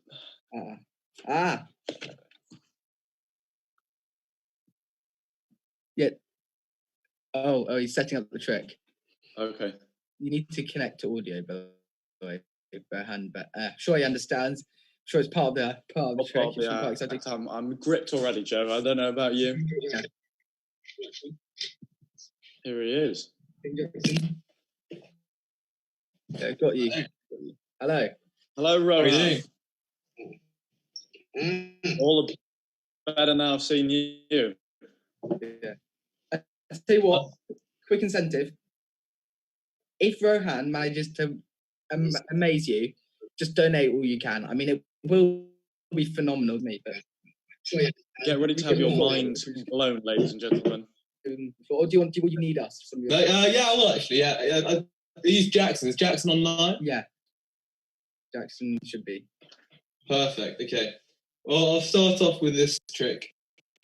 So of course, well done to Jackson. Well done, mate. We haven't met properly, but well done. I think this 24 hours has, really shown you in your best and worst of times, if I can say so. So, I've been watching most of it, and I think I've got a gauge of, who you sort of are now. So before we started, I took one card out of here. I thought what you would think. I put myself in your shoes, took one card out, turned it the other way around, and put it back in. So we're going to build up a card together, okay? So in a deck of cards, you have the red cards and the black cards. Which one would you like, red or black? Red, okay. In the red cards, we have the hearts and diamonds. Which one? Hearts. In the hearts, the number cards and picture cards. Which one would you like? Picture cards, so the Jack, Queen, or King of Hearts. Which one? The Queen of Hearts. Are you happy with that? Do you want to change your mind? Queen of Hearts. Like I said earlier, I turned one card the other way around. Go through the cards slowly here. You can all see it on camera. All of them the right way around. I get to one card there. There's one card the other way around. And you could change your mind, and you said the Queen of Hearts. No. No. No. No.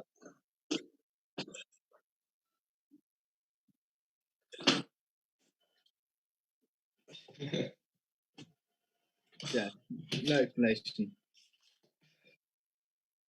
I mean. Right. That's a huge donation, guys. Yeah, guys, go ahead and donate.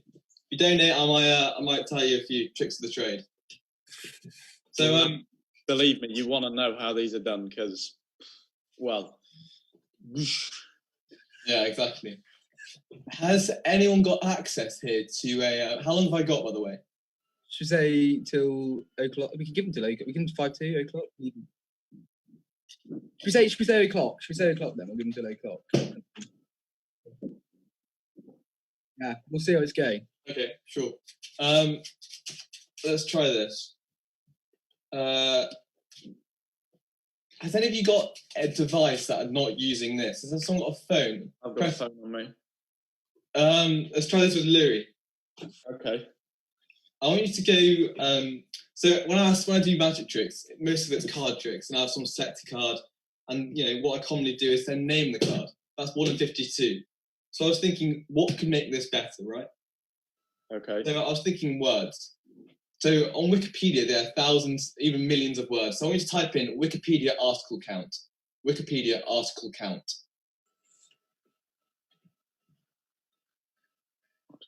Here we go. And the thing is, let's come up with that. Go to the first link, maybe, if it's... How many articles are on Wikipedia? Yeah, maybe that one. Press that one.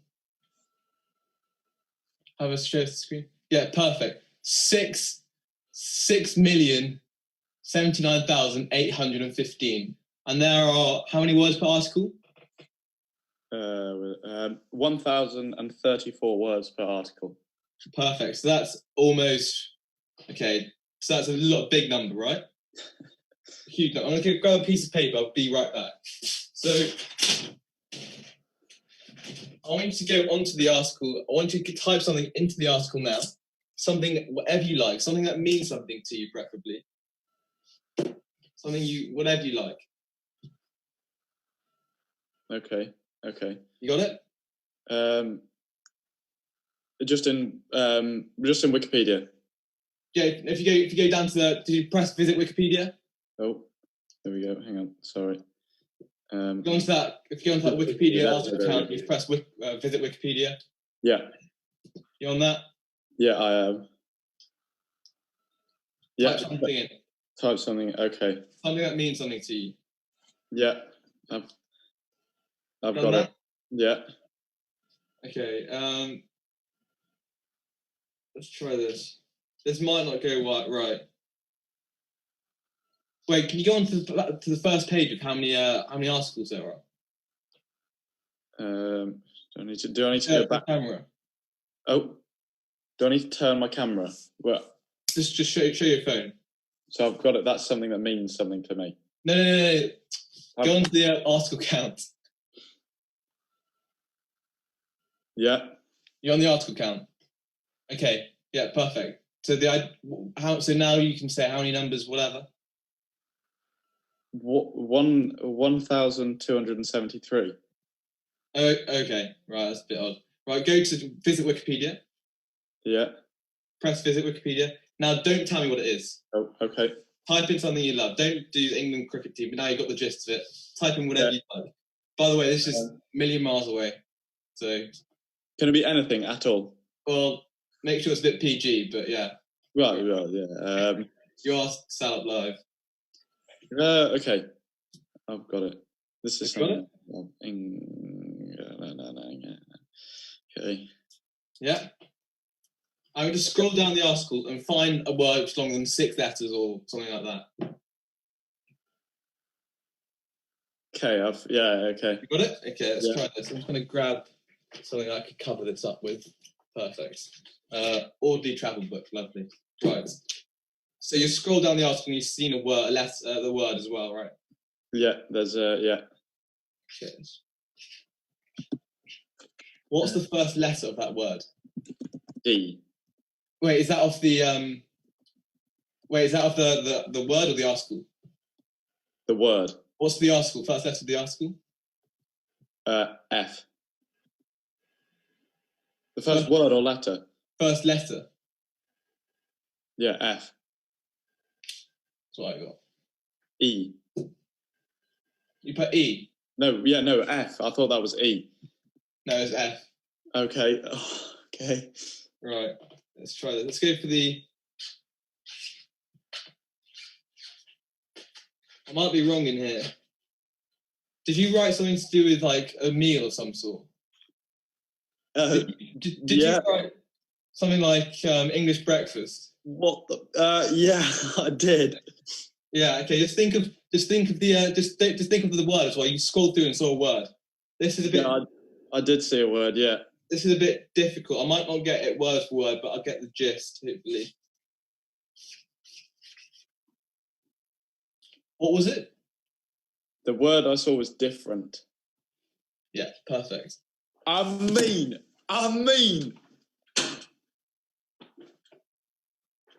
What? That is amazing. That is absolutely. And we are 12 million miles away, or whatever. Yeah. Yeah, just to say, obviously, there's been no calling before. Yeah. We haven't set anything up, have we, Louis? Or I don't know. What? I've never had my mind blown through Zoom before. I mean. Let's try this as well. I'm going to have a prediction down here. I use a deck of cards again. I'm going to write a prediction down. Yeah, we'll use this.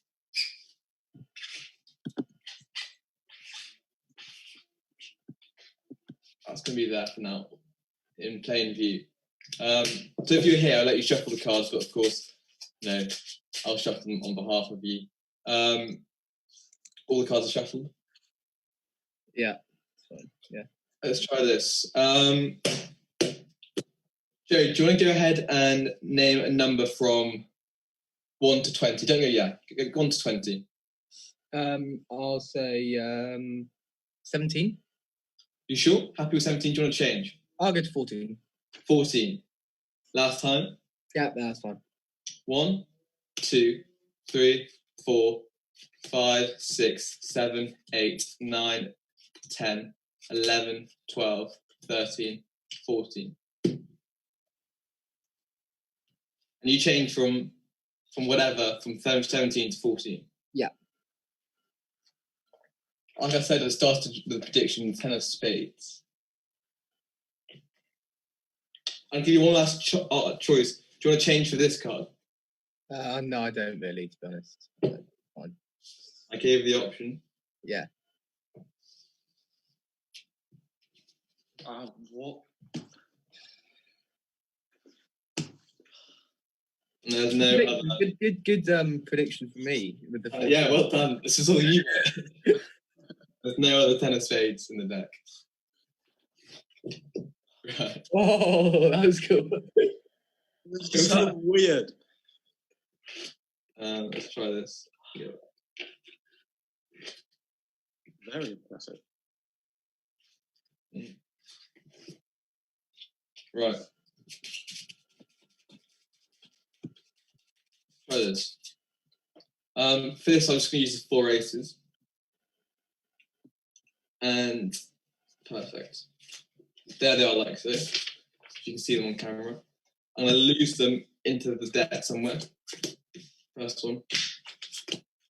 I'm going to count how many cards in between. Perfect. Second, ace of clubs. The last ace, the ace of diamonds. I think they're like 15 cards in between each. If I was just to go like...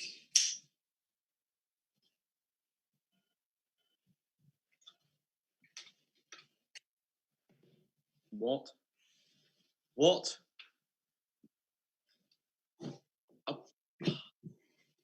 That was ace. Sorry. That was good. That was incredible. 4 aces. What's the 4 aces? And the thing is, with something like that, it's so simple. It's right in front of your eyes. And yeah. Hang on. I think he's going to do something more.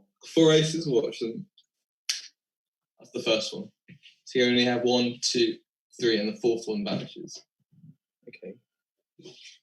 I'll show you again. I'll put a close up. Probably the wrong way around, but it doesn't really matter. 1, 2. Oh, that was a bit bad. Right, let's try it again.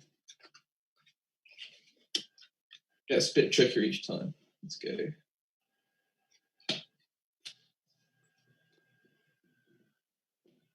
The last one happens like this, the ace of diamonds. Let's try this. This might not work, let's try. Oh, you. That.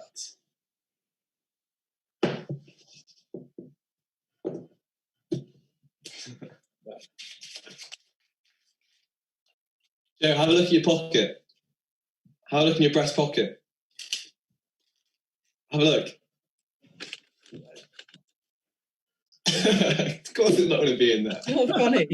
Not funny. This is stupid. I thought you were Magic Man. Of course it's not going to be in there. You make me look like an idiot. No, but seriously, have a look at your third bookcase shelf. In your third shelf of your bookcase. On the far right, Have a look, go up to it. The third, yeah, keep going right. This way. Yeah, that one there, yeah. Have a look in there. This one. Yeah, the red one. Yeah, pull that one out. Have a look inside of it. Of course it's not going to be in there. That's good. He's got you there, mate. It was everyone will just if I ask them to do crazy things, people will just believe me. It's great. You are doing crazy things. This isn't. You are the man, to be fair. Should we try one more thing? Yeah. One more thing, and then whatever. Okay. Let's try this. Joe, let me just create a thing something on the spot first. Yeah, this will do. Joe, go ahead and name a card. All the cards shuffled as per. Name a card. Actually, should we give it to the viewers?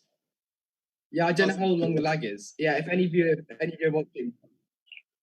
Yeah, first one to put in a suggestion. Yeah, first one to Carol Rimmer seems to be yeah. one or two. Yeah, Kathy Keek, my aunt in. I mean, do you say? I mean, I basically my aunt, but she's my uncle's wife. If that makes sense. Rimmer. Yeah, but as in she's not like a relative, she's not like related directly. Is anyone going to put anything in the description? If you put something in the description, you get to have a donate. 130. So wait, what's the donation to that? Jack?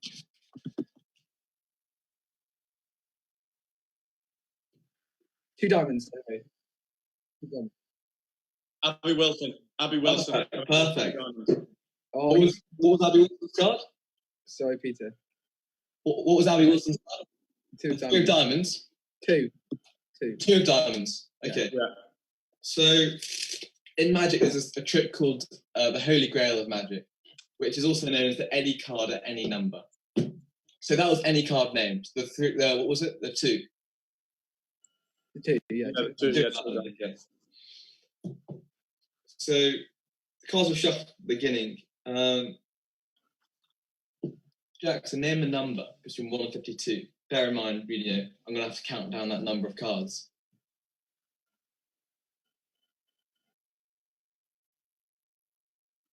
What was that, sir? 44?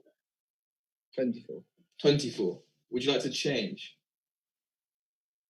24. I'll go through it quickly. I'll do slowly. 1, 2, 3, 4, 5, 6, 7, 8, 9, 10, 11, 12, 13, 14. You happy there? 24.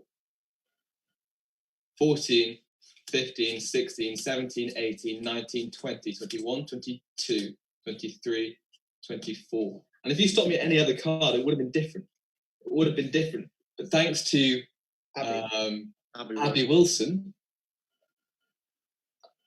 you stopped at 1 card. Abby's card with 2 of diamonds. Abby, you're genius. Abby. I don't know who you are, but well done. Abby, that isn't worth a donation if you haven't donated already. Yeah, Abby, now you have to donate £1 million. There we go, I got her. Oh, that was mind-blowing, to say the least. Phenomenal, yeah. No, honestly, that was absolutely brilliant. Couldn't have asked much. Well done to you guys, especially well done to Tom. Yeah. Well done, keep it going. Yeah. And don't forget, you still have to give a donation. Yeah. I'll do it right now. Maybe, yeah. But yeah, no, thank you very much. Cheers, guys. See you later on. Yeah, all right. I think Joe, hang on. Yeah. I've just seen in the comments that someone said if Kathy Craig. Yeah, I know.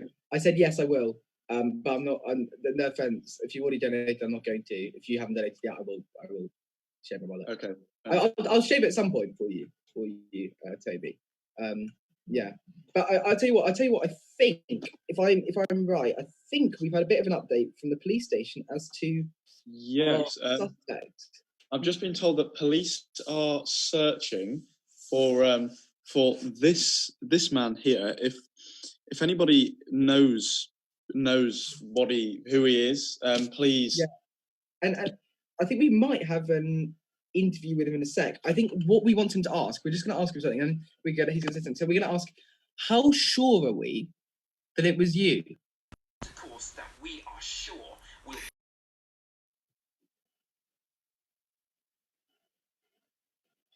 Technically.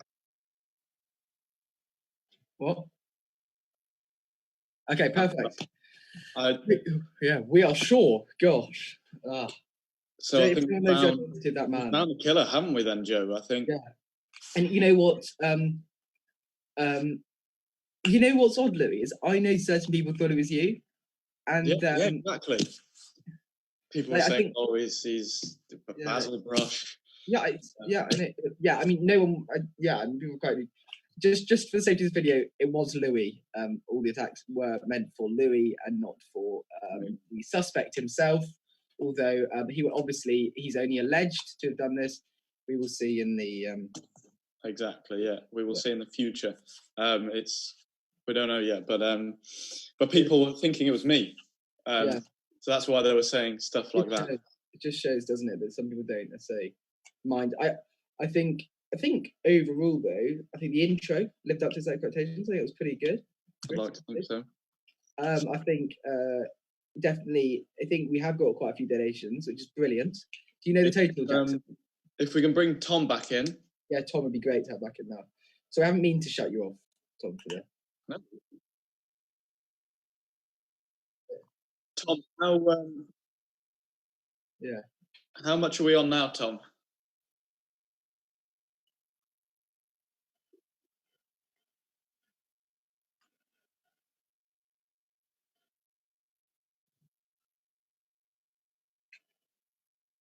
It's really weird because it sometimes says much higher than we're on and sometimes says much lower, but I can't quite tell.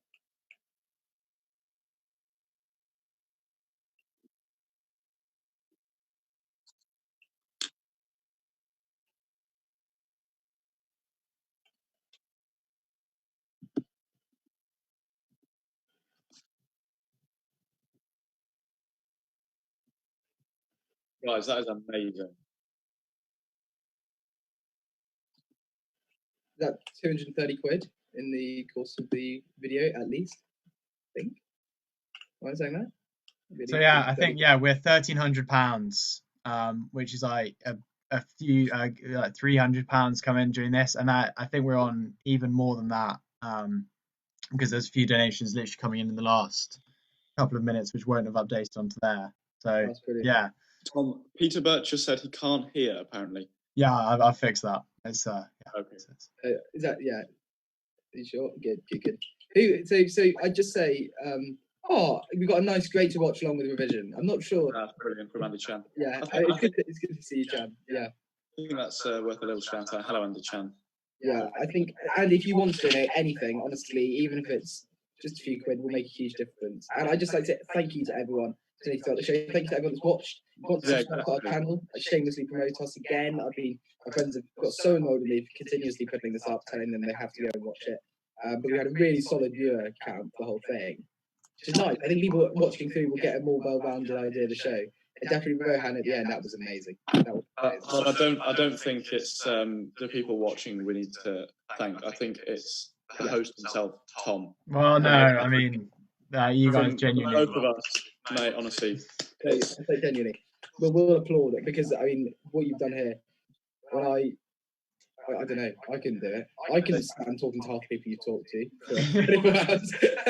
Yeah, I mean, Joe, I talked with you for however long yesterday evening. So. You did. We'd have a good discussion. I think a great discussion was. I think it was a really good discussion. I think, although it was really interesting talking to Tom about politics, I think the most important thing we talked about was to do one of the charities hit today, and that's male mental health. I think we all hear stories. Lots of us will know people who have really struggled with these things, and actually, it's really important because it could be anyone you know that's struggling with these issues, and you won't necessarily know about it. And it takes these organisations to make, as Tom says, that phone call that really could save their life or turn their life around, and that's so important. It's just £8 they need for a phone call each time. And honestly, with the donations you've already put in, with donations hopefully will be coming through in the next hour, I know I'll be doing one. It's not, I will be doing one. I've just been so busy planning the show, but yeah, everyone. Will make a huge difference. I've already done one, and I think I might even do another one. Well, that's very kind. I mean, Tom, honestly, you've done such an amazing job. Yeah. Thank you to everybody who's donated as well. I mean, I know I've had a lot of fun doing this with Joe, and Tom, honestly, amazing job, mate. Really, really well done. You've spent forever putting this together. And can't thank you enough, mate. It's been really thanks very much to you two. I mean, you finished it off in style. I think it was the main event, and you really got out of the bang. So thank you very much for it. It's been really enjoyable. No, thank you. Honestly, it's been really brilliant to be a part of it, and it's been I think just as I said, brilliant to be a part of it. And I know I've emphasised it so much, but donations make a huge difference. And I think Louis, despite us shouting at each other continuously down the phone a few nights ago, saying we need to do this, we haven't done anything, being very frustrated with each other. We've done it. We've done it, and we've managed to get one of Britain's top YouTubers to subscribe to our channel. So we get Tom as well. So without Tom, that wouldn't have happened. Wow. But if you are watching, do like and subscribe to the channel. There's many more videos coming out in the near future. So just like, subscribe, donate. Yeah, if you feel like you have to, if you feel like you don't want to subscribe, then at least donate. That would be the dichotomy I'd give you: subscribe or donate. Although ideally both. So I say. But I think I have to. Go through my family because I told them they had to watch my live stream for an hour, and they will just turn off in a second and get really annoyed with me for taking up the big room. But I have to say it's been brilliant, Jackson, and I hope maybe I'll join you. Maybe I'll give you a bit of a latter stage hurrah at the end. But so I've just seen a comment from Mr. David. Don't be swayed by Louis Street's political views. Don't worry. Don't be swayed by his either. You know, everyone's got their own opinion. Hello, Mr. David. How are you? And he says best of luck with the endeavour, Tom. And honestly, I can't thank you enough, mate. It's been fabulous. I mean, I've really enjoyed it. So it's been great, and you two, I hope you've got something out of it. I mean, I think Louis, my highlight has got to be you being compared as Max Fosh's lookalike. That was I didn't actually. I saw a picture and I didn't actually realise how much I'd like to say I looked like him. Yeah. But dye your hair. I think. Sorry. Dye your hair, and then maybe. But thank you so much.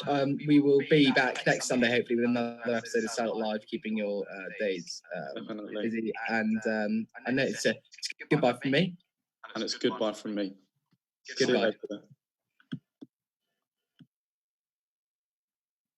A huge thank you to both of them. I mean, it's been really, really enjoyable to have them all on at the end. We are now into the last 48 minutes of this. And it's been a pretty amazing 23 hours. And I think what I really wanted to do for the end of this is finish it in a way that was really important to me. This whole thing has featured so many amazing people, and whilst I might be the one being on it for 24 hours, it's really been about everyone else involved. I mean, everyone who's been watching, Peter Birch, been there pretty much the whole 24 hours supporting me, and that's been really, really kind of you and amazing. I mean, to go through the list of donations, this isn't the full. This is the most recent list. So on the actual stream, because of the technical difficulty we had earlier this morning, it's quite hard to. I have to change the windows to update it. I can do it in a second, as long as it updates properly. I'll do that now. So fingers crossed this will work. If we disappear, we've made it 23. So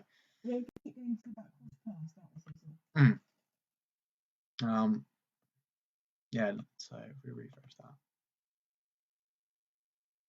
Well done.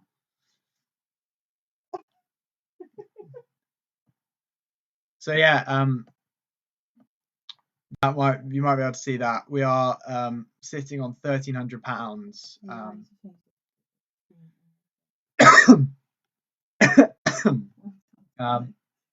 We're sitting at £1,300 of the sort of over our second target, 117%. So we're over double what I set out to do at the start. And it's a huge thank you to everyone who has donated, who's supported, because genuinely it means a huge amount. And I want to say a huge thank you to everyone, because really, as I said, I'd like to just go through. I mean, I have to load it because genuinely the amount of people who have donated is amazing. I mean, I'm just going through it. I mean,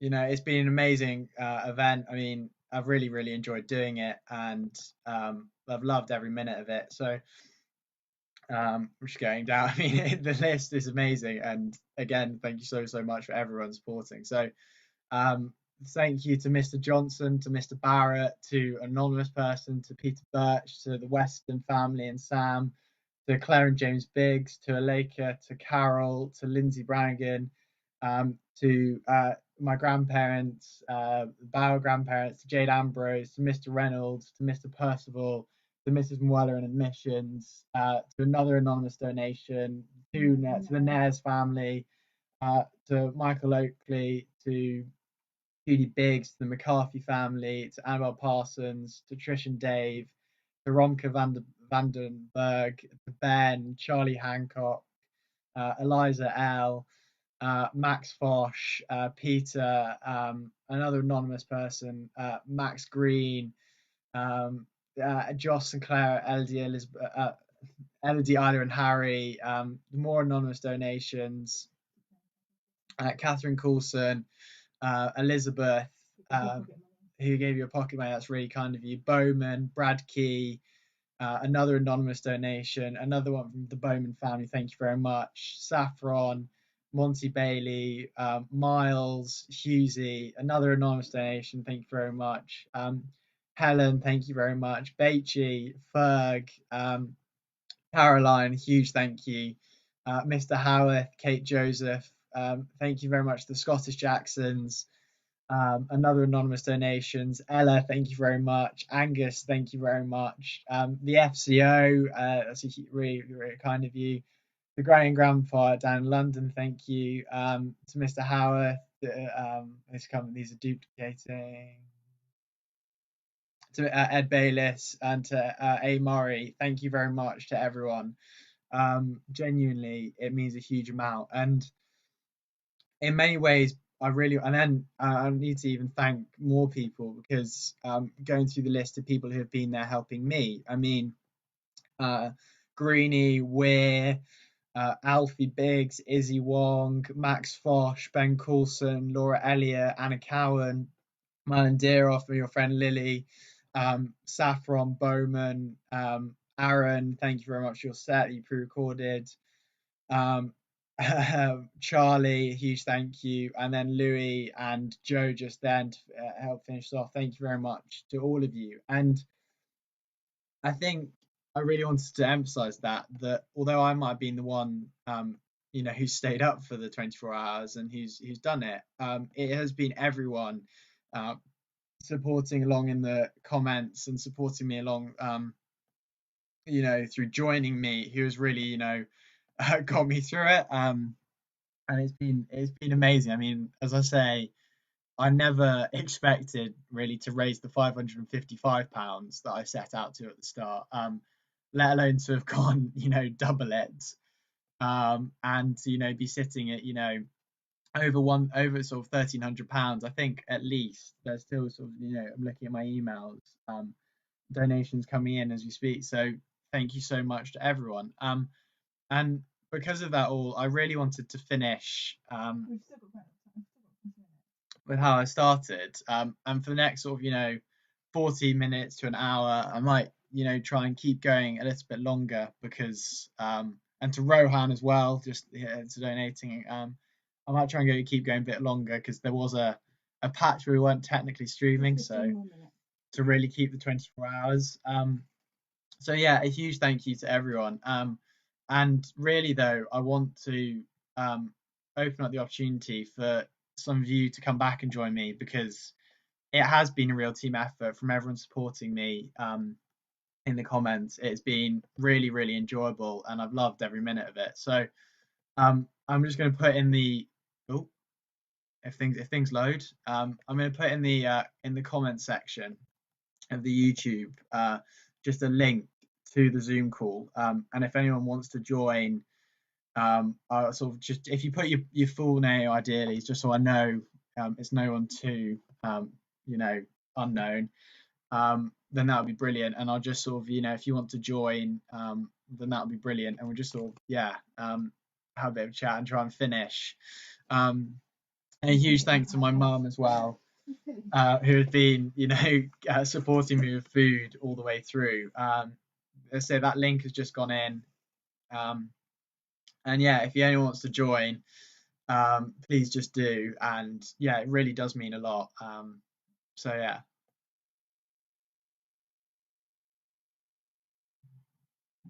Hi.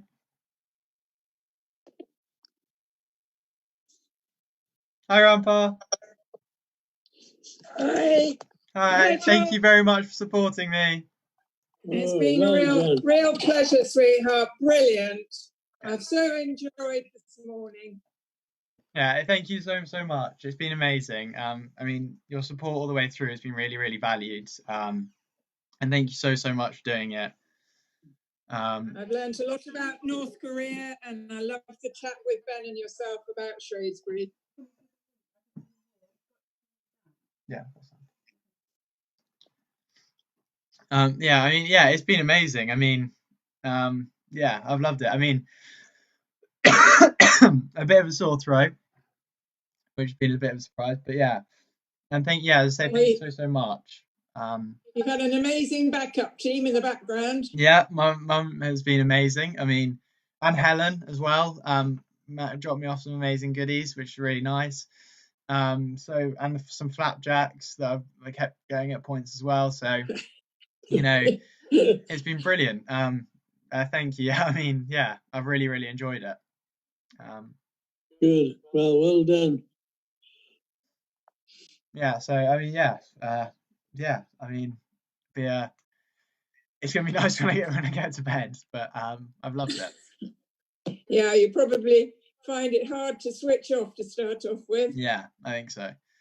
I think it's just I'm just still slightly in shock with it all. I mean, I really didn't expect when I started to get near the 555. So to have over doubled it. And with the gift aid, you've trebled it. Yeah. Well, Yeah, I mean, I hadn't even looked at what we were on with gift aid. I mean, the gift aid's made such a difference as well. Yeah, with gift aid we were on 1,500, so that's amazing. And yeah, thank you so much to everyone who has donated, because I mean, it really does mean a lot, and I think it'll make a huge difference to everyone. Because is Tom still talking to? I think it'll make a huge difference to everyone. So yeah, hopefully. Anybody else signed in? Carol's just joining. That would be great. Hi, Carol. Hello, Carol. Hi, Carol. Hello.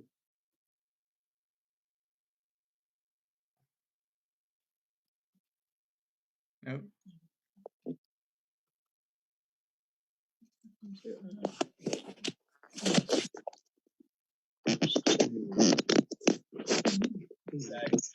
that's amazing. Thanks so much, Hello, Carol. Hi, Harold. Thank you very much for your support. I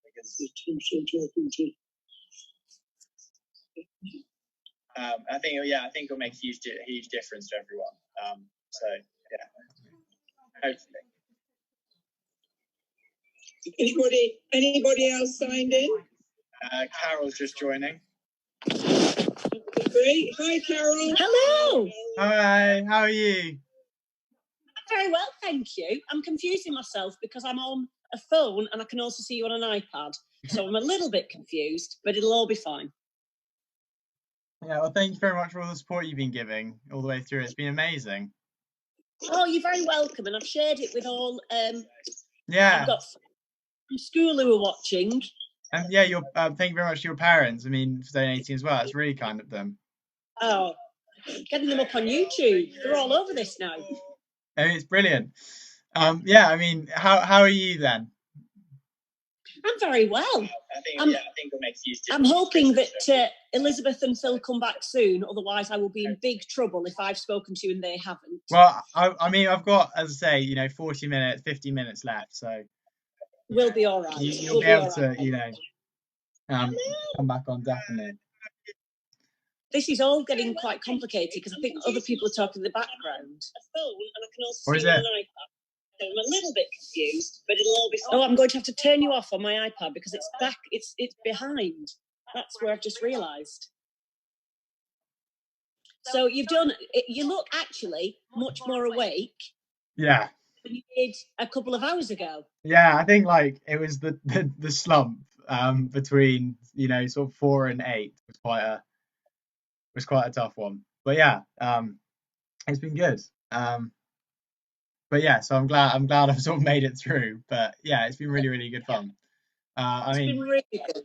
I've loved how many people, the range of people who have joined, because I think it's been really nice to have a real mix of different people joining me, and I've really, really enjoyed that. So yeah, absolutely. I've got some very talented friends. I do. I know. I mean, I'm amazed. I particularly enjoyed Aaron. Yeah, he was really good. He's sort of a friend of a friend, so I was really lucky that he came and did it. He was brilliant. And I do love the edition. So yes. Rohan, he was great. Rohan was amazing. I think he was brilliant. I mean, he did a magic show at school. Must have been last term, I think, or term before.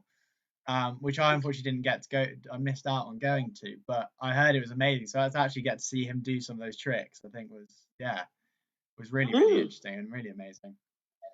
So yeah, I think it's been extraordinary. I've loved it, and I think it's been really weird because my voice is a lot more painful, sort of hurting more than I thought it would.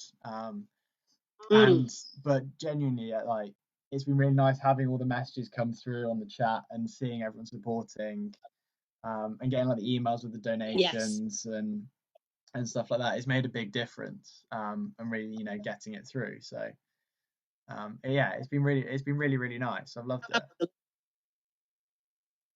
And I'm really glad you doubled your total. Yeah. I think you almost met it so early.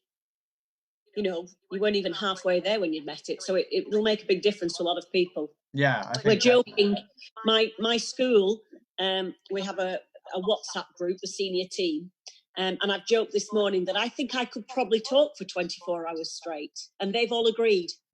maybe that's your next challenge. That's it. There you go. I think as everybody who knows me, it wouldn't be a challenge for me at all. I think we'd like to see it. I mean, it's good fun. Tiring, but it's good fun. I genuinely have loved every minute of it. I mean, it's been a challenge in parts, but I think it's been Jazz said, I've said it a few times, but like having my friends being able to do different stuff on it was really enjoyable for me, because it's made it feel for me that there's been loads of different points where I've really watched something or seen something I've really enjoyed when I was putting it together, and it genuinely hasn't felt like I've been doing it for 24 hours, because they've helped out so much of what they've been doing, and all the sort of support they've been giving. So that's been amazing.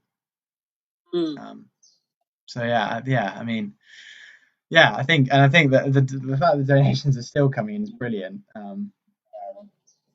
So yeah, and yeah, I've loved it. What time people get up in the morning? Right, yeah, I mean that is true. I think. Yeah, I think there quite a few were up fairly early. I mean, a few of my friends who were with me until late last night, I think, have woken up a bit later this morning. But I think they're going to be joining at various points in the next 20-40 minutes as well. So yeah, I think those. Yeah, I can. It was lovely to wave at them.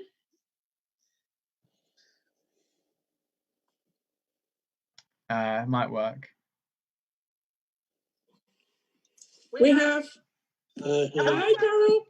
Hello, nice to see your faces. Yeah. And you too, yeah. We're good, thank you. Are you keeping well? Pardon? Very well, thank you. Keeping very well. It's a strange situation. It is indeed, but we're fortunate where we are. Enjoying family. Yes, we are as well. So, well, you're very isolated down there, aren't you? So you'll be able to stay away from everybody. Yeah. We've had one or two nice. But he's done really well. It's been lovely to. Oh, great. Yeah, Thomas has done really well. You're not still working? No, Carol, I'm not. No. Good. Staying out of the way of it all. Exactly. Yeah. Just working in the garden. And before coronavirus, you. Well, there's plenty of garden to work on. I'm just gonna mute and hide both. I'm just gonna add Mr. Barrett to it. That's fine. I'll leave and I'll join when Elizabeth. Okay.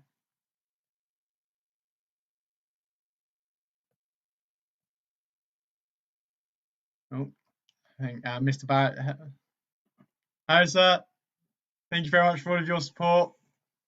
Just working in the garden. And before coronavirus, yeah. Well, there's plenty of garden to work on. I'm just gonna mute and hide both. I'm just gonna add Mr. Barrett to it. Bit of delay. Hi there, Tom. How are you, sir? I'll join when Elizabeth. Okay. I'm very well. Congratulations this far. You've only got another half an hour or so to go. Yeah, I think we're going to go slightly over, just because of the little glitch at the beginning. So I think we're going to try and go for the full 24 of being live. So I think we're going to go till 15:15 potentially.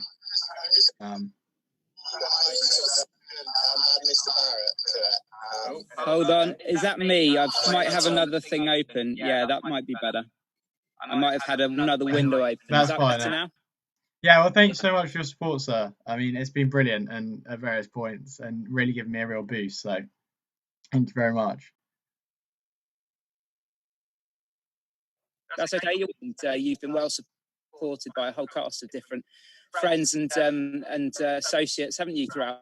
Yeah, it's been well done to all of you. Yeah, it's been amazing. I mean, like, there's been some real hidden talent. I think Bowman in particular surprised a lot of people by the sounds of it. So I was really glad that we knew he was quite a good musician, though, didn't we? Because he sang with Ed Tarling in the soiree, and he did a fantastic job there. And he keeps my daughters awake at night, playing in the room next door. So just to be able to dip into that highlight, especially when you made him squirm about the TikTok fame. Yeah, I know he wasn't legendary. he wasn't particularly happy about that question. Yeah, I think he was trying to avoid that one fairly heavily. So thank you so much for all your support. As I say, I mean, like, genuinely, it's been really nice having, loads of people from school, loads of family, being able to support. So I've really, really enjoyed it. Well, it's nice to feel the community behind you on these occasions, and I've been really proud of you over the years and all the things you've achieved. Things like the Islands race last year was a massive achievement, and it's fairly typical of you to set yourself a high target, a sort of high standard to achieve, and to pull it off so well. Especially under these circumstances, it can't be easy when we're in isolation to be getting everyone together and putting a show like this together. So congratulations to you for making it happen. Well done to everyone who's been involved and everyone who's supported you as well. I think you should be really amazed at how much support you've had there. And I know when I've been listening to you, you've been overwhelmed by the amount of money that's been raised, but that's fantastic. And like you said all along, these are fantastic charities doing amazing work. So big round of applause from me and from everyone in Riggs and from everyone at Shrewsbury School. Thanks, sir. Yeah, I mean, it's been amazing. I'm genuinely shocked to be doubling my target. So I've loved it. Well done to Mum in the background for fueling the... Yeah, it's been a very regular interval, which has been really, really useful. That's definitely kept me going. Did she pop out to the shops to get the energy tablets and Lucozade as we're suggested? No, we didn't. We pushed on without. But I've been, they're going to be reserved for another endurance challenge at some point. Definitely. It sounds like a golden recipe. I look forward to supporting you when that one comes around. I'm going to try and go back and see Rohan's magic show because that's one of the highlights that I didn't pick up on. I think I was doing something at that time. Oh it's really worth it. It was really it was amazing. When was he on? He was just on just before. So he was on at the end of Salop Live. Okay, I think I was out on a run. How have you managed without any exercise for 24 hours? It's been tough. I think, I'm going to get... I think I've got by it. I went for a walk when Aaron was performing his guitar last night. I was able to go for a little bit of a walk just downstairs and stretch and get some fresh air. But apart from that, it's been tiring nonetheless. But I'll definitely try and get some fresh air tomorrow. So, yeah. Okay. Did you know?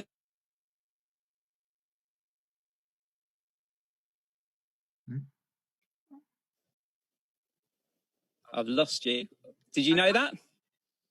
I lost you, sir, as well. So what do you say? Okay, I was saying, when I was watching thinking I knew who Alice Huntley was, and I realised there's a picture of her on my study wall. Yeah. Did you know that? Yeah, Charlie's sister. Yeah. I didn't realise at the time. I had to go and have a look. It was quite funny to see that. Yeah. The Shrewsbury community in action. Yeah. I think I'm going to sign off around. Well, also thank you so much for all your support, sir. It has genuinely been amazing. It's okay. I'll keep you on in the background at the end. I'll be here listening. Thanks, sir. Bye. So,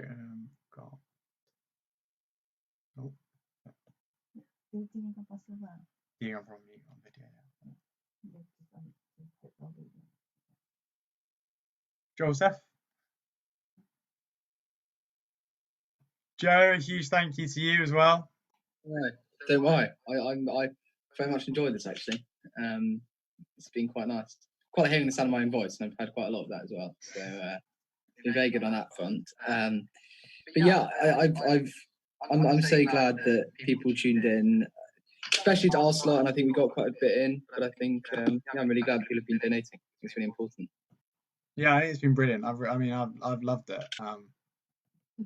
And it's been a really brilliant example because of the school coming together. Because I mean, when I watch most of these assemblies, I'm not sure how many people do. For example, I mean, I think it's quite easy not to do all these things necessarily. But everyone's really quite cool. Nice run. We're back. Louis, lovely to see you again. Yeah. How's tonight been? I had to depart at about 3 o'clock, didn't I? Yeah, the 4 till 8 shift was a tough one. What were you doing 4 till 8? Well, we had some music after you guys. Yeah. And then after that, I can't remember what I did. I think after that we had the stream sort of struggle a bit. We had like a few breakdowns, which weren't great. And then we tried to play some music, and then it crashed. And then we couldn't get it started again. So yeah, and then finally got it back up and going just in time for Charlie's interview, and then a lovely hour-long edition of Salop Live. So it's been, I caught that. It was cracking. Yeah, a bit of different stuff on there, I think. We tried to adapt for the live stream format. But, it was the hardest bit, definitely, out of the filming was when Samuel had to be. So we do have a garden, but it's got things in it, so it wouldn't be good enough for a nature show. And we had to go to the rugby club, which is down lower than us, and there were just loads of people walking dogs down there. And I had Samuel with ketchup all over his neck, lying down on the ground. And I was just running towards him, like, "Oh my god, there's been a murder!" And people got so confused as to what was going on. And I ended up sort of trying to hide in this little spot while I was filming, but it was, yeah, it was definitely a bit weird to film on that. I mean, I love those sketches. I watched them all when I was sort of setting it up, and they were brilliant. I mean, I love the start of the mastermind one. I think it's a bit of a highlight for me. Yeah, I thought that was good. It's a really silly sketch, but I remember watching it because you know when you get to that stage sometimes when you're just watching random TV shows, just you want to do something, you don't really want to do anything. About 4 years. I remember this about 4 or 5 years ago. I discovered the two Ronnies because they were going through those sketches, and it came up. This was the first one that came up.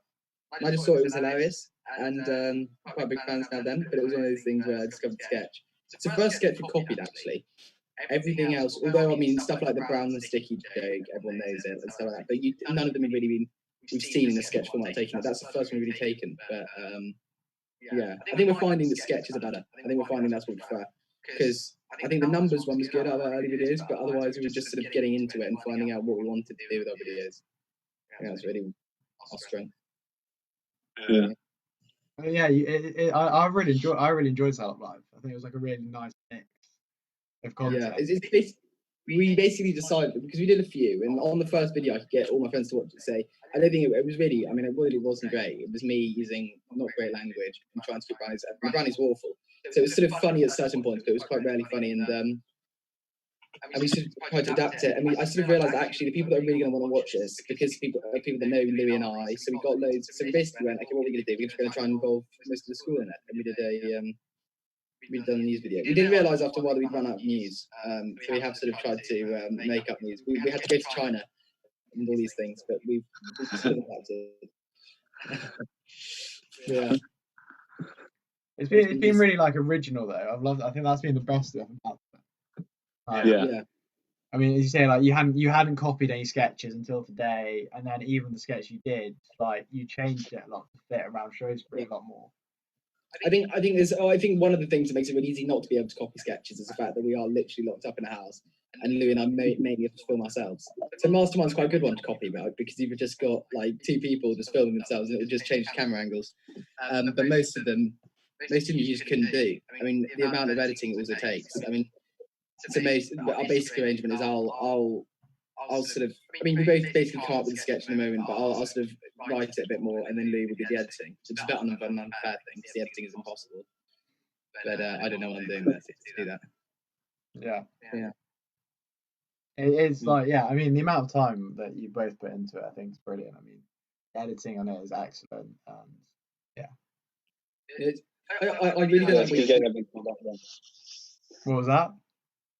It's been getting everyone through lockdown. Yeah, it has been. It's been really, really enjoyable. Yeah. I think that's sort of the point. I mean, I don't really like wasting days, but on my Sundays I like to devote them to Salop Live. I'll just Sunday need to do my Salop Live stuff. I'll try and fit in my work on the side. It's just quite nice. Spend the day. And it usually comes out a bit too late for people to be watching it, but just silly ideas and just a few reminders of these are people you go to school with, whatever. I think that's quite nice for people. I think also what's good about it is, I mean, if you join an Instagram live video, right, I mean, you can see who's there. So, I mean, people might feel, oh, I don't want to, you know what, but like YouTube, you can just go and tune in. No one really minds losing 6 minutes of their time. If it's the worst video in the world, 6 minutes doesn't really matter. If it's it was really good, then you can enjoy it. I think that's what's good about the format. Well done, being ambitious. Jackson, have we had 0 watches at any point, or have we always been having a few? I mean, if we're including my mum, we've always had one, because she's been like the test and make sure it's working. But like, yeah, we went when it all crashed this morning. There was a bit of a patch where we had like one, but apart from that, I think we were consistently on like 3 or 4, which was amazing. So. I've wanted to, a huge thank you to Trish and Dave, who are my godmother's parents, who were watching apparently at 3:30 a.m. this morning with the music. So a huge thank you to them. I can imagine the 4:30 shift must have been a bit of a tough one. That was bad. I was genuinely, there are points where I think I was like dropping off, and I would like wake up and be like, yeah. I'm still there. Has it got easier? Yeah, like since 8, I got to like Charlie's interview, and that's when I knew I was like on the last bit. Yeah, well, I suppose once the sun came up, that must have given you a bit of a boost. Yeah, but like the sun came up at like 4. It was like getting light at like 4:35. Yeah. It was genuinely like 8 o'clock. I got like everyone else started getting back on. I got like Charlie's interview went through, and then I kind of knew I was like over the last slump. Yeah. So yeah. Maybe it's the final push. So why North Korea? Just out of interest. Pardon? North Korea. I haven't actually watched it yet, and I will watch it. But why North Korea as an interview topic? Because Charlie did an article, in her magazine, where she watched North Korean television for a week, I think. She did it around Kim Jong-un's sort of disappearance. And she watched it for a week and then just wrote about what she saw. And it was quite interesting. So I thought, How did she bridge the language divide? Were there subtitles? Or? She like tried to do it off what she could guess. And then when there was like a cue card, she paused it and copied them into like Google Translate. Can she get? What can she get? Does she speak Korean? No, like, but you can watch some news and have a rough idea of what they're saying. I do that in European languages. Well, it's very impressive to her if she can do it in those. Yeah, I think you can. I think the great thing about live stream actually this YouTube is I don't think you can do this on stuff like Twitch, but you can actually go back on this. Yeah. So, yeah, you can. I had a little scroll through after I went on, and it's quite good to watch the Max Bosch thing, and they had a look at all the highlights. It was a good idea actually doing crossword. I just thought it was, when I saw it, I thought it was a rather odd idea. But whose suggestion was that? That's his. He does them like on a regular basis. Louis Peter Birch says it's lovely to see you. Thank you. Nice. Thank you for watching, Peter. Yeah, I mean, like it's been amazing. I mean, hopefully, I think Weir's trying to join from the sounds of it. Yeah, you could see him. It was a shame he didn't. Wasn't able to join before. But Weir's been a bit of a regular, hasn't he? He was, and then he had his Wi-Fi issues. We didn't get a big debate, but What's the debate going to be on? Just a general. It was going to be like really open to the floor. It was going to be whatever people submit as questions. People are going to submit some questions. Submit some suggestions, yeah. I feel like my hair has not survived this live stream. I think everyone seems to be having a big go at it, which is a bit unfair. We had Ben Colson on, and I think also the effort put into this that probably deserves some commendation. I'm loving it. I think it's great. A huge pupil-parent divide on the subject. I think people, I think the parents probably aren't so keen on it. Just party at the back, business at the front. Yeah, exactly. Although the back sort of translating into like sort of it's so long you can see it from the front. But yeah, no. It's, I've seen quite a few comments. There's even one donation which was Joseph get rid of a haircut for my cousin. He misspelled lose and spelled it loose the mullet. So I might lose the mullet instead of losing it. Mr. Winkley didn't seem too happy with it either. No. But at least he watched, which was very good. Yeah. No, that was a big one. Yeah, I think we're quite grateful to Rohan because they might have been a bit short on material if Rohan hadn't come on and done amazing shit. I think the good thing is no one's doing anything. It's not like a live stream in the middle of things where people find it quite hard. I mean, that was always credit to the Upping boys. They managed to do it when everyone's doing it. But it's good now, because, I mean, no one's doing things, so it's a really good time to tune in and do. Like, what's the alternative? Watching a box set? I'd rather watch lots of my mates. Yeah, no, definitely. I've been like, whenever I can, I've just been popping in, checking, seeing what's going on. Yeah, you joined us. You joined us for your game last night. Yeah, that was quite fun doing that. That was quite good fun. Yeah, no, that was good. I was just kind of lying in bed, and I thought I could just stay up for another 2 hours and get on. I thought, you know, I set my alarm.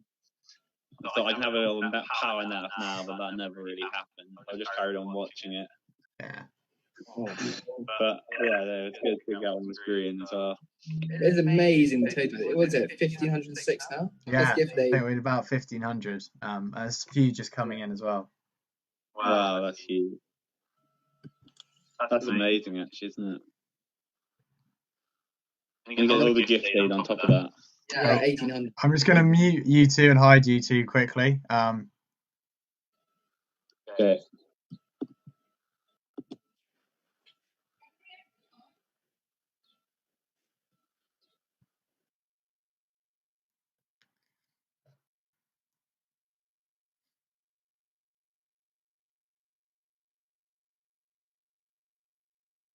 Nope.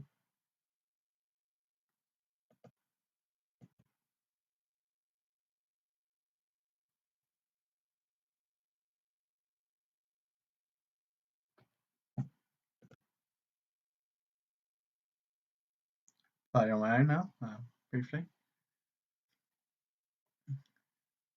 Fella. Back again.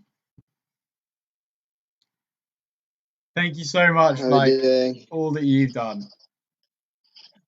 I am, yeah, just in bed this time now. No, I know, but the amount of times that you filled in, just or moved things around, genuinely, I think it's been a huge shift from you. So genuinely, thank you so much because you were the first on. You were the first on yesterday at 12. You then went all the way through until 2:30 a.m. So thank you so much. That was good fun though, that card game. Yeah, I loved it. It was brilliant.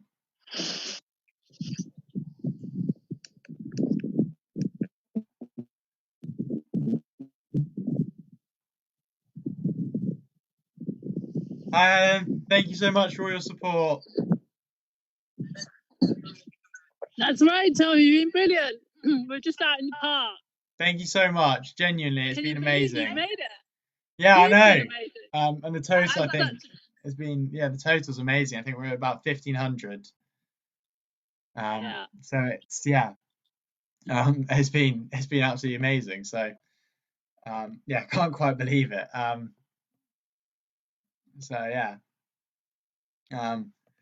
absolutely loved every minute. Team effort. So many people involved. Yeah, I mean, I think the amount of people as well. I've been so surprised by how many people I've had. I mean, it's been amazing. And I think the variety of people who've been able to come and help has been really, really good. I've loved that.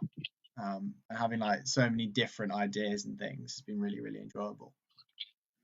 Yeah, so I saw some of the music last night from the States, which was great. Yeah. I really liked that song that person had written. And then some of the chat this morning has been really fun.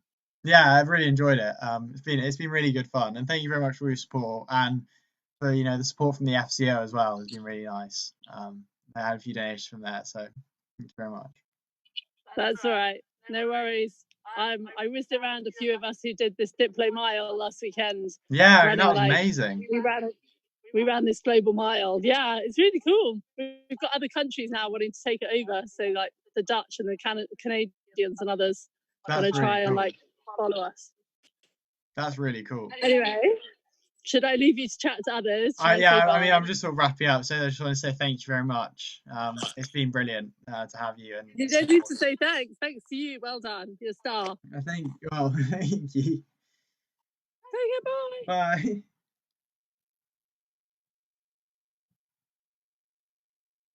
Oh, might have frozen my Zoom there. Maybe.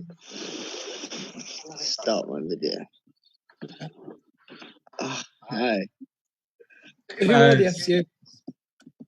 Huh? Hey, Louis Feet, Meat Street. Yeah, thank you to all of you. Like, genuinely, it's been amazing.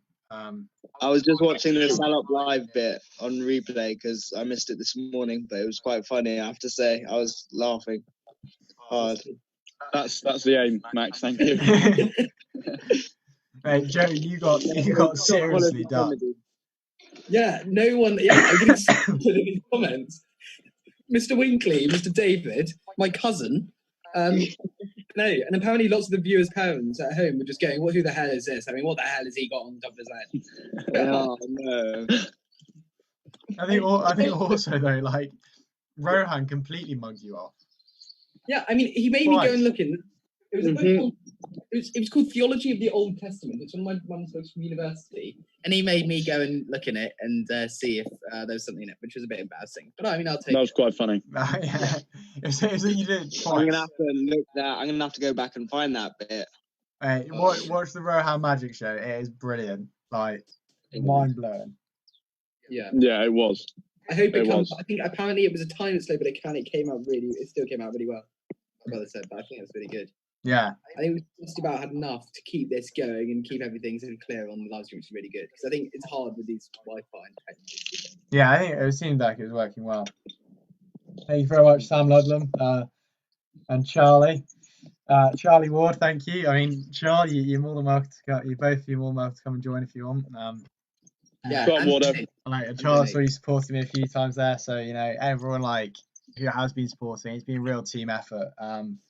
You know, thank you very much, Mr. Reynolds. Yeah, so I think I've said because there was a patch where we did have the little failure. We're going to go until 15:15 to sort the plan, because that was about 15 minutes where we weren't technically streaming. So plans to go through until then. So yeah, any last donations, you can get them in. I think as I said, we're over our target, which was double what I set out to do in the first place. So thank you so much to everyone who donated. Good shit. Thank you very much, especially to like you three, but everyone else, because like all the support you guys have been giving has been absolutely amazing, and I've really loved it. Yeah, but without you, Jackson, this wouldn't have happened. And yeah, none of this would have gone on. Yeah, it's a good watch as well. I mean, I've actually enjoyed watching them. I mean, it's not. Yeah, it's been really good. Well, I think that's the thing though. I've actually enjoyed making it. Yes. It hasn't been, it hasn't been felt like a slog, because I've had so many opportunities where I've with your guys, I saw the content, I got to enjoy that. With the Saffron and Bowman's music last night, I've really enjoyed all of it, so it's been amazing. I mean, I think that's probably for me out of the bits I wasn't on. I mean, obviously, Salop Live is my favourite bit, but actually, out of the bits I wasn't on, that's got to be my favourite. They were so good. It was so good. Each one I enjoyed. If that was a record, I'd buy it. Put it that way. Yeah. I wouldn't, because I'm not great with my money, but I would if I was nice. No, I know. I was like, I knew the amount of comments, the amount of people messaging me, like not even just in the chat, but the messages that I was getting when Saffron was singing, giving me chills and things like that was amazing. I'm just going to speak to another member of my family quickly. I will, if you guys stick around, I'll add you back in. I really want to finish with you guys. Okay. Oh,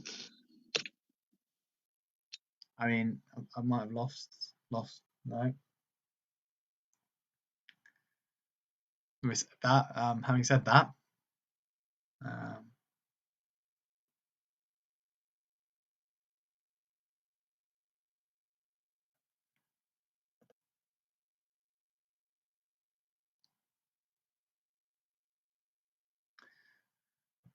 I'm gonna try. Yeah, guys, if you wanna, guys, if you can come back, you're more than welcome to come back in. False alarm. Oh. And we are here. Yeah, That was Joe, have you donated yet? That's the question. Yeah, he has. Yeah, 10 quid. But also my family, wait a second. So my aunt donated 30 quid plus 750 gift aid. My dad donated 50 quid along with the family, and my cousin donated another 10 quid plus gift aid. So I think as a family, that makes us 100 quid, if not including gift aid, which is brilliant. So you might be your biggest supporter, Jackson. No, I think, I don't think you quite rival it. There's been some big donations coming in from a lot of different people. I mean, the sport, in terms of comedy, I think the Meisner's got to be up there. I mean, it's a tough one between the Meisners and the Streets. So, yeah. But yeah, you guys genuinely, the amount, like, I mean, I think that's been the amazing thing. Like, everyone who got on and did something has really made this thing, and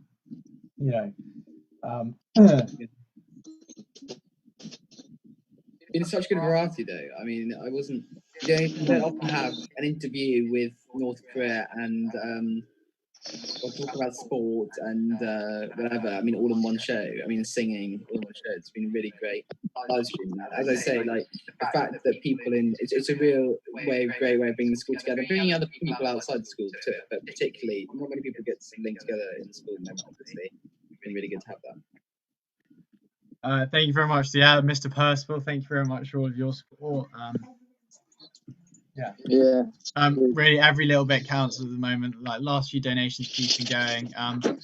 We are, the page will stay open, obviously, for a while after.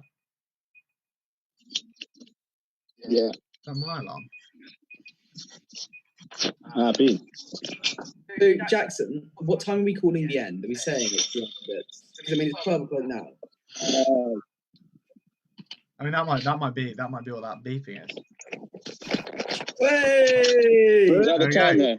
We're actually going for 15. We're going 15 more minutes. Let's just keep going. Jackson just doesn't want to sleep. Jackson doesn't want to go to bed ever again. Yeah, I'm never sleeping. That is 24 hours we've been going for. Then we're gonna go for like straight to bed. We're going for a bit longer just because. Oh my god, that beeping is really annoying. I think his point is 15 minutes. Like you missed 15 minutes. When you have to end the talk. Yeah, that's the point. We're gonna try and catch back up on those 15 minutes. I'm going to go and reveal whether the person who was killed is actually dead. Jackson, how long have you actually been awake for now then? I woke up at 6:37 on Saturday. What? Why did you do that? Why did you get up at like 10 or 11? Because it was like I didn't want to like something go wrong when I was setting it up for like the last bit of the stream. Jesus So Christ. I was ready at like 11. Oh, sorry. Thank you very much to everyone in the chat. All your support really does mean a lot. Thank you. Thank you to the Thomases. Thank you very much to Carol, Elizabeth, and Phil. Thank you to Teddo Williams, Mr. Reynolds, Mr. Barrett, Helen, Genevieve, and Mark. Thank you very much to all of you. Genuinely, as I say, we're going to really start wrapping it up. For the next sort of 50 minutes, closing it off. I really, as I say, any donations, get them in, guys. Come on. Yeah, last few donations. I really can't bring them all in. Thank you. Every little count. Back from the dead. Don't get down. Is this the dead man walking? He's alive. He's alive. Yeah, he's a miracle. To be fair to him, credit to him, he lay down on the ground, had ketchup put on his neck in the mud. I mean, credit to him on that front. It was a good dead body. I'm not going to lie. It was very well played. We had to film it a few times though, because I mean, he just laughed yeah. Yeah, he doesn't talk. That's one result of his death. Yeah. No, shame. Well, thank you very much for doing it, Ned. Really enjoyed it. It was a good sketch. He's off. Yeah, very good. Yeah, and like all of you, just like thank you so much for all you've been doing and all the support you were giving. It's genuinely been amazing. I loved it. I think no, what? It's down to you. It's down, yeah, it's all you, isn't it? Without you, none of us would have happened. We would have been here. We'd have been sleeping and in bed if it wasn't. Exactly. Yeah, I would have gone to bed at a reasonable time last night if it wasn't you. Yeah, I wouldn't have been playing cards at like 3 in the morning. Cards at like 3 in the morning. Charles, thanks for your support. I was playing cards at 3 in the morning. Massive shift from you. Cheers, fella. Oh, Wardo. Treaty, how we doing? Charlie. The Meisner mullet is gone. We would have been here. We'd have been sleeping and in bed if it wasn't. How tired out of 10 are you, Jacko? Actually, at the moment, I think I'm on the adrenaline high, so it's not too bad. But I think it's gonna hit like in the next 20 minutes, half an hour, it'll hit. Wait. Like, oh. Well, hang on, I think Joe's about to get his mullet together. I'm not about to get my mullet cut off. I want to come here and wants to get it off on Toby's line. I'll tell you what, maybe. I think on popular demand, actually. No. Yeah, the money was donated, Joe. Joe, what's your money donated to get it cut off? I'm not doing that. I'm sorry. I'll tell you what I'll do as a compromise. I'll donate another £1. No, take those things away. We'll work on it. Don't worry. We want to see a video. You know, I have to see a photo and a video of it. The final result. Pleasure. Joe, I think we have our next video. Yeah. I think if you actually get decent, I think I could probably make quite a lot of money for shaving my mullet, just on popular demand to shave my. Just wait until the start of school and then do it for like a charity thing at the start. Yeah, exactly. I'll definitely. I mean, it'll be a proper. You could do a 24-hour shave instead of a I'll donate like £7 just to cut a little bit off. A 24-hour shave. Yeah. So yeah, just as slow as possible. Oh. How are you, Charlie? Though. Yeah, I'm fine, thank you, Joe. How's all the Setup Live going? It's good. I mean, it's a slight relief to have it done. I think it's a relief to have done it. It was really fun. It was stressful. Yeah, it was. I think before we were actually quite nervous because we managed to get quite a few people watching. We're like, oh god, okay, we've got to do it well. And it seemed like it didn't fall flat, which is always a danger because I mean, with most things you can sort of say them. With comedy, you can't. If you don't, it's not funny. It's not funny. Yeah, I missed the live one. I was still asleep actually, so I'll skip back and watch it. It was funny. I enjoyed it. It was a good shift. I enjoyed it. Well done. Yeah. Jackson, what's the plan from the end? Are you just going to go straight to bed? I don't know. No, I think I think it's going to have to be. There's going to be a bit of a gradual like come down off it because I don't think I'm going to be able to sleep for the next bit. Because yeah, I just think I'm like genuinely I don't feel that tired at the moment. I think like. Are you in your bedroom, Jackson? No, I'm in my study storeroom place. Yeah. Yeah. Good. At least the bed's not near. Yeah. So you know I'll be able to go into my room and just collapse, which would be nice. Yeah, I do that. Make sure you don't wake up until tomorrow morning though. You don't want to nap and then ruin your sleep. Yeah. That's true. I'd wait till like 6 or 7, then go to sleep. Yeah, I might try and push. Go for a run. That'll be 48 hours. No, it won't be. It'll be 36. Here we go. Well done. How long have you actually been awake for? I think we're at like 30. No. Yeah, we're just under 30 hours. Like you wake up at 6 o'clock. I woke up at like 6:37. I think I was out of bed at 7 on Saturday morning. No. Yeah. Just like I didn't want anything to like go wrong. Yeah. So you're currently on 29 and a half hours awake. Yeah. So yeah, madman. Mathematician. We've got Peter Birch is agreeing with your suggestion. I go for a run. Yeah, do. Max, yeah, you look like you're in an attic. I'm in a tree house. In the tree. That's banging. Right, so we were on 1,516. We're on 1,000. Yeah, we're on 1,516 pounds 25. Oh, yeah, it's insane. Like, Massive. That's good effort. Yeah, big shift. like, yeah. I mean, yeah. It's gone up so much overnight. Yeah, genuinely. I think when you guys left, we'd just gone through. Did we hit 1,000 when you guys left? No. We must be. No, we were on like 800 or something. I think we'd just gone through the one like. We were 150 on the old target, so like 75% of the way there on the new one. Yeah. Not bad. Yeah, we were. What were we when we joined? We were on 1,070, I think. Yeah, I think we were. Yeah, we'd gone over 1,000. I think we were 1,100, 1,000, right around there. That sort of mark. Yeah, I think we were 40 quid off. I think we're 96% of the total. Yeah, we were 40 quid off. That's right. Yeah. And then went. And what are we on now? 1,516. It's brilliant. Oh, that's incredible. That is I think incredible. if anyone does want to join for these last few minutes, yeah, like last 3 minutes. If anyone wants to join, yeah, do come on. Be nice to see you. I'll put the link like in the chat one last time if anyone else wants to join. I mean, me and anyone. I think literally anyone within reason. Yeah. Miss Peak, Mr. Winkley. Oh, should we try and get Mr. Winkley in? Joe, call him now. No. You said you should call him. Get him on the line. Yeah, come on. Yeah, come on. Last 5 minutes. You've done so well, Joe, preserving Salop Live. I don't want you to like slaughter it now. So yeah, mathematician. Who's got it on in the background? With your suggestion, I go for a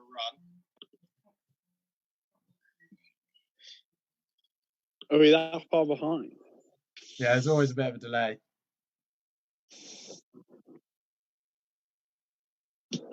Wow. Well, yeah, we were like, I mean, yeah, thanks. Like, I mean, Mum says he's commenting. Yeah, he is. Go for cheeky Leo. Give us a wave. Leo, give us a wave. Mr. Winkley, if you are watching, come and join us. Come on, for the last 5 minutes. Yeah, join the Zoom. Yeah, literally, we're like, we'll wrap up in the next 2 minutes. Like, yeah, cheers to all of you like joining me.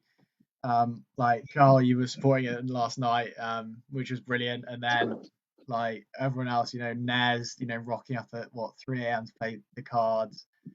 Greeny, you've been there pretty consistently throughout. Joe filling in as and when. Louis been there again, like as sort of throughout, and yeah.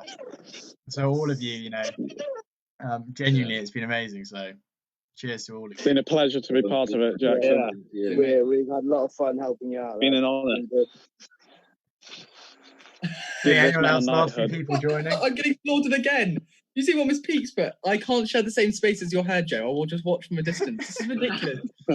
Annabelle as well, you joined us for the Max Bosch thing. Thank you so much. Thank you for the donation as well. It's been really good. Thank you. Yeah, I mean, thank you to everyone. Like, genuinely, it's been amazing. Like, I know I've said that a few times, but like, I've genuinely enjoyed staying awake for 24 hours because I've had interesting things to watch and like interesting people to talk to and things like that. It hasn't been... I don't know how many other people would say staying awake for 24 hours is fun, but you've done it for an amazing cause, mate. Well, so, yeah, honestly, really, really well done. Yeah, thanks so much. Raised a hell of a lot of money. Yeah. Yeah. I mean, it's insane. So, thanks to everyone who donated. Yeah, it really, really loved it. I'm gonna sort of like mute you all and probably close your videos as well. But thank you to all of you. So we're gonna wrap up the last few minutes. Thanks for the opportunity, Jackson. Yeah, thank you. But guys, don't forget to donate. Yeah, don't forget. Yeah. Well done, Jackson. Yeah, you can still donate. Yeah, brilliant. Every little counts. Yeah, I'm gonna love you and leave you all. Yeah. Yeah. Well. Yeah, I mean, thank you very much to like everyone there. I think everything you've done joining me, it has been amazing. Like, I've genuinely been in shock about how much support you've been able to give me. I've absolutely loved it, and I really have genuinely. When I say it's been made interesting by everyone who's joined me, I'm not lying at all. I really have genuinely enjoyed doing this. Yes, I'm tired. Yes, I will probably do, as Joe says, sleep from about 1 until tomorrow. But it's genuinely been a really enjoyable experience. And again, I just want to go back and say, like, really what this has all been about. The 2 charities that I set out to support. I started off with doing, the 2 charities that I felt were really important, Calm and Cry, who both do amazing work. Cry tackling, cardiac abnormalities in the young, as well as offering bereavement support, and Calm, offering huge amounts for mental health support. It's the single biggest killer for young men between 15 and 45. And the amount of money that we've raised for those 2 charities, I mean, I set out, over 24 hours ago now, with, the aim of raising £555 for the 2 charities combined. So to be sitting at, over £1,500, with, so that's, £750 at least going to each of those charities. It's been amazing, and I've absolutely loved it. I want to say again, thank you to everyone who's donated, to everyone who has joined me at various points, be it Jamie as well, I forgot to mention you earlier, and Louis, you joined completely out of the blue. Sorry I forgot anyone else as well, but it's been absolutely amazing. Thank you to Madeline and Aaron for joining me from across the Atlantic, to Ben who joined me from Kenya, to all of you who've joined me from in the UK. I mean, all the organisation you do, I can't even remember how the amount of support you've given me. I just can't even remember how many of you there have been. It's been amazing. So I've really enjoyed it. And I think I just want to go back to saying that the day that this was started on, I started it yesterday at 12 o'clock, because the whole thing was about remembering 2 things. The anniversary of my father's death on the 15th, and really that tied up to Cry and supporting that as a charity, but equally the Scottish Highlands Peaks race, which that team of us did, and you heard about right at the start, and which I loved every single second of doing it. And it was that challenge that pushed me out of my comfort zone. And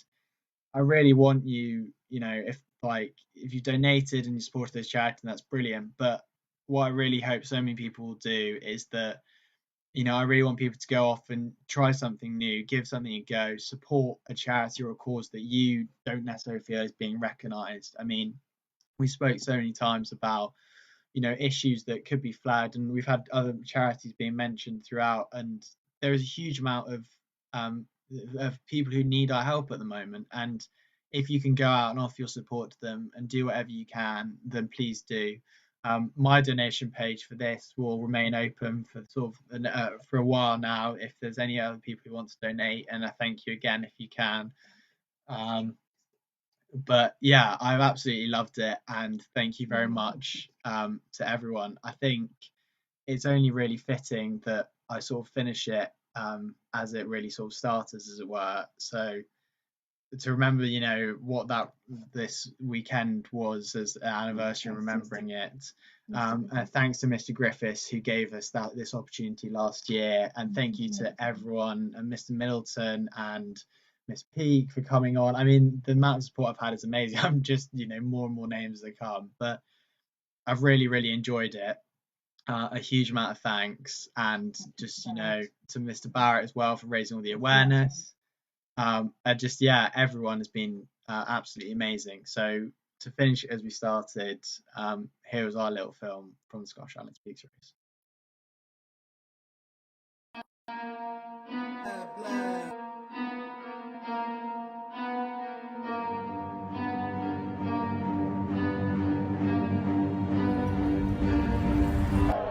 Four, three, two, one. Money, the pressure be calling. Left on my blessings, I feel like I'm falling. The birdie is back. Tell Tell me I'm garbage, I'm going through something, that's why I ain't calling. Phone and progression, it's all that I wanted. The phone and affection, I summon and dub it. Cause I got problems on problems on problems on problems on problems on problems, I solve them. I run through the money, the pressure be calling. Left on my blessings, I feel like I'm falling. The birdie is back. Tell me I'm garbage, I'm going through something, that's why I ain't calling. Phone and progression, it's all that I wanted. The phone and affection, I summon and dub it.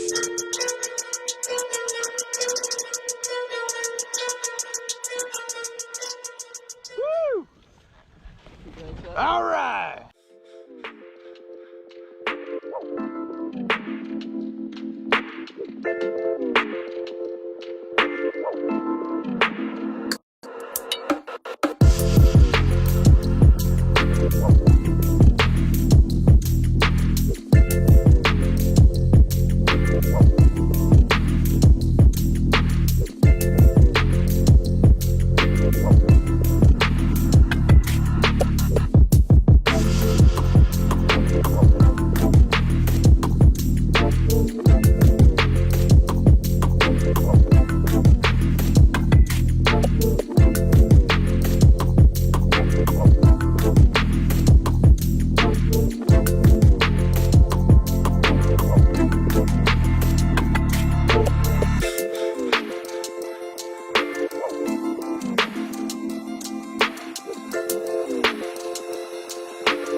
Back.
There's no denying what